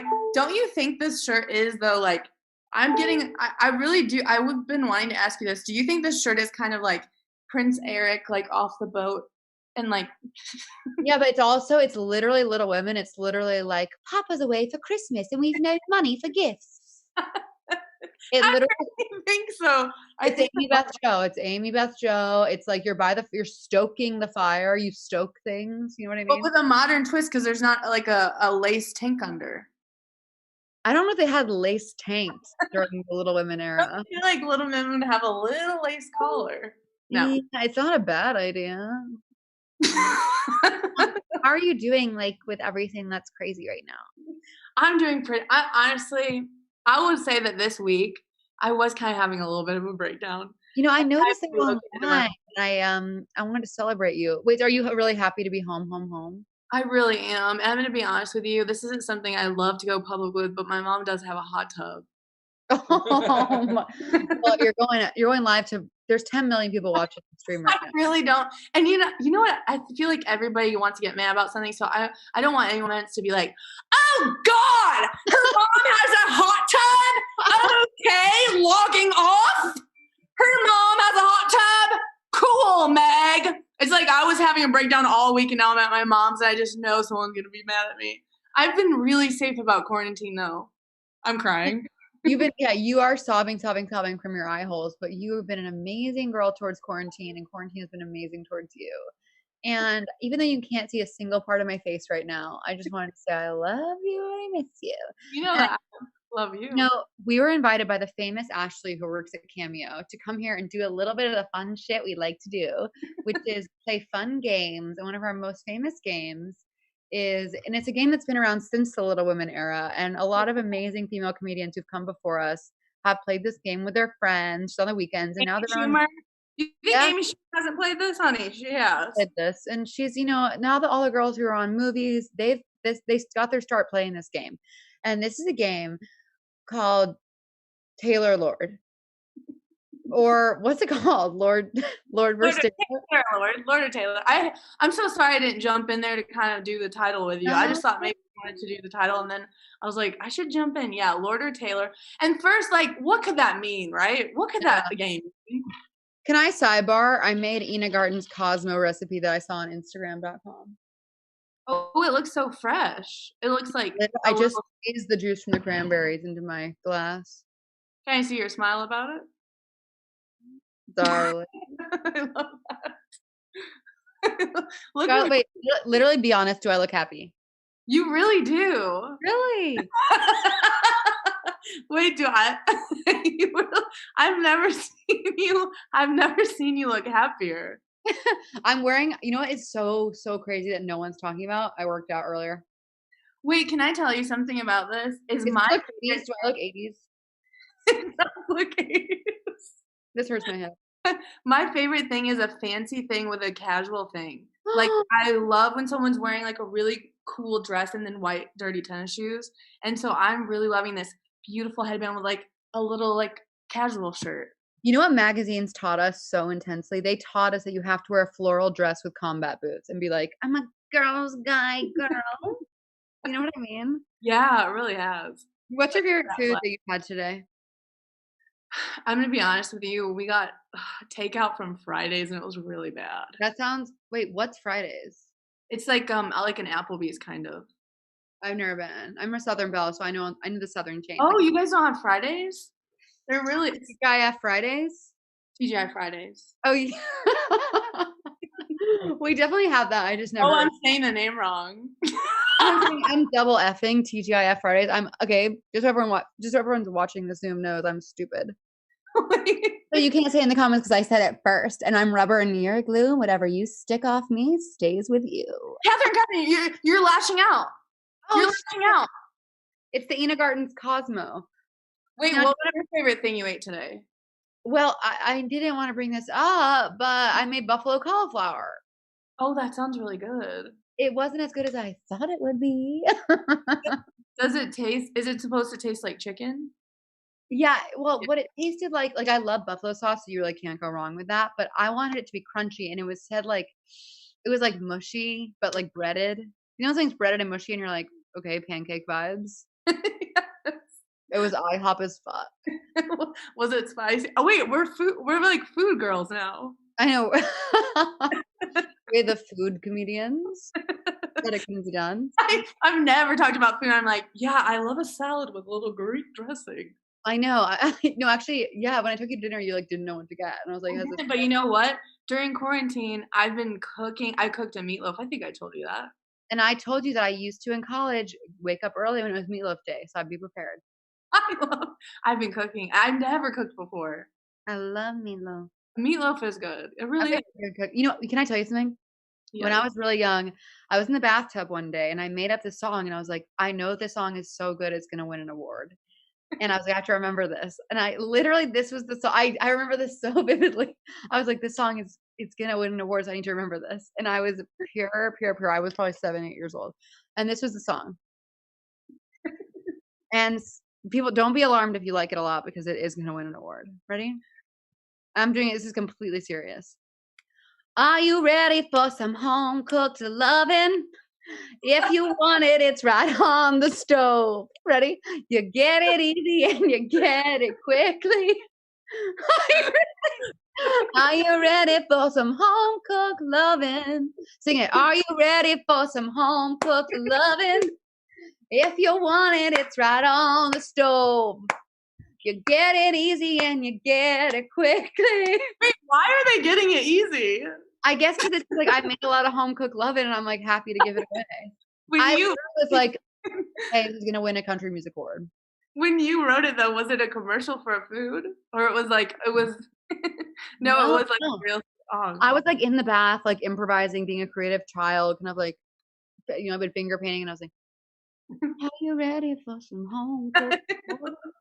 So but you hear about sex in songs before you know about it or even do it yourself. And so I was singing about home cooked lovin', not knowing that meant full on. Sorry, Cameo, P&B. Sorry, Cameo. Did they say we could or couldn't get nasty? I love you get it. Wait, Ashley, chat me if we're not allowed to get nasty. If we're not allowed to say that word. If we're not allowed to, are we allowed to curse on here? Wait, my brother on the way here earnestly said we should start doing. You should do what? Me and him should start doing real music. You should. Don't laugh at that. He's literally in quarantine. You feel like all of a sudden you're good at something that like you didn't. Oh, do you want to see my watercolor paintings? I'm serious, like no, I'm actually not. I really do. I can, but I know they're gonna be good. I'm gonna go get it. Sing a song. I'm gonna go get it. Okay. Okay, here I go. I'm gonna sing a song.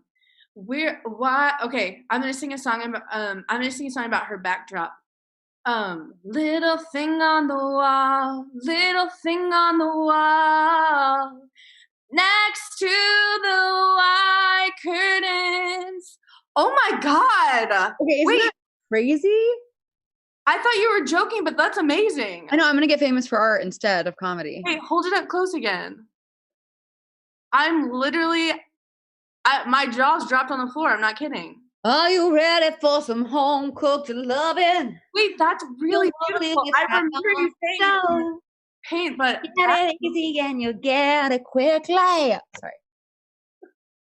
That's really good though. I know. You simply must have painted before because I could never paint that. I don't believe that. I'm not kidding you. Look at me. You want to say? My boyfriend eye rolls on the couch next to me. Guys suck. You are. I'm literally like, I'm not trying to gas you up, but I'm like, you're an exquisite painter. I'm not kidding you. It's really good. Oh, what's that? Oh, I stand that. Do you want to play Lord or Taylor before we have to? Oh yeah. Okay. So Lord or Taylor is a game where we make up a song and the other person has to guess if we're trying to sing like Lord or Taylor. Sometimes Lana Del Rey. And we're doing Taylor Swift. Yeah. You want to? I think you should start, girly. Okay. Okay. Ready? Yeah. Okay. Ready? Okay. You're gonna know it right away, but I'll give you. I miss you. I literally see your face. I think my little girl. I knew. I'm really proud. I'm not kidding you. I'm really proud of you for painting that. It's so good. Okay, here. Ready? 6th grade train tracks. No way. No, it's so easy. Sorry. Do that. You need to sing the whole. You know what? New rule. We need to let each other sing the whole song. It's a 3-minute. I sing for 3 minutes. Okay. 6th grade, train tracks in the way, crossover, Tommy's there. That one's easy. That's a song called. And the other person. How about the other person say the name and the title? Okay. Yeah. That's called "Tommy's There" by Taylor Swift. Yeah. Okay, I'll try one. Diamonds in the sand, tennis court, beach hair, you're my fucking blood. Lord. What's it called though? Oh, it's Lord and it's called Bloodbath. Perfect. Yeah, that's right. Your turn. Okay, ready? Biz, buzz, bass, everybody's dancing. Tita, everybody's prancing in the dark time. So that's called Tita by Lord. And this, I have one. I already know who it is, but oh, King Forever, you're the one I waited for. Bookshelf in my love, in my house with you. You're the one, we're dolls together. It's Taylor Swift, and it's called Crown. It's called Golden Crown. Absolutely. Okay, ready? Mm-hmm. Okay, let it come to me. Let me come to me. Okay. Triumph before you, marching with my band. That one's just a quick sound bite, and that's hard. That's a really hard one. I think it's Taylor. No. Okay, it's called. It does sound like Taylor though, but the lyrics are. You know what it's called? It's called Renaissance by Lord. Yes. Okay, I'm gonna go on, and if it happens to go Lana, it goes Lana. That's our rule in the game. Oh, he's here in the back seat. Oh, I'm thinking of me. Oh, sharks go whispering in the fireworks I never knew. That one is hard, but I want to say that it's Lord, and it's called Poison Bath. It's called Poison Bath by Lord, and that's the truth. How about let's do one more? Let's do one more together. Okay. We're singing at the same time? Yeah, I think that's how singers usually work together. I go, play piano? Collaborate. Okay, cool. Okay.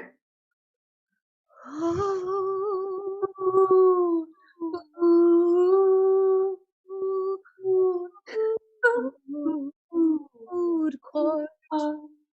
Food court.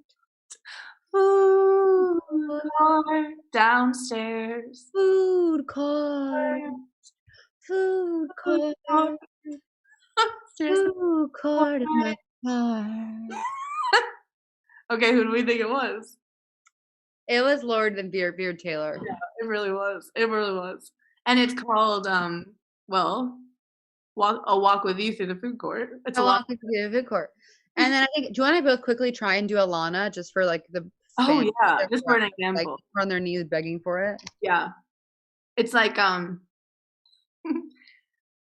my sex smells like cotton candy. You eat me out, you're 50. And sort of that's the lyrics, but sounds like Taylor a little. Yeah, it's literally like Alabama, Arizona beachfront. I would kill myself to touch your head. I would kill myself to touch your head. Well, I would kill myself to touch your head. Oh my God. I would have put out a full album with you. Well, we're going to make a music video together, aren't we now? Me too. Do you have any parting words of wisdom for those millions of people watching the Cameo live feed? My wisdom is to keep close to your friends. Like this has helped me just talking to my main girlie. I know, you with a caramel backdrop. I'm like, okay, my Marie Antoinette. I'm obsessed. What would your wisdom be? My wisdom would be go for a little walk and maybe make yourself an Ina Garden Cosmo. Oh, that's so good. I love you. I miss you. Okay, well, thank you guys. Thank you guys for watching. Please, thank you for tuning into Cameo Cares. Please buy cameos from us, and the proceeds will go to people who need it most. Thank you for having us, and we love Cameo. We love you, and we love Cameo, and we love each other. Good night.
Hello, Cameo Cares charity live stream continues with Comedy Night. I'm Andrew Knox, your host, and right now I'd like to introduce some of the world's funniest improvisers, some of whom you may have seen on Whose Line Is It Anyways. Please welcome Colin, Mochrie, Jeff B. Davis, and Greg Proops. Hello. Hi, everybody. Hello. Welcome. I have no props. Welcome. How are you all doing tonight? Fantastically. Yeah, pretty good. Good.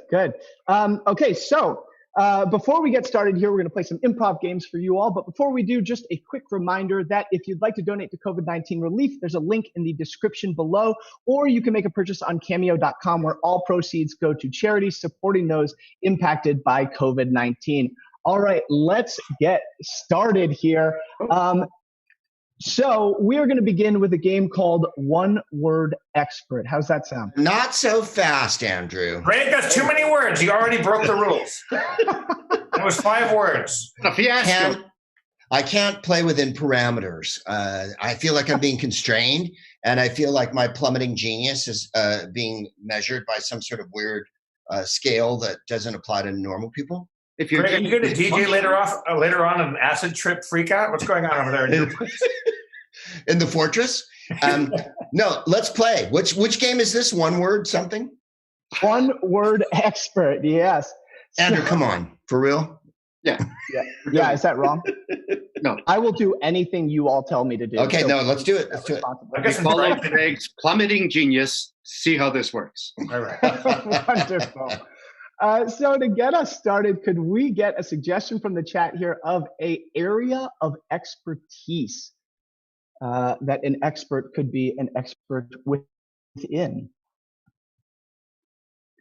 And so we'll get that be about 10 to 15 minutes. Minutes? Sweet. We'll just fill that then with stories of show business.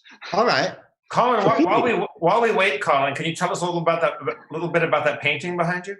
Yes, it's a moon that is coming through a window to molest a little girl. Oh, wow. It's most of my paintings are dealing with planetary bodies attacking children. I'm glad that you support the Epstein collection. That's very nice. Why are your paintings based on planets attacking children? Are you smoking a bone right in the middle of this thing? Of course, Jeff, this is Hollywood. It's so legal here. And by the way, this is a Rex Ray, in case you were wondering. Oh. A good friend of ours. He's gone now, but he was a fabulous artist. He was he involved with David Bowie? He did 4 David Bowie album covers, including the one where David Bowie has the head and the 2 strange eyes. You know, they've been cut out. One's blue and one's brown. Now, Rex did that cover. If you guys look behind you, the painting that I had hanging behind me. And who did that? It was a Gustav Klimt from, I think, 1931. The Nazis called it degenerate art, but I think it's just delightful dogs playing a game of cards. So obviously influenced by the Dachshund school of painting that was so prevalent at the end of the 19th century. Actually, it was more Bow Wow House. Oh, right. Thank you. Thank you. My 5 Goebbels playing Yahtzee are not as expensive. So we're not so much playing improv games, just kind of drunkenly rambling at each other. This is fantastic. No, I think Andrew's it's funner than improv games. What are the suggestions here? We have one. It's forestry. Forestry. I allowed you all to vamp because, of course, the first one we got was gynecologist. So forestry is the one we are taking just because the first one is always earned and it's always gynecologist. All right. So how this will work is our players will answer questions in the field of forestry, one word at a time. So first of all, expert, would you like to introduce yourself? Good evening. My name is Gerald Sexton Forthcoming Jr. The third. Very nice to meet you. So to get into forestry here, what is your favorite type of tree? Interesting question. I often think that I could love conifers. However, I loathe spruce, but deciduous trees make me moist like pine lichen. Ha! Ha! Sorry, that was 2 words. Wonderful, wonderful. And what got you into forestry? Interestingly enough, Uncle Silas fondled my wood chip collection, and I grew to enormously enjoy trees, both large and small. So that's how you got into forestry. We know your favorite type of tree. We're always hearing about how forests are disappearing. Is there a way to solve that from your perspective? Undoubtedly. Legislation should be enacted, whereas and hitherto foremost remember two things. A. One. And this B. Second. Don't ever burn a tree unless you simply have marshmallows. Wow, I expected a lot of answers, but not that. You gotta have s'mores. You gotta have s'mores. Yeah. Absolutely. The stick is the most important. Gotta have s'mores. Miles and miles and miles and miles of s'mores. Finally, if there's one thing that you wish the general public knew about forests, what would it be? Greta. Pardon? Greta Garbo. Once. Unbelievable. Famously said that I want sap. Sap. That can be slathered upon my friends for sticky mess. Thank you so much.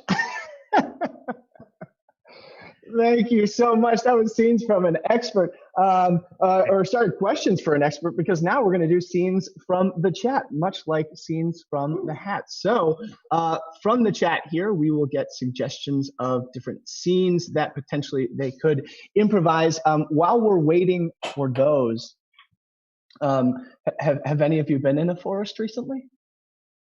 Well, no, because we're locked down here. So.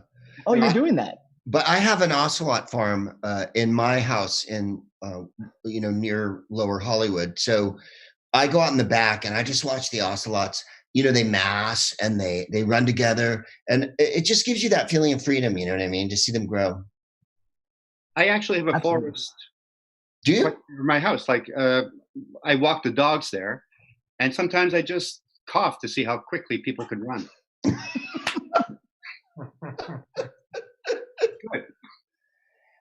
Jeff's living at kind of a Three's Company thing right now. Oh, really?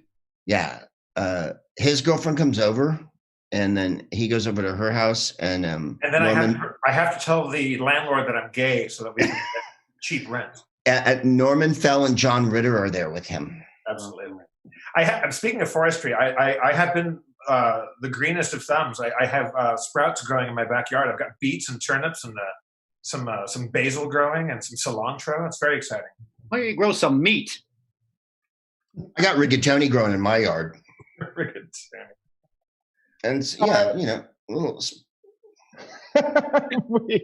we have some scene suggestions here. So we're going to start off here with 3 men in a boat. Okay. Hey, I'm a butcher. I'm a baker. I'm a gynecologist. So, You know what would have been so useful was a candlestick maker. Why? Because my candles are just floating down in the bilge at the bottom of this boat. We really could have used some sort of device to hold them upright so we could see. Wouldn't in 3 Men in a Boat it be much more useful if one person could collect seawater and rainwater and turn it into actual potable water, and the other person could fish? Wait, I have stirrups. Yeah. Is it Chandler a candlestick maker? Or is it a candle maker? I think a Chandler is a candlestick maker. Oh, what you got there?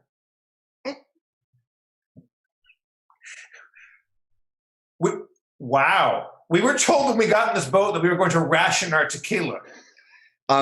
What's interesting to me is I don't remember signing anything before we got on this boat. Why don't you get back in the goddamn kitchen and bake me a croissant? All right. Cookies. Wow. I made lemon drops. Does anyone want one? I'm going to go harvest an emu for breakfast. This rowboat is much bigger than I imagined. Scene. I've seen enough. Oh gosh, no, I just don't have a buzzer and I don't know how to make that any sort of sound here other than that. Okay, next suggestion we have for scenes from a chat here. We have what you would say to your lover when the toilet paper runs out during quarantine. You'd say to your lover when the toilet paper runs out during quarantine. Honey, are your hands clean? Wow. Hey, don't worry. I've got some Bill O'Reilly books in the corner. Hello. Attention. It's not you. It's me. You know what? I was never going to finish The Count of Monte Cristo anyway. RIP. I love The Count of Monte Cristo. But you read the abridged version. This is the big daddy here, baby. Are you reading it all? I'm going to. That's my mission. Oh my God, it's so good. One of the lines in that is what's making me live now, because he says when he finally gets back together with her, she's like, Edmund, there's so much hate in your heart. And he goes, don't deny me my hate. It's the only thing that kept me alive. And that's how I feel right now. You're keeping me alive right now. We veered off the game. No, thanks for talking about that, because my girlfriend left and now I have all the toilet paper. Well done. Hey, I called Uber Eats and they haven't showed up yet. Let's do one more suggestion here for scenes from a chat. Let's see here. Okay, you know what? The only other suggestion would have all of you not being able to talk. So let's move on to props. Ooh. How's that sound? Oh, okay. All right. As we can't do two-person teams here, we'll be doing 3 teams of 1 using whatever you may have around you. So if I hold up a prop, then Greg or Colin would have to make a joke about whatever prop I hold up. Okay, here we go, Jeff.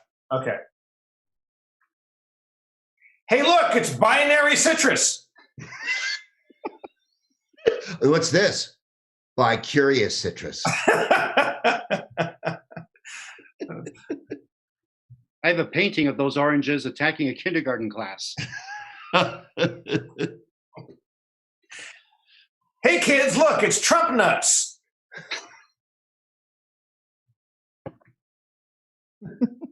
What's with the gerbil? Hey. What's with the gerbil? Hey, off the starboard bow, I think I see our candlestick maker. Greg, this is my call. Am I the only one with props? Oh, you got one. Oh, you stop me up. Stop me up and stop me up on there. Stop me. Does anyone here want to rock and roll?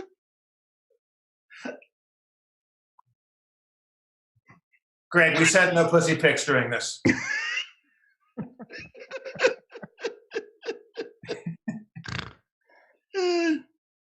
This is genius. Oh, Colin. Where's Colin? I'm here. Oh my God, it's Bane. All the nerds love you for that. Yeah, they did. We got the eggheads on that one, Call. Yep. Go ahead, Greg. Oh, do you just have pictures of things? Why, I otter. This scene's getting odder and odder. That was directed by Otter Preminger. Wow. I think our references need to be updated a bit because Google Graphic, again, has just gone up 20%. Should we go to the 19th century? I'm Justin Bieber. There, I made it to 10 years ago. There you go. 4 20 years ago. We shouldn't have come.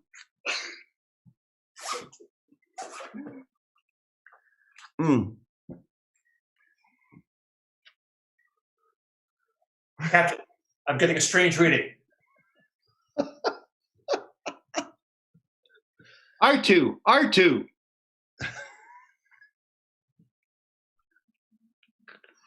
I don't have anything. Nicely done.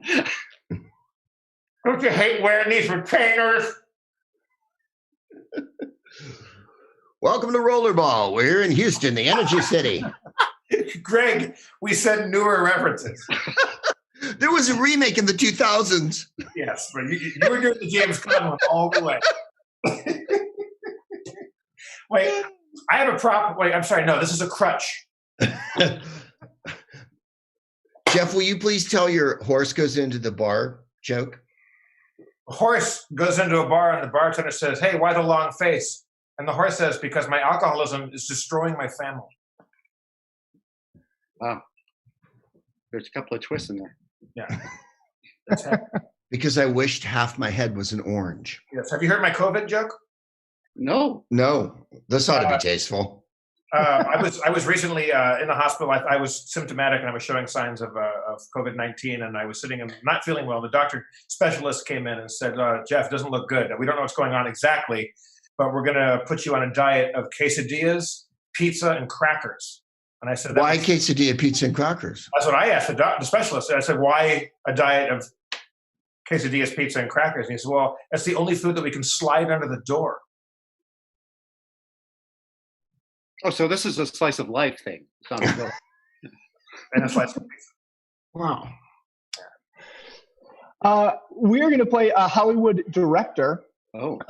Next, if you like, and we're waiting here now for some suggestions of movie genres and potentially movie titles of movies that have never been made before. Okay. So in this one, Greg will be the disgruntled, hard-to-please Hollywood producer, while Colin and Jeff try to pitch him various movies that are suggested by the audience. Passions erupt. I look forward to it. Passions always erupt on our show. You do. It's a lot of eruption. I think because of this quarantine, Colin, this is the longest I've ever gone without licking your scalp. It really is. It's really stopped a lot of you and Jonathan Mangum have licked me more than anyone in my regular life, and we're really not that close. Would you say that you are more or less dry on your scalp right now? Did we chafe you, or are you feeling less moisturized? No, I'm pretty good. It actually, because the licking was just enough to moisturize me for a couple of months afterwards. And now thinking about it, I'm moisturizing again. Wow. Okay, we've got some suggestions here, some genres. We will start with Western. Have we actually finished talking about how moisturized Colin's scalp is? Because I'd like to add to that, if I might. That could be. No. I'd prefer the rest of our time to be about. Go on, Andrew. Andrew, I have a question for you, Andrew. Yeah. How do you keep your boyish sheen? Do you moisturize? Do you exfoliate? Right. What's your secret?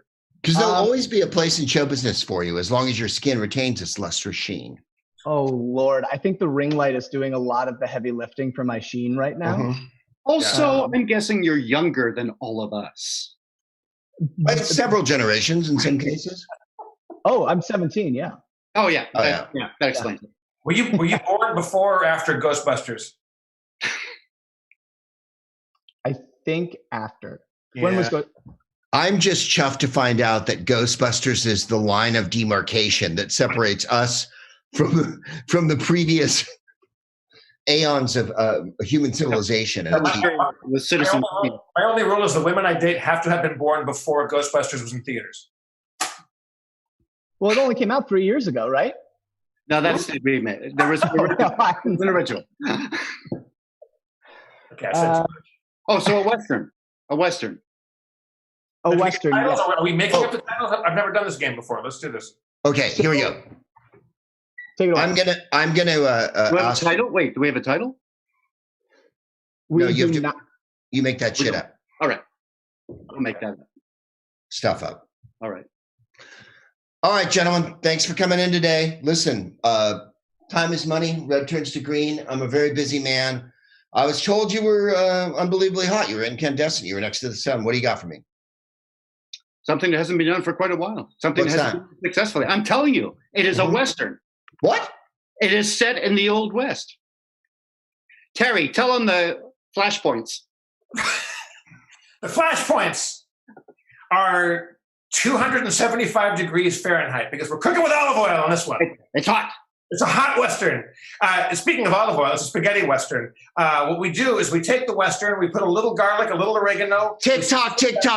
Your time's running out here. Listen, you've got less time than Dorothy does with the Wicked Witch here on this. Move it along a little bit, and I want to hear. Marty. You talking time is money? Well, I got money for your time. I got another. It's a martial arts theme. It's called. And get ready to get your checkbook out on this one. Get ready. The title sells it. Hey, Colin, tell me the title. I'll tell you the title. All right. It's called A Fistful of Sushi. I love it. I died. I just It's a blending of Western and Eastern cultures.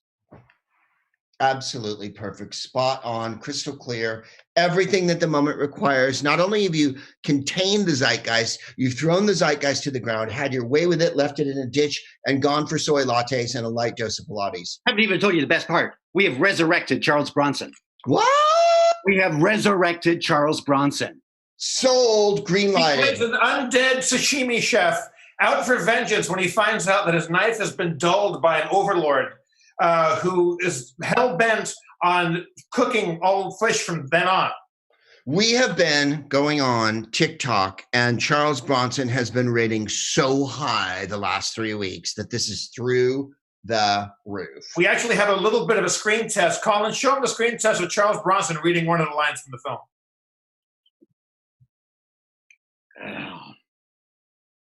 And that's about it. Wow. You know what? I have chills. I don't just have chills. I'm buried in the ground and I'm surrounded by ice. And then I sprang forward and a muskox came and rode me to a village where this was showing and everyone loved it. I got another pitch for you. I have one more pitch. I know I don't want to pitch past the close. Go on. You really want to pitch this one, though? Have you really thought about sure? I'm pitching a movie. It's a redo of Cats, but this time it's nothing but cat buttholes. It's all buttholes. We took all the lost buttholes from the cats that just came out. Nothing but cat butts. Some are shade, some are not. Some have flowers. My cousin's sister died of a butthole a couple of years ago. And how did that? Oh. Listen, no, I have to cut this call off. I love what you guys did up till now. I really did. I just feel like we're not connecting right now. I feel like holes. I feel like this went a little. You know what we talked about before? Never mind anymore.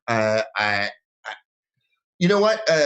See Kanisha on your way out for a voucher. I think she can validate your parking. Thanks for coming in today, guys. I got to see a lot of other people. Very promising ideas. Has she seen Ghostbusters? And that is just about our time. Ladies and gentlemen, Colin Mochrie, Jeff Davis, Greg Proops. We did Thanks, it. you guys. We cured COVID-19.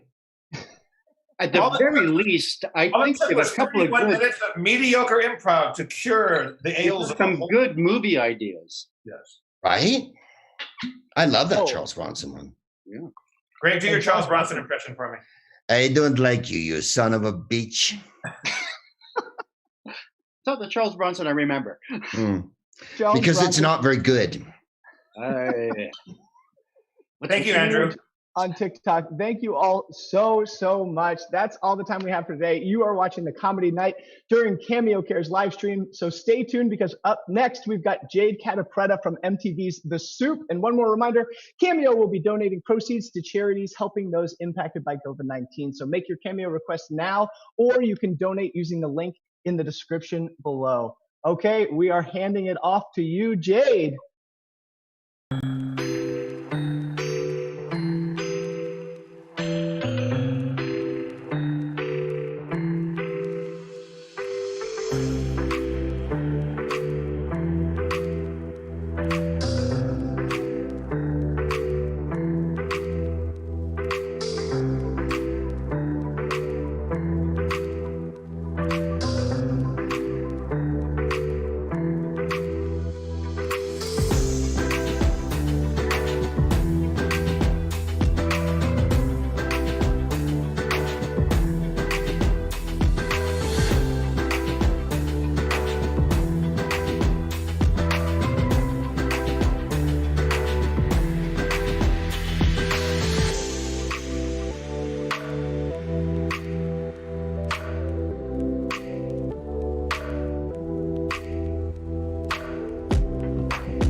with the fucking song.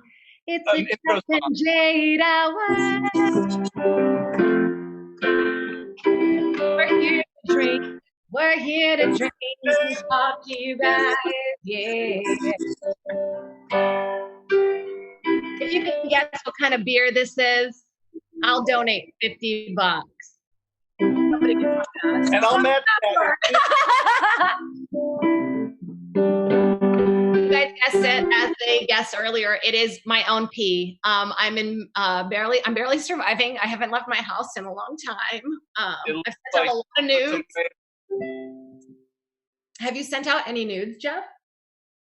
I always send out nudes. It's my holiday card that I send to the whole family. Just like, hey, still out there, still loving it, still killing it. No, for real.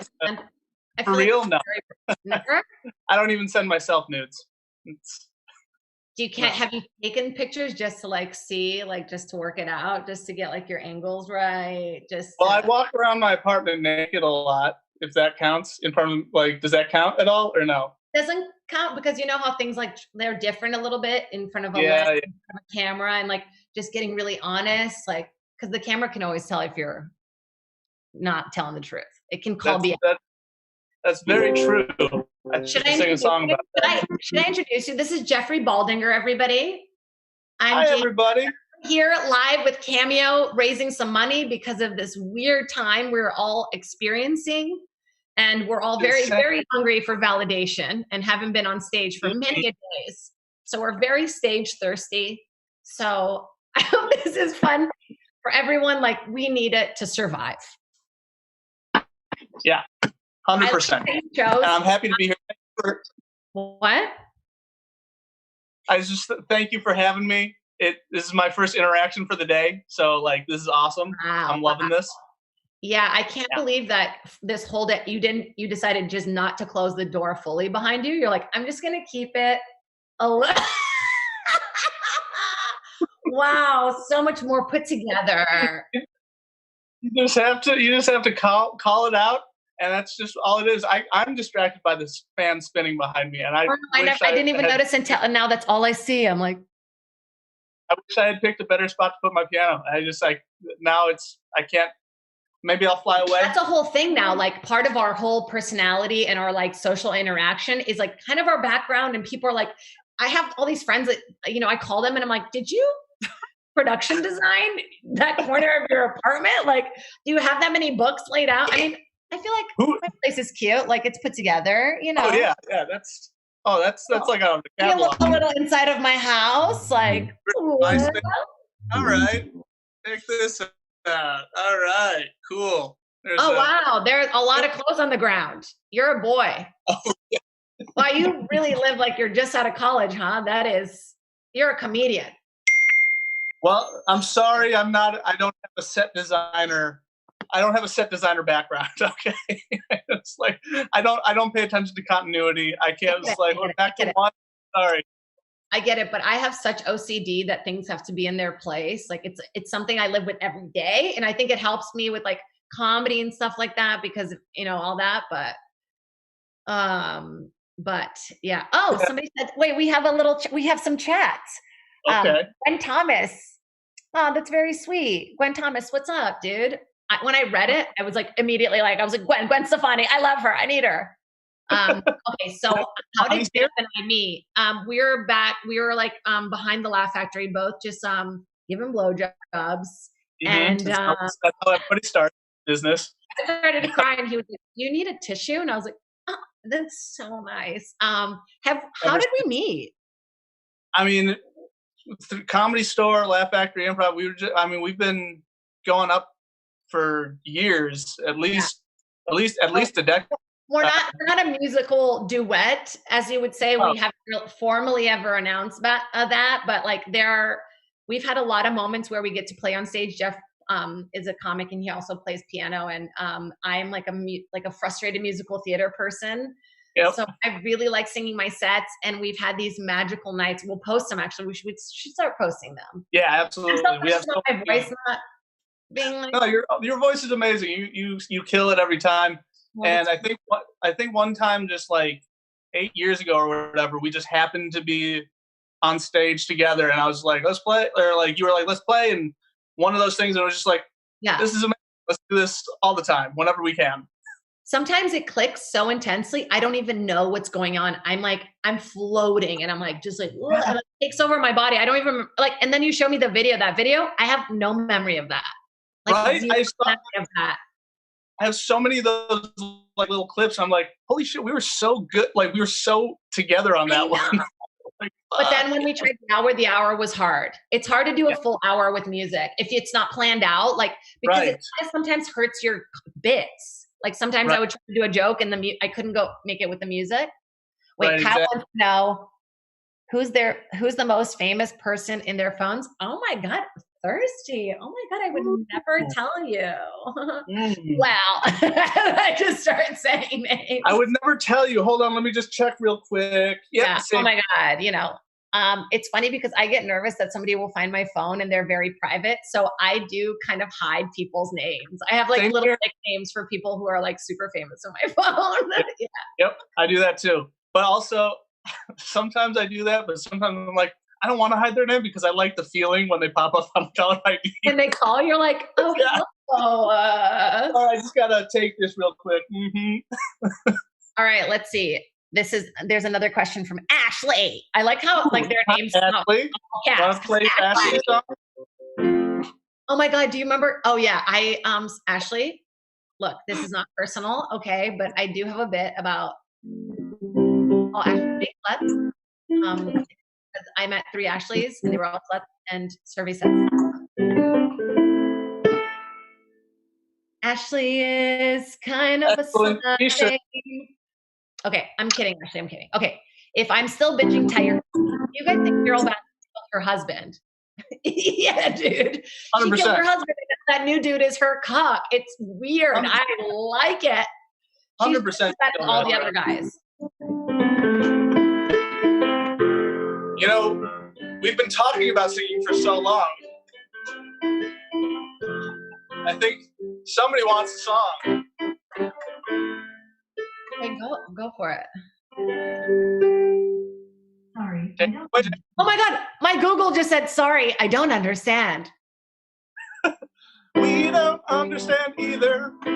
Google, take a break. It's time for Jade to take a verse. When you play music, I can't hear it barely, so I'm just going against your music, but I'll tell you this. Carol Baskin, you fed her guys to tigers.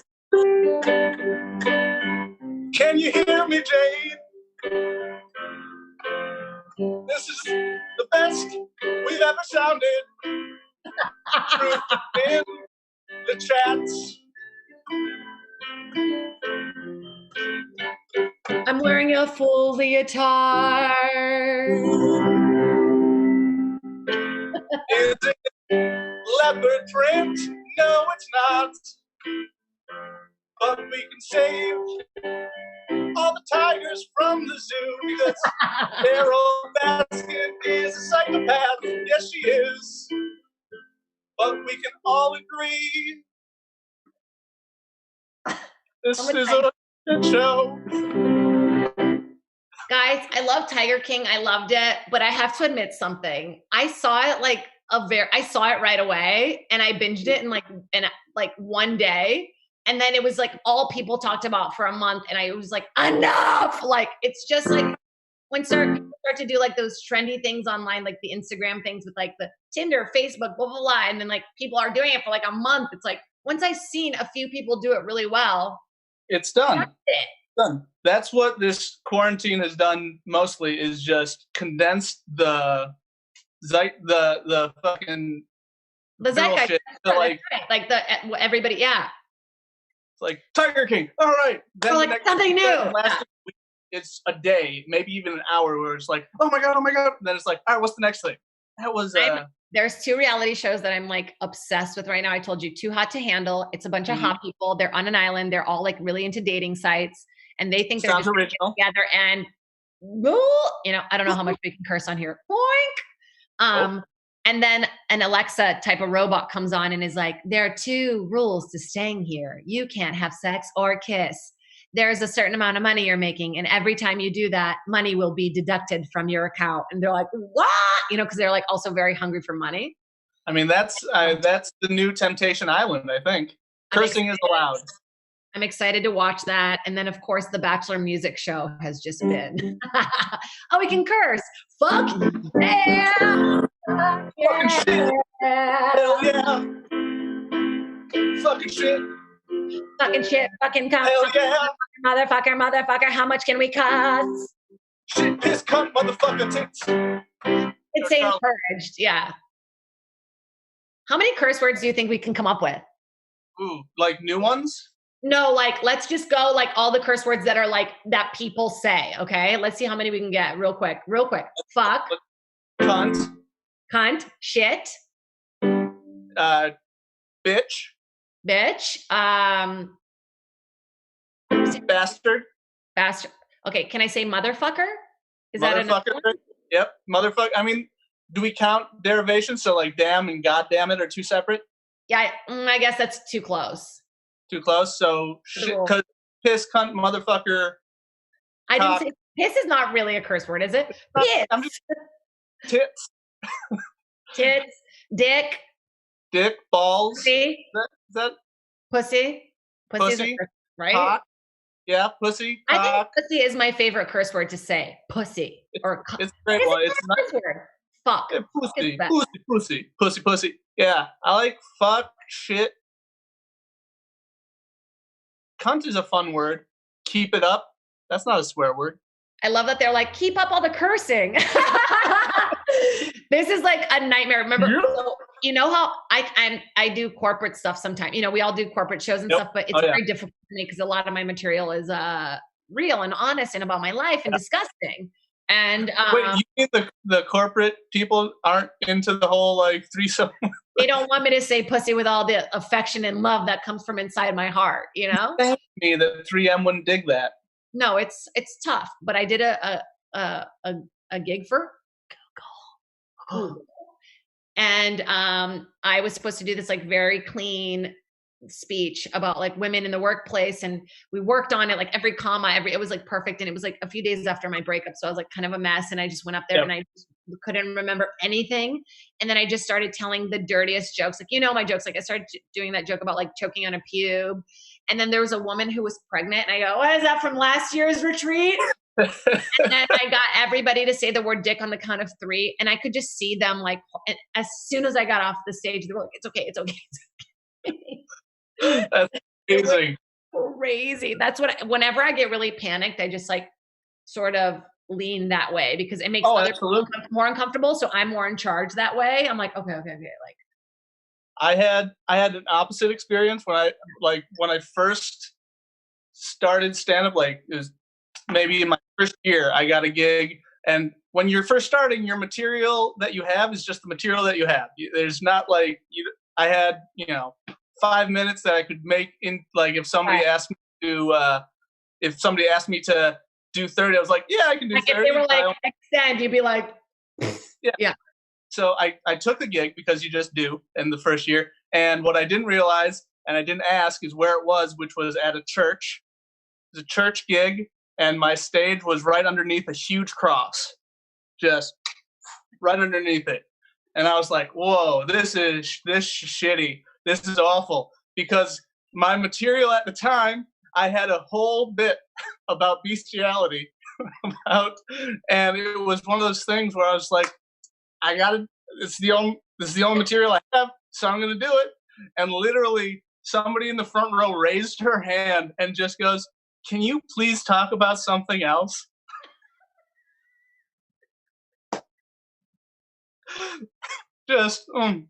And I said, "Oh, I'm sorry." Can you not talk about fucking a pig right now? It was a goat. Okay. Wait, we're getting a 2-minute warning. A 2-minute warning. Everybody, get naked, quick. 2-minute.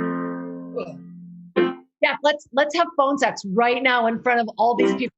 Yeah, maybe we never were like that together, but now we are. Now that we're digital, let's go. Wait, okay, let's go out with the song. Let's go out with the song about my FaceTime relationship. Your FaceTime relationships have been kind of crazy. Let's hear from Jade about her time that she made her boyfriend. She is all over his phone. You're getting a little personal, but I guess I'll tell you guys a little bit about this. I made so much fun of people who fell in love online because it's weird and it's kind of strange. Then I met this guy and we're out of time, so we gotta go. But Ashley is a slutty name. Yes, it is. Good night, you guys. May you all be well. And thank you guys for joining and giving to charity. This is a time for us to help each other and get through this together. So go masturbate to weird kind of porn, everybody. We love you. Give love and stay clean.